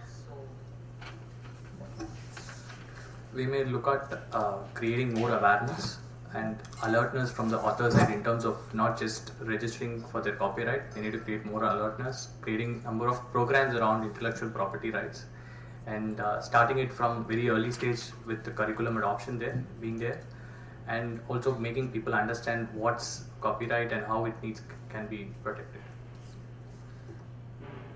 Thank you both. So I would just like to close the session by making a few remarks. First of all, you've made very important observations. The foremost of being is that we need conscious collective efforts by the government, by the stakeholders, by the consumers, by probably the mother and the father who teach their children in understanding what is copyright. And cheating is not cool, okay? So this is what we've been trying to inculcate in our children being lawyers, that cheating is not cool. So kindly do not cheat in any form or manner. Secondly, so I read a quote, Isa Thomas, founder of American Antiquarian Society. It says, printing is the preservation of all arts. I really love this quote. And, with this, I would like to conclude the session, and special thanks to Vicky, Sumit, Asta, the entire team, for making this happen today.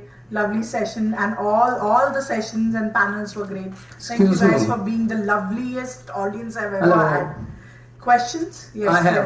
I have Yes. two. Yes. One is a suggestion that you asked Ajay and Ramanathan that what could be done to kind of take care of these copyright cases. So my suggestion to you, which you could give to the government, could be to set up separate courts, copyright courts like your family law courts and civil and criminal. So why not? Because there's so many cases happening on a daily basis. So I think once you have these law courts taking care of the copyright issues, perhaps the decision making could be much faster. So there are already like commercial courts which There are take care of commercial, but then intellectual they property, don't. yes. There are is so a many separate things happening division in also. that. Yes, Yeah. you're right. There is a Yeah. separate division called IPT division. Yes. In Delhi High Court. It's happening slowly and gradually. Yeah, but they're not independent courts like you have for other major things. So Right. because the damage of copyright, I mean, if you look at the whole volume of lost business can be in multiple like crores of rupees. So that's one suggestion. Other is a counter that Ajay mentioned, that publishers have taken care of giving reprint rights, which is true. If it is a textbook, yes, most of the publishers come out with the reprint rights to Indian publishers or themselves in India, so that books are available at affordable prices. But now the major issue is of the reference books.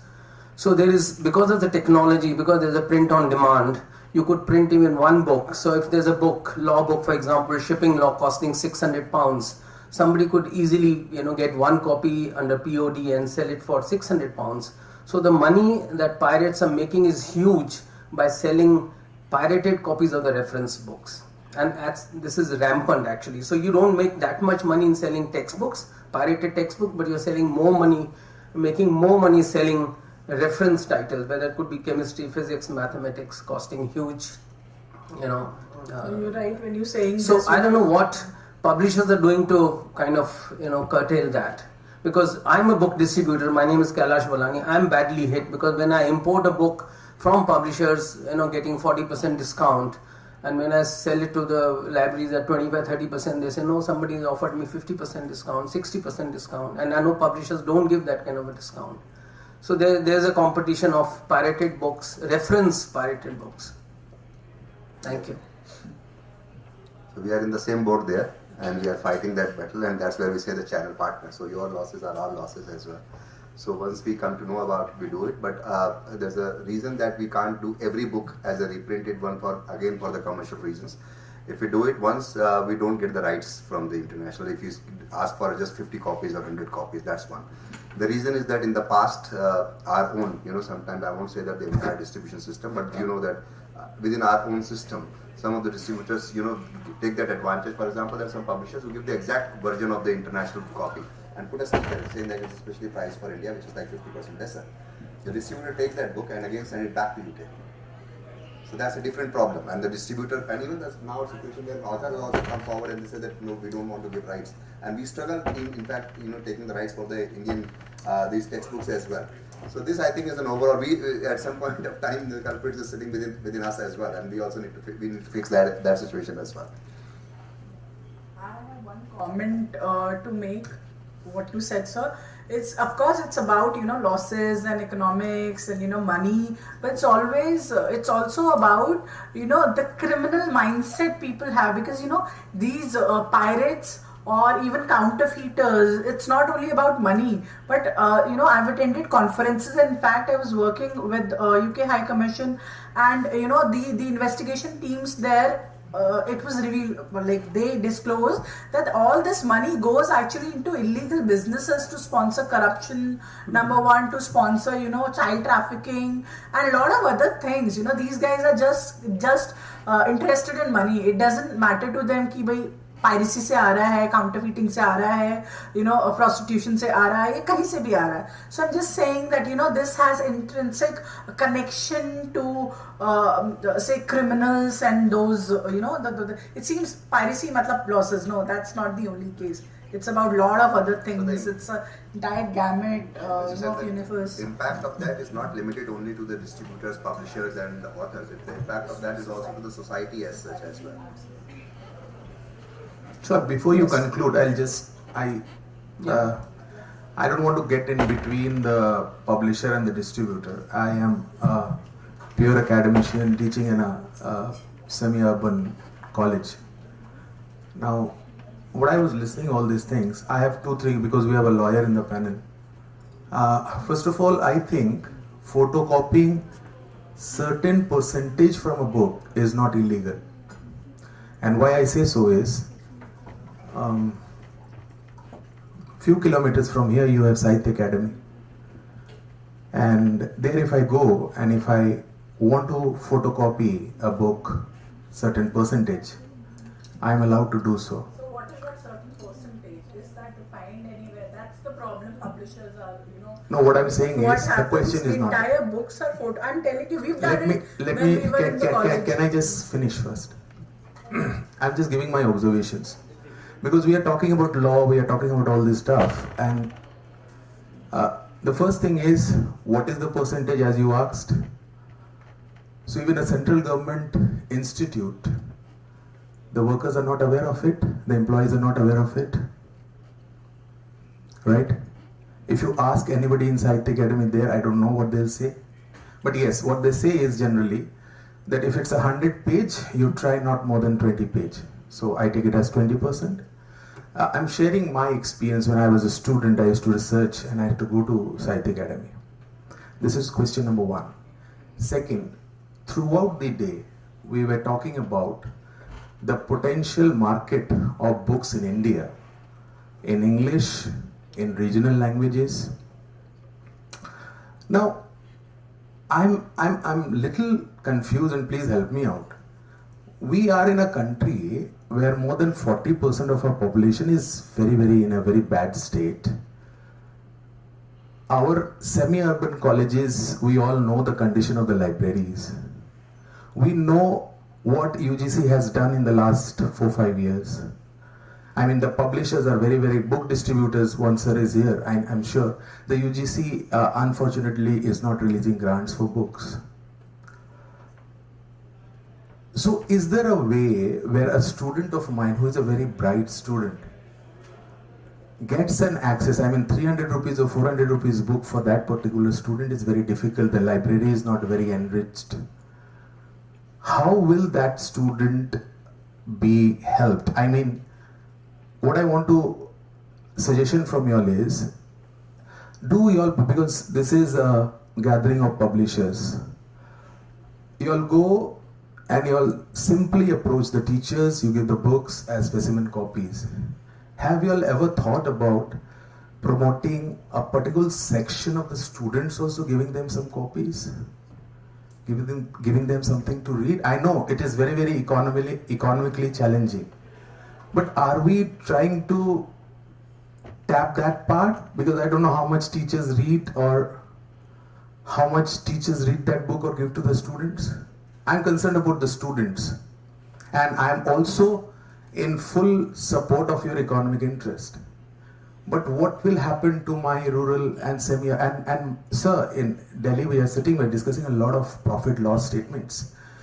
Our brain, country's brain, India's brain, I believe, still is in semi-urban and rural areas. So are you all thinking about this, or can you all just think about it when you all are distributing some specimen copies to the teachers? Because your book distributors, they have certain people, they go and they approach a teacher and they give the book. Is there a way, mechanism that the students can be helped? I mean, state, small colleges or rural or semi-urban colleges, there, I'm talking about government institutes, their libraries are in pathetic state. Can I answer that? Yes. So, there are two concepts that you brought in. One is the welfare situation. When you say that, students which are economically deprived or coming from the rural background where colleges themselves are not funded, government is not funded. So welfare is always a state subject, and that is where we say that the role of the government that has to come in. The role of the government is also to make sure that these are accessible, and at least through the libraries they reach out to those section of the society and give it, provide it to them.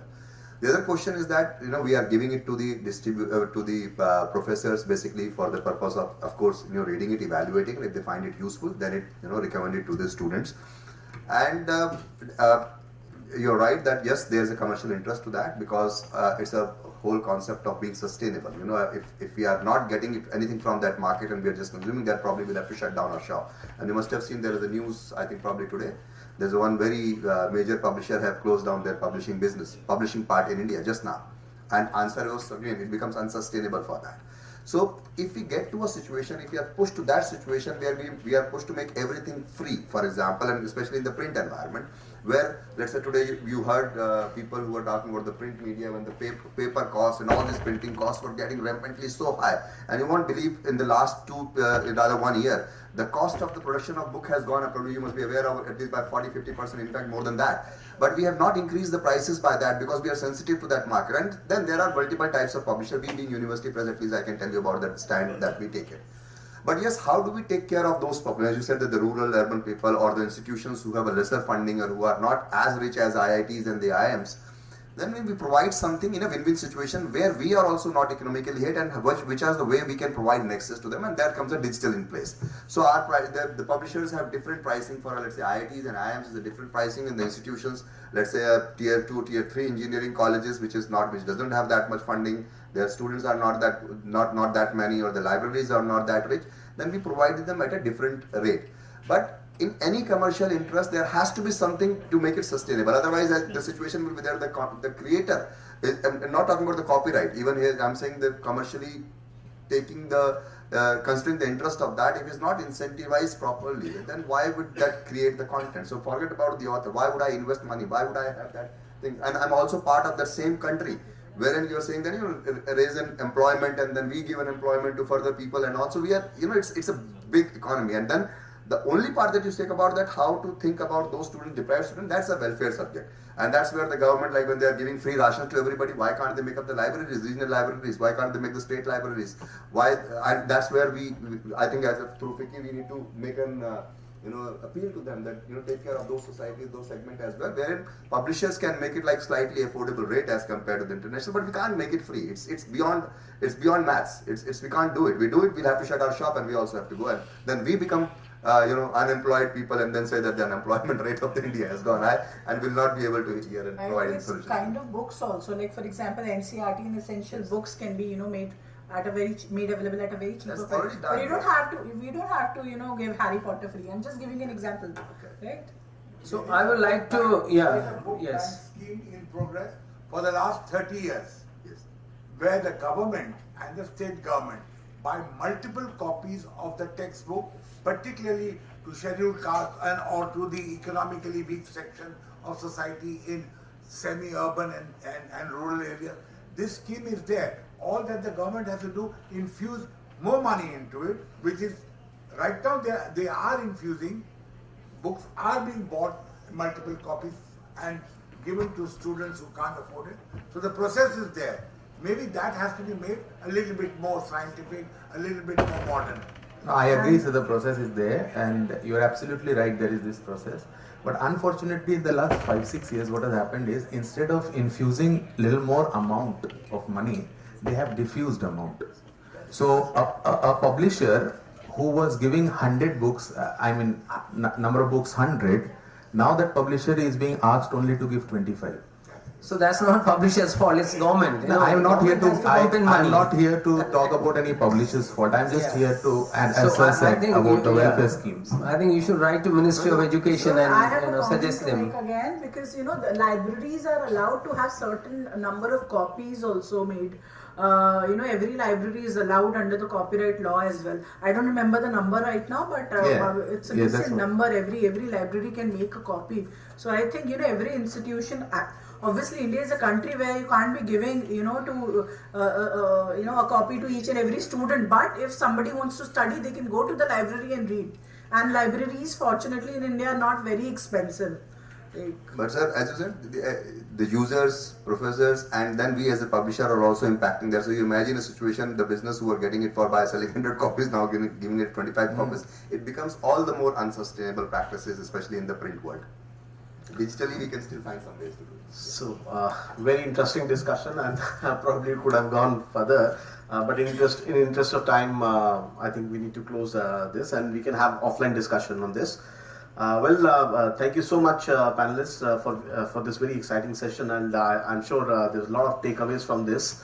And with this, we not only conclude this particular session, but we come to the conclusion of this edition of PubliCon 2022. And thank you so very much for joining us. I think, met after 2 years.